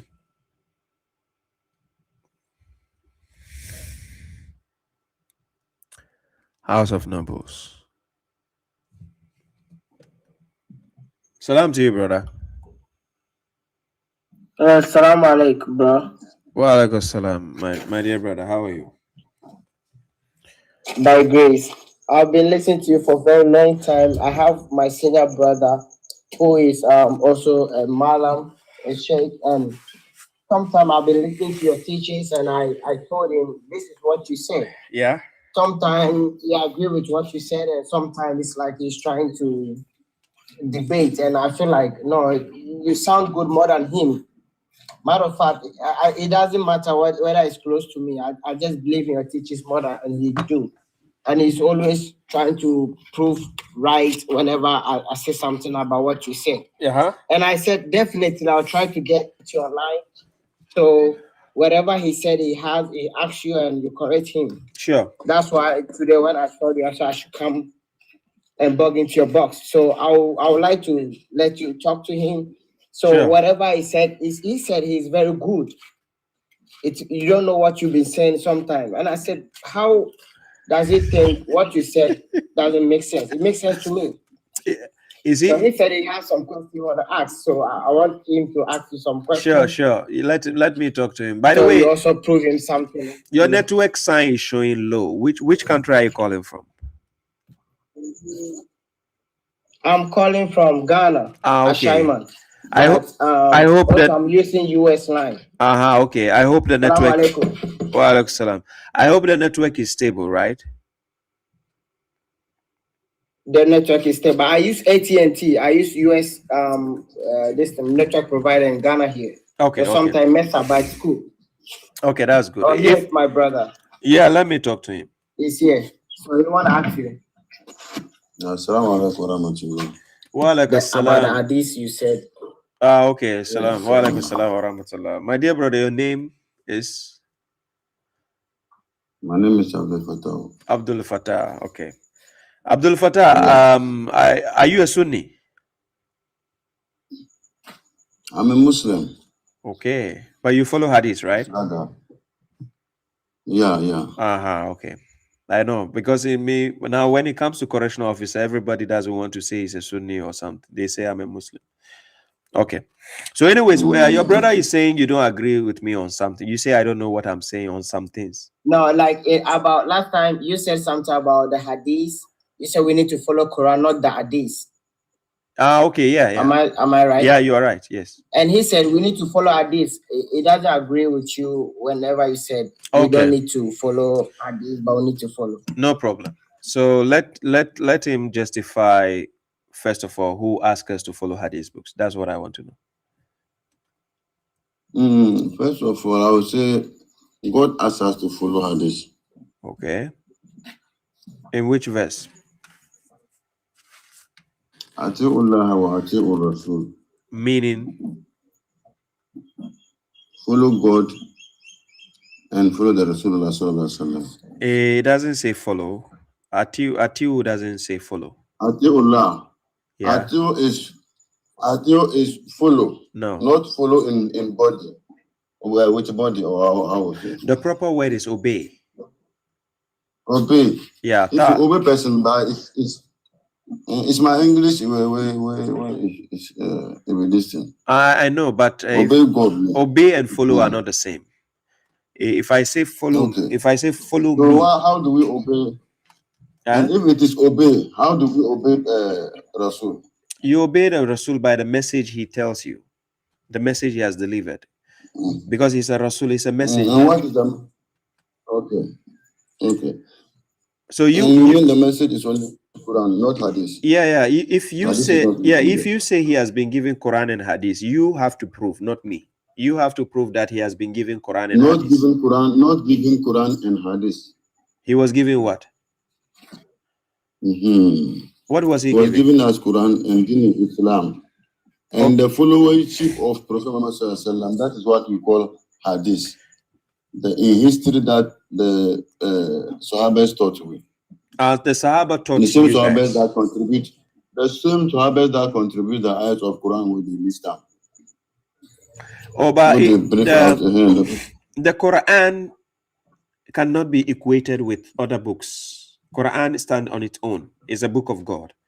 Whatever you claim the Sahabas gave is not the book of God. It's their opinions. It's not even factual. Yes. So if you say what do you mean by opinion? Opinion means you just what give. They think. Yes, what they think. I didn't know the same Sahabas that taught the ayahs of Quran where they arrange them. No, they are not. Did I know Rasulullah bring the Quran direct or they write it or who wrote the Quran? Yes, he taught them and they wrote it. And he himself wrote it also. He taught them and they wrote it. Yeah. Which men? Not the men that taught the Hadith. Yeah, but he never asked anybody to teach anybody Hadith. Please. And if they are the one taught that one, and you will not believe their Hadith, what shows the one they taught as Quran to be the right one? The Quran is because it be the same people who. No, they are not the same people. Please, point of correction. Quran is a book from God, and the messenger was the one who taught them. The messenger never taught anybody Hadith.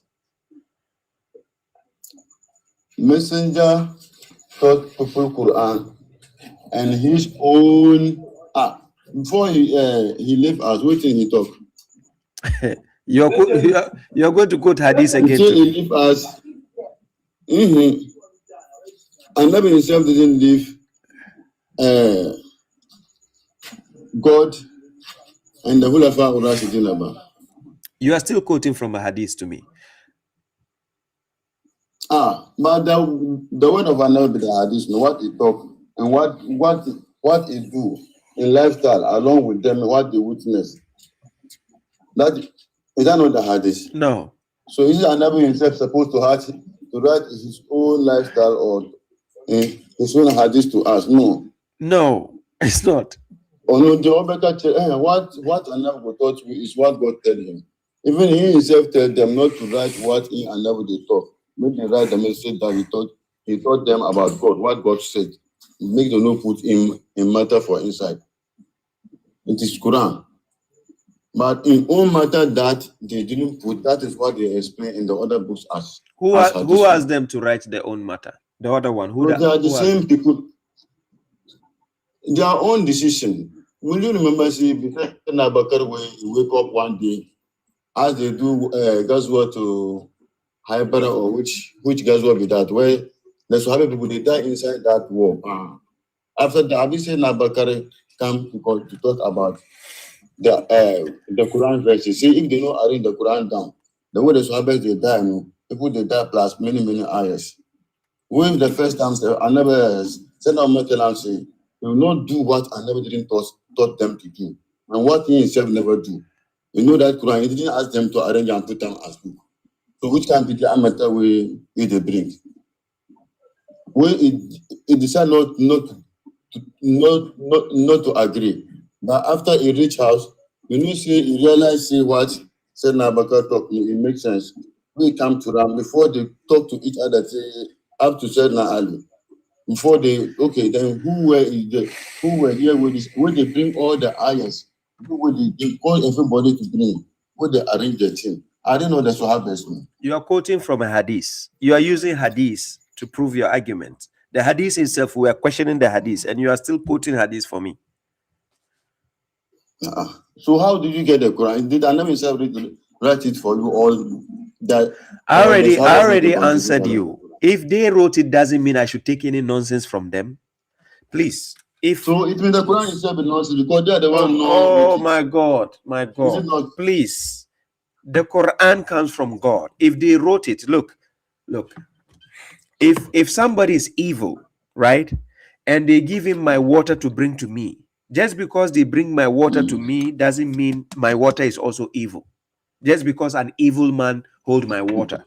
does not mean my water is also evil. What I'm No, telling the you, Sahabas are evil. no, what I'm telling you, for example, Don't say don't follow evil, but the I'm Sahabas like giving the you an Quran. example, my brother. Listen, example I'm giving you. Don't misjudge what I'm saying. What I'm saying is, you are claiming just because the book of God passed through their hands, that means any nonsense they have again and they give me, I should take it. That's what you're saying, right? I'm not saying about any nonsense, anything they talk to you about again. So my belief is as the way you bring the Quran that they wrote for you. They wrote for me How how? you bring the Quran as? Tell me one person's I don't know name. the one wrote it. No, give me one person's name who wrote the Quran with his name in the Quran. You give me one person name, one of the Sahabas, and mention their name and show me in the Quran. Which one was the secretary? No, is it not Zaid ibn Zaid? I know the secretary in the right matter. In this thing, I didn't know the Sahabas. If you didn't know this talk, I never we were with you. I never when something like this happened. I never thought act like this. They say we should do like this. If the same people not contribute the ayahs of the Quran with the arrange, you know, with them with that. My brother, the simple question. Anything they will talk apart from the Quran one, that one be nonsense. What shows the Quran to be nonsense? So because if what they bring, if what they will bring more be nonsense. No, so are you equating? How do you know that one is nonsense? And how do you know the Quran they contribute is the right thing that they brought to you? Okay, my brother. Simple question. Quran, is it from God? Yes. Okay, Hadith, is it from God? It's not from God. Thank you. Okay, I don't wait. Wait, listen to you have answered correctly. Okay. Quran is from God, Hadith is not from God, right? No. Okay, I don't need what is not from God. I don't need it. You don't know what is not from God. Yeah, if it's not from God, I don't need it. I put it to the trash. So whom are those that God talked about? The believers with him. The believers. Whom? The believers. Which people that matter God talk when you say he trust them? They pledge allegiance. They pledge allegiance to the prophet because they were with him. They have to be loyal to him. What? Quran never mentioned their names. If you mention their names, but the Sahabas. But the Sahabas, don't they have munafiqun among the Sahabas?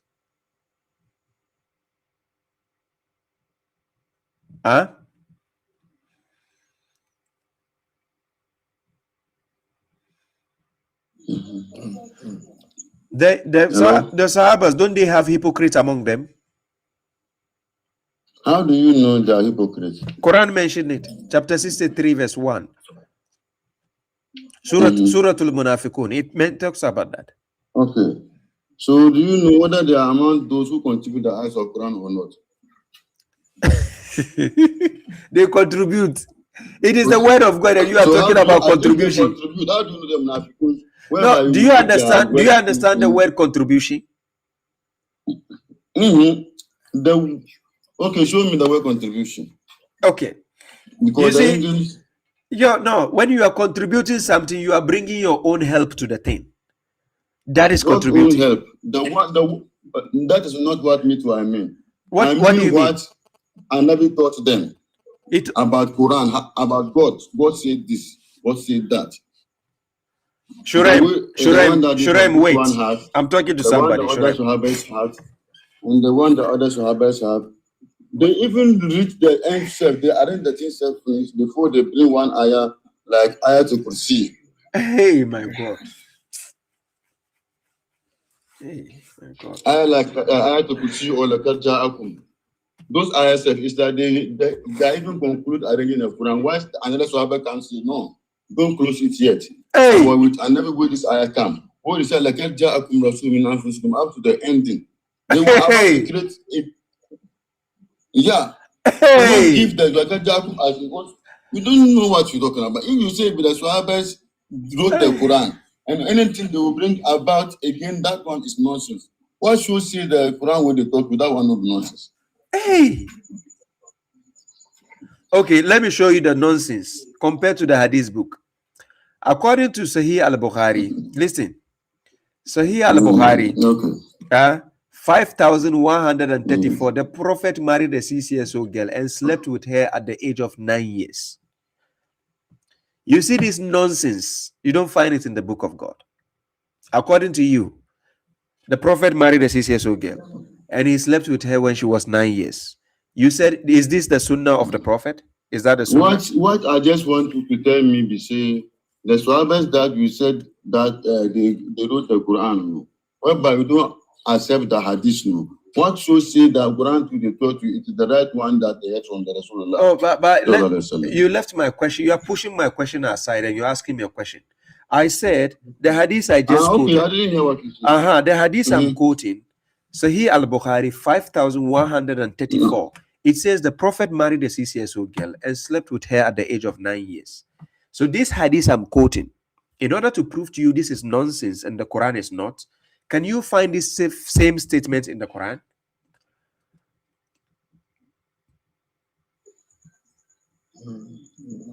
Narrated by which Sahabi? Nana Aisha herself. Which Sahabi? Nana Aisha herself narrated this statement. That is with who? The Prophet married her at the age of 6 years and slept with her and consummated the marriage at the age of 9 years. Yes, and at that time she was still playing with toys, the dolls. With toys. Yeah. What the person thought, it doesn't make sense. Hey! Because, no, listen to me. You may see another hadith, they may read an hadith. You see that this the hadith that, and they say, but this one is da'if. This hadith you are talking, if you go to what they will tell you, but it is da'if. No, this is Sahih. No, my guy. My guy, it is Sahih. Check it. No. Okay. What I tell you? Open it and check. Say, even if it happened like that, listen. Check it. Something? You know what I'm saying now? No. I said check the hadith. Listen. Check. And the hadith, whether it is da'if or not, but what I tell you that it doesn't make sense, meaning what? How does it not make sense? You didn't ask me how. It didn't sound right, give me, because Prophet it doesn't fit, that method that doesn't fit. Some methods there about him. We don't talk like the way they born him. He say, Anna Bashar Muslim, you are illegal. If human being like you, then you can carry on like that.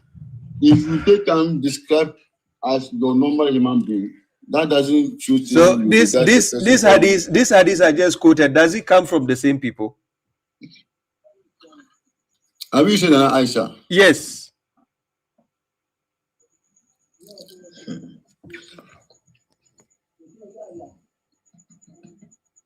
No, listen.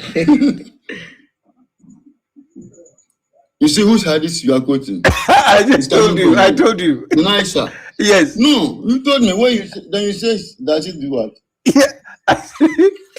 You say, are they the one who wrote it? Or yes. Is it among those? Are they the same people who wrote this one also? No. So I thought according to the hadith, even Nana Aisha is the wife of the Prophet. According to your hadith, Nana Aisha is his wife, right? So she's part of those who narrate hadith also. Yeah. She's also part of those who narrate, and she narrates the Quran also, right? Part of those. Yeah, and she narrates the Quran also, right? Okay, assuming, for example. Wait. She narrates the Quran also, right?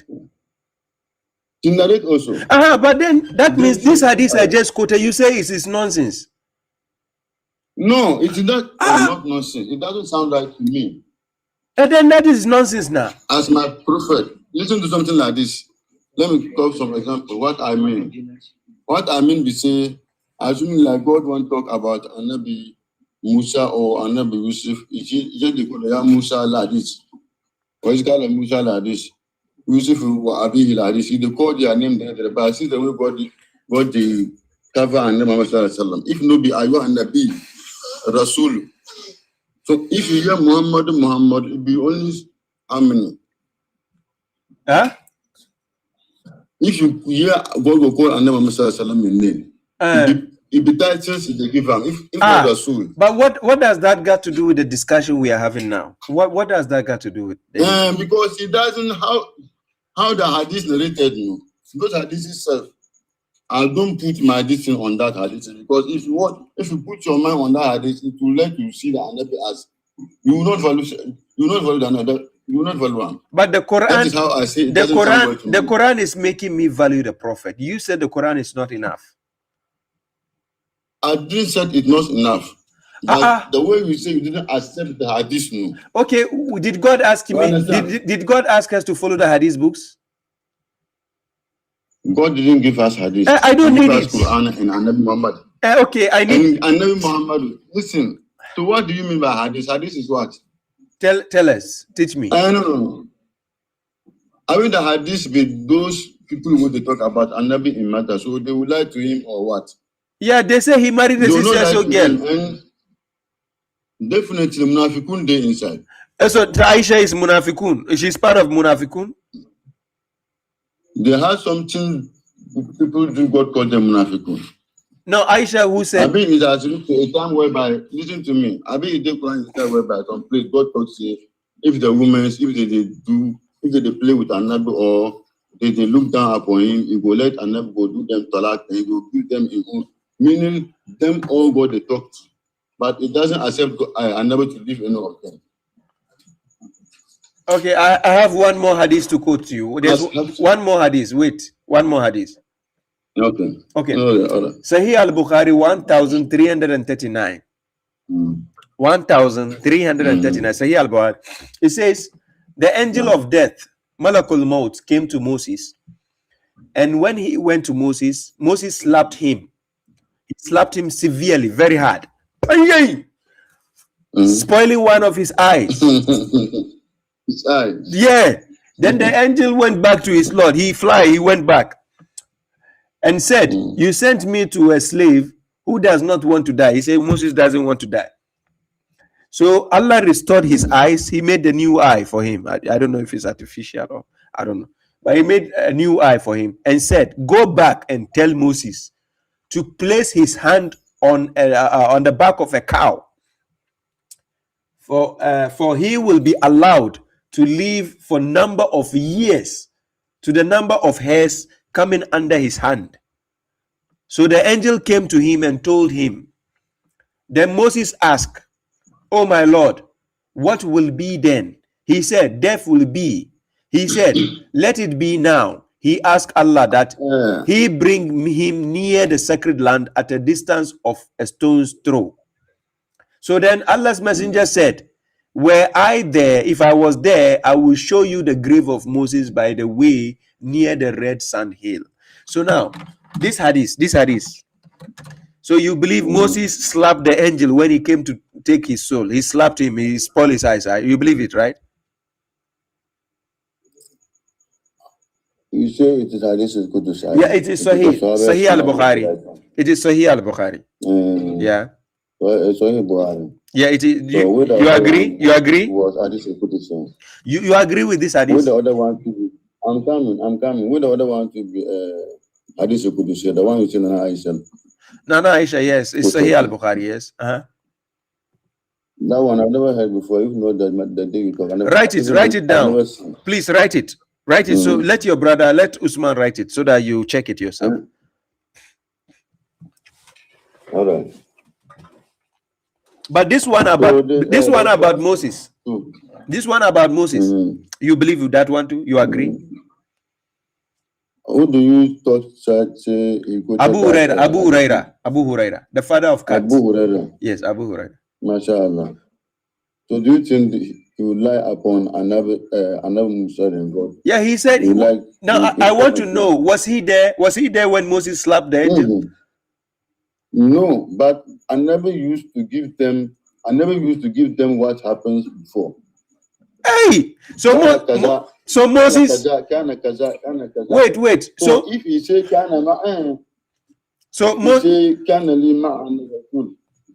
so Moses slapped the angel of death and spoiled his eyes. Can't God do that also? Hey, so listen to me. What about the one they say the angels? God created another Adam where he asked the angels to show him God the names of the trees in the garden. They couldn't identify. They say they don't know unless in God with the all knower. Yeah, but we God taught Annabi Adam, he taught the angels. But what has that got to do with slapping the angel?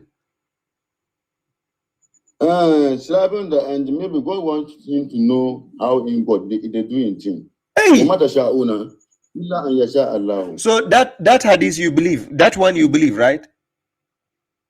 So did you mean God was not with Adam then why Satan they try to convince them?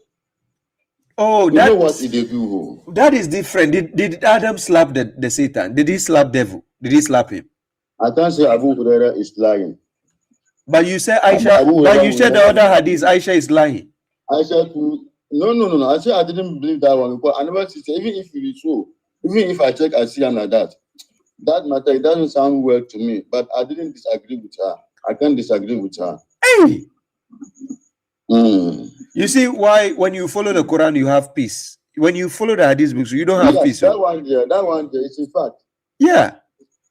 Me like this, if you ask my brother Osman, I don't used to come hadith to my because all the hadith plenty the Quran ayahs no. So who just the Quran so what you go find for hadith again?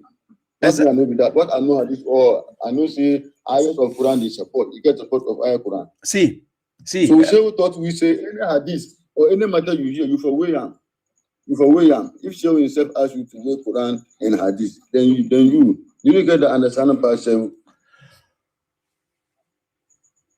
See, Quran chapter 6.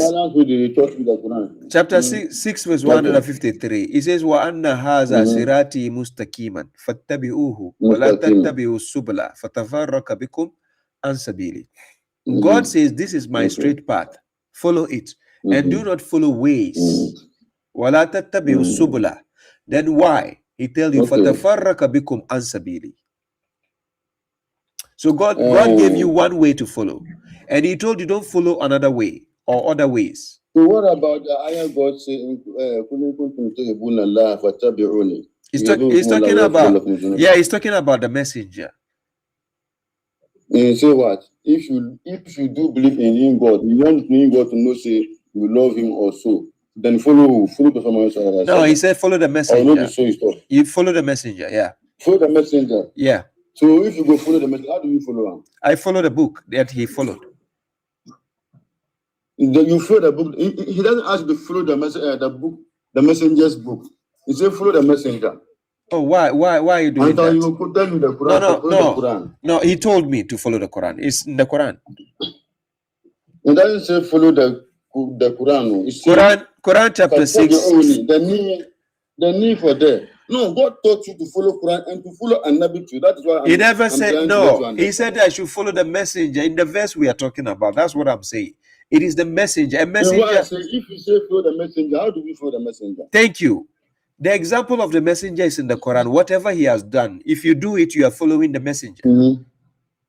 MashaAllah. You know the same Aisha. Listen. Oh, wait. The same Aisha they asked him about Annabi. Wait. So now, if you said the messenger's footstep is marrying a 6-year-old girl, and then he slept with her at the age of 9 years, are you going to do the same? Like how? What do you mean, like how? You say you are following him now. Yes. I cannot compare myself to him. No, but you are following. But you are following him now. But you will follow him. You cannot follow anything that prophet do. I think always every afternoon they be fasting. Every night they do not feel. You go to do that thing always. What do you mean? You limit that according to what according to what you go feel. Take from man. So you do cherry picking what you can do. So the 6 years old. Not cherry picking. Listen to me. This God is tell you say, itakullaha mastata'atum. And some places say itakullaha hatta tukatihi. What's the meaning of mastata'atum? What you are capable of. Mastata'atum. What you are capable of.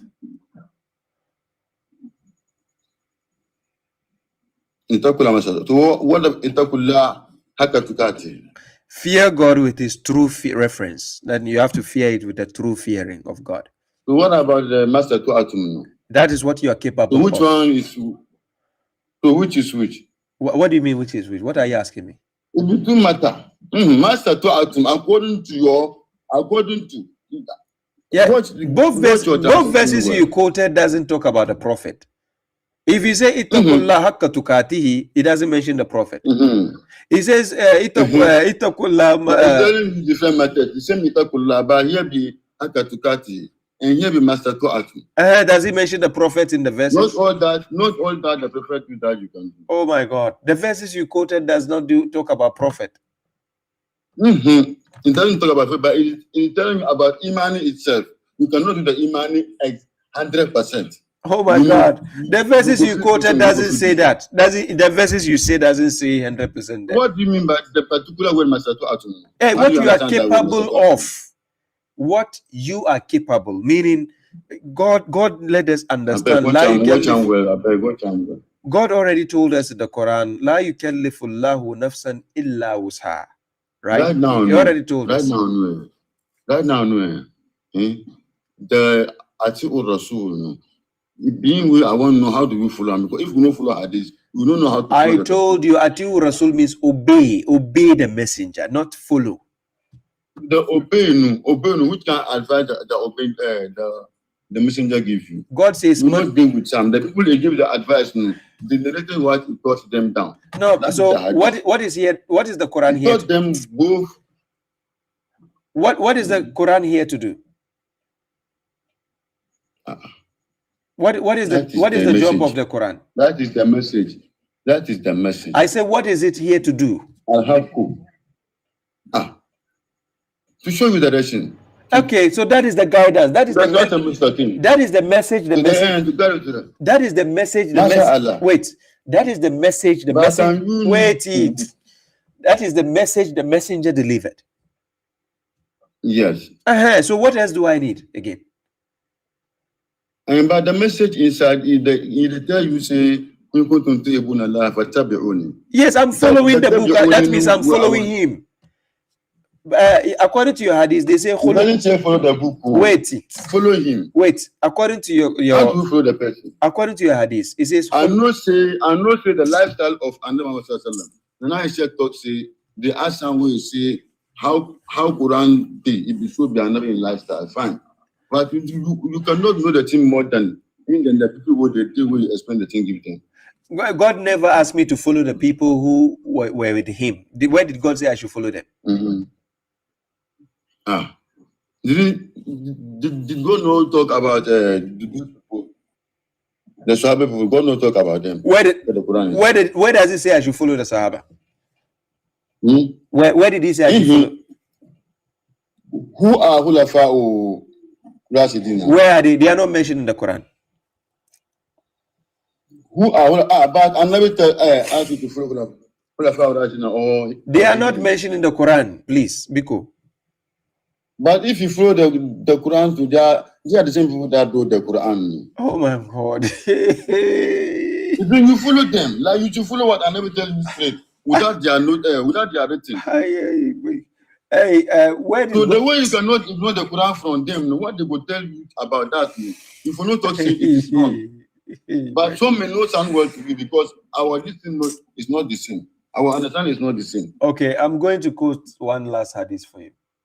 Do you know of this hadith when Moses was taking a bath outside and then the stone started running with his shirt? Do you know that hadith?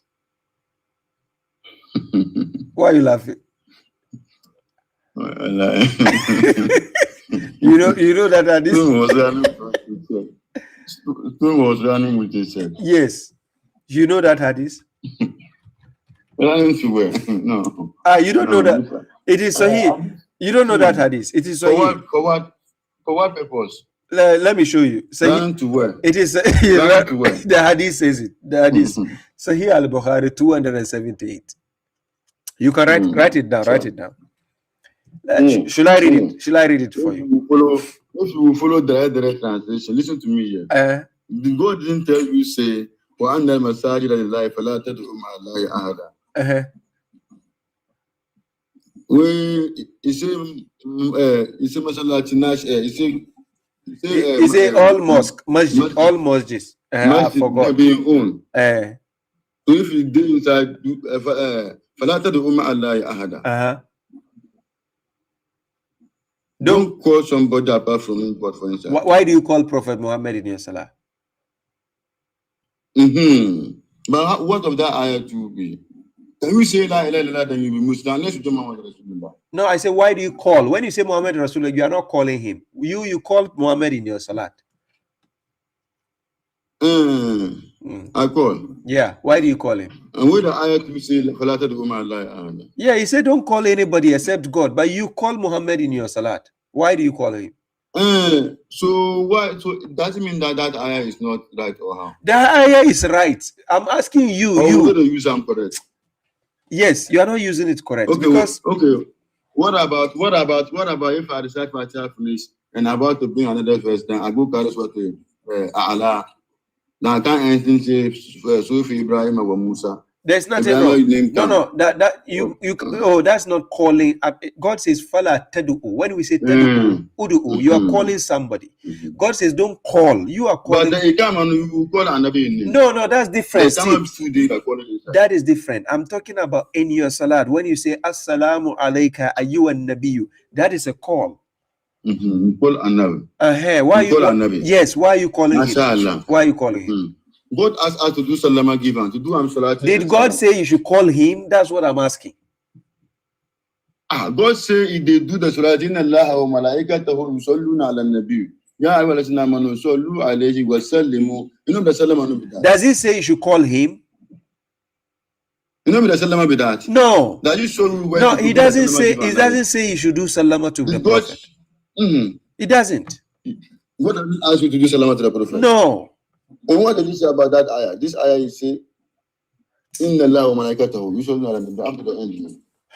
Ayyuhalladhina amanu, who are allazina amanu? Why you carry your hand for it? My God. No, who are allazina amanu? We God asked you to do sallu alayhi wa sallam tasliman. Who are those amanu? Believers.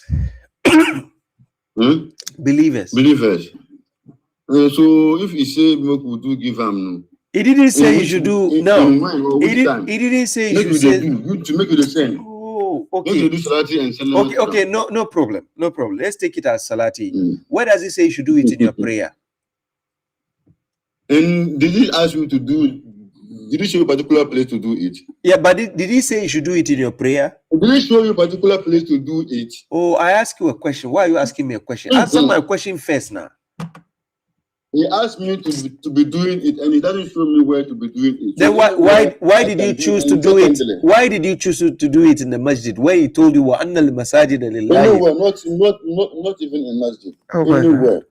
Oh my God, a certified mushrik. Okay, so which one be ati Rasul obeying? How do you obey the Nabi? Where are you going again? Did Nabi agree to? We haven't finished. Did Nabi himself agree to Ikama before he leave us or not? He agreed to what? Ikama. Ikama wasn't part of when he went to bring prayers for you. Ikama was not part of it. By the time, did Nabi say not to do that? He says, according to you, he says, Sallu kamara aitumuni usalli. Have you seen the Prophet praying before? No. No. Yes, but why are you praying the way he never prayed? You have to ask the people that used to follow him, how did the Nabi pray? That is the hadith. That is where you go get those things. But you are doing it wrong. He asked you to do as he did. No. And you didn't live with him. Listen, he said do as he did. And you didn't live with him. So unless you show people that live with him, they may show you what he did. But they are lying to you. They are lying to you because you see. How do you know they are lying to you? Wait. How do you know? So are you perfect? Wait. If you say, wait. If you say you have to do how he did, listen. That means you are trying to tell me that the Prophet sit down in his salat and he says, Assalamu alayka ayyuhan nabiyyu wa rahmatul. Did he say that in his salat? Did Anabi himself would do salat to give himself? Did God ask Anabi to do salat? So did he do that? Right now, if you are chief right now. Oh, wait. Right now, if he never did that, and let me finish clarifying. I will let you talk.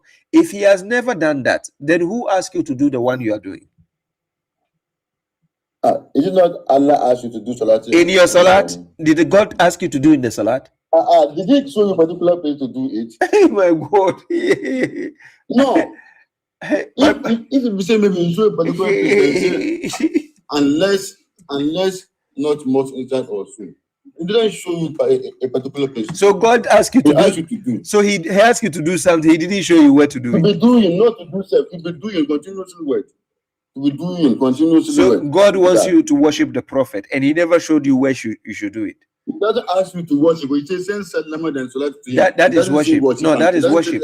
No, please. He is dead. He is dead, and Listen. no, wait. He is dead. Listen. So you mean Salat and Salam is worship? Yeah, it is worship. It's worshiping. Yeah, it is worship. Then if it is worshiping, God asked me to worship Muhammad because he didn't tell me I never want to Salam. No. And for the Salat, God never asked you to worship. Should I give you a verse where God says so you should? what? No. What is the meaning of that verse? Are you listening to Amman? Sallu alayhi wa sallam taslima. What is the meaning? Yes, it says reach out to the Is it prophet. not in the Quran? Oh, but it says reach out to the prophet, but it is not talking about salati. No. What do you mean by that? Reach out to the prophet. No. How do you mean? And When he was when he was alive. When he was alive. The verse is talking to the believers, to the prophet when he was alive, not when he's dead. If he is dead and you say you are doing salati, what is your salati going to do for the prophet? You tell me, what is he going to do for Did he ask you to do the Salat given when he's alive? What did he ask? He doesn't ask you, ask he lives to do Salat given. He said, no.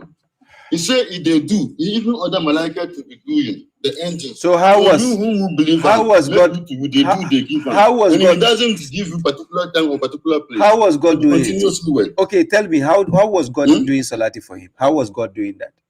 Did you ask me or you are asking God? I'm asking you. Tell me, how did God do that? How that this question you asked me, the Sahabas asked the prophet before about that ayah. God said we should do salat to give you. And I say, how is God doing it? Then he shows them to do it. You people should say Allahumma salli ala Muhammad. Oh my God.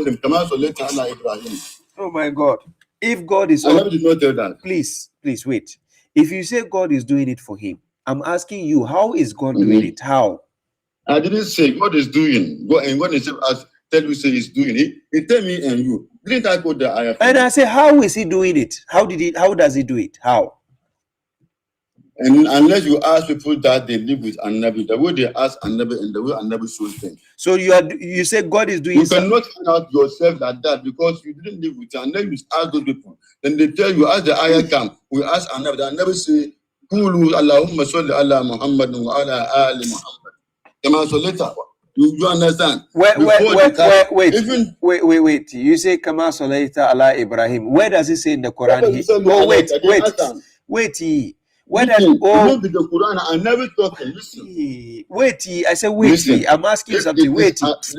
Okay. Wait. I said where does it say he did salati for Ibrahim? Where does it say in the Quran? Kama salata ala Ibrahim. Where does it say that in the Quran? God doesn't do salati show you to do. He asks you to do salati, and you must ask Annabi, how do we send the salati? If the Shabbos would they ask Annabi, how do we do the salati to you? Then I never taught them how Annabi Muhammad to do that. My brother, what is your name? My name is Abdul Fattah. Abdul Fattah, are you married? Yeah. You have kids also? Yeah. Yeah. Abdul Fattah, it's okay. Let's leave it here. We continue another day. Let's continue. But the Salat, you didn't accept the Salat. You didn't show me what didn't ask you to. He didn't show me where to recite the Salat. He just asked you to do it. No. And what shows say you didn't do it in the Salat? If you say you didn't ask us to do it in the Salat, why show you didn't ask? We will continue this. Don't worry. Let's leave it now.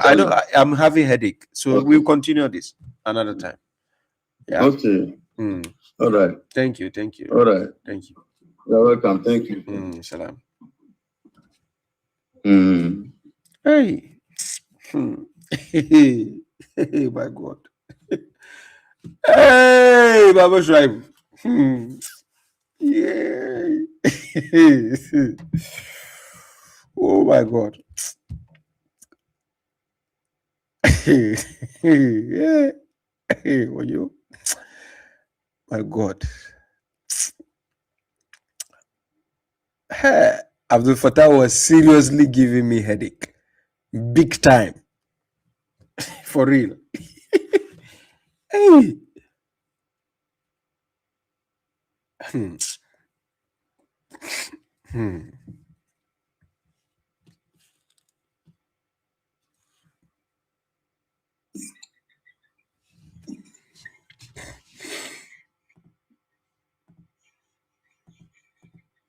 Yes, good morning, sir. How are you? Yeah, salam. I'm doing well. Your name and where you're calling from? My name is Musa. I'm from Thailand, Bangkok.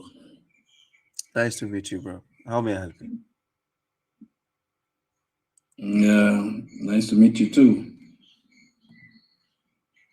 You have a question for me? So I was just listening to you guys about the salat. I don't know what you were saying about. You said the prophet does not require prayer, right? That's not what? I didn't get the question right, but I heard that you said the prophet, you cannot pray for the prophet, right? Yeah, it's useless to pray for somebody God has already favored or honored and is dead. What are you going to pray for him? For your prayer will do what for him? No, you don't pray to the prophet, but you just prayed to the God itself, right? To do what for the prophet? To do what for the prophet? It means like no, I think you misunderstood the religion. Like Muslim religion, they pray for the prophet. It's a simple question. You pray for the prophet so that God will do what for him? God will help you, heal you. Oh my God. Or solve your problems. So by praying for the prophet, then God will solve my problems. Yes. Oh my God. Yes, Oh because my God. God like that prophet, and praying to not only the prophet, but you pray to God as well. Are you a Muslim? It's kind of recitations. Are you I'm a a Muslim? actually? Yes, I am. Oh my God. So it's kind of recitation, because in the Bible Jesus said that who loves and who want to go to the Father shall come. He said what? Shall follow me, right? And it is the same thing in the Quran. He said, if you want to go to the Father, you have to follow me and listen to me. So this is what the prophet says. So what does it got to do with praying for the dead man? You have to pray for the dead man so God can really love you the most. Oh my God. This dead man we are talking about is an honorable man. What is your prayer going to do for him? Your prayer will keep him alive. It's like he's still living. Hey, my God. He is dead. How can my prayer give him alive? Yeah, because I think when you remember, you see some Africans going to pray to their ancestors, right? What are you trying to justify? I'm trying to justify that prayers is true, is alive, is real. My brother, are you married? Yes, of course I'm married. Oh my God. Is your wife awake? Pardon? Is she awake? Yeah, my wife is here. She's with me now. Yeah, you talk to her. You should just have a conversation. It's okay. Keep on watching, by the way. Thank you. Oh my God. Oh my God. Hey.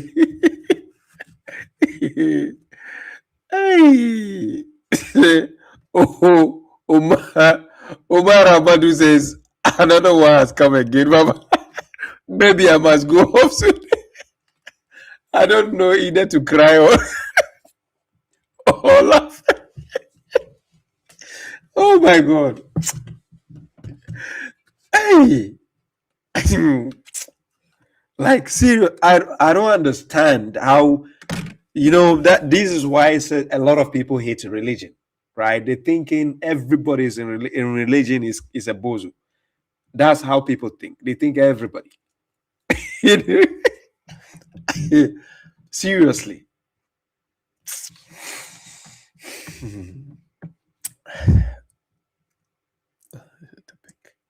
By the way, guys, I've done 5 hours on YouTube.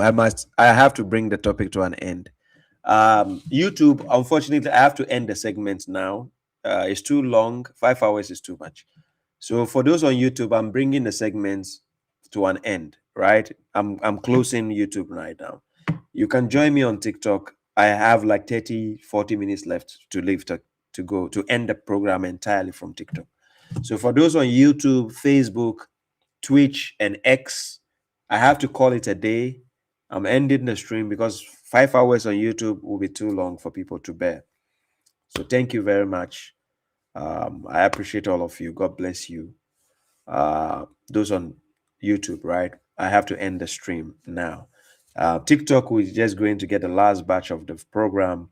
If you want to join, you're welcome to join the last segment before I end. You can see I'm getting exhausted. I'm getting tired. So yeah, it's not easy dealing with people's heebie-jeebies, you know, people with PhDs, and they think they are making sense. But yeah, anyways, thank you very much, ladies and gentlemen. This is where it comes to an end on YouTube. Thank you. Ahmed Abdullah says, you have great patience with these boozos, Baba. I know. Mohammed Asmawinga says, PhD, yes, post heebie-jeebies disorder is real. It is real. For real, it is real. Goofy Sophie says, Baba share verse 39:3 with him. Oh, he's already left. I don't know to share anything. Yeah, I've seen the verse, but he's already gone. So guys, for those on YouTube and Facebook and so on, thank you very much. I see Bilal Jibril, thank you very much. The Silence Baba, thank you. Madiha Sameya, yes, guys, all of you. Yeah, Mazlan Osman, Jabroni, Masiu Khan, Restless Native says Baba respects elders them. I was researching how the Egyptians. Okay, guys, for those on YouTube, this is where I bring it to an end officially. Thank you very much. Stay tuned. If you are on TikTok, you can join me on TikTok, right? I'm almost ending that part also. So thank you very much. Till we meet again, hopefully on Sunday. No, Sunday I'll be on TikTok. So you can join me on Sunday night for a live stream on TikTok, right? Thank you very much, guys. Peace out.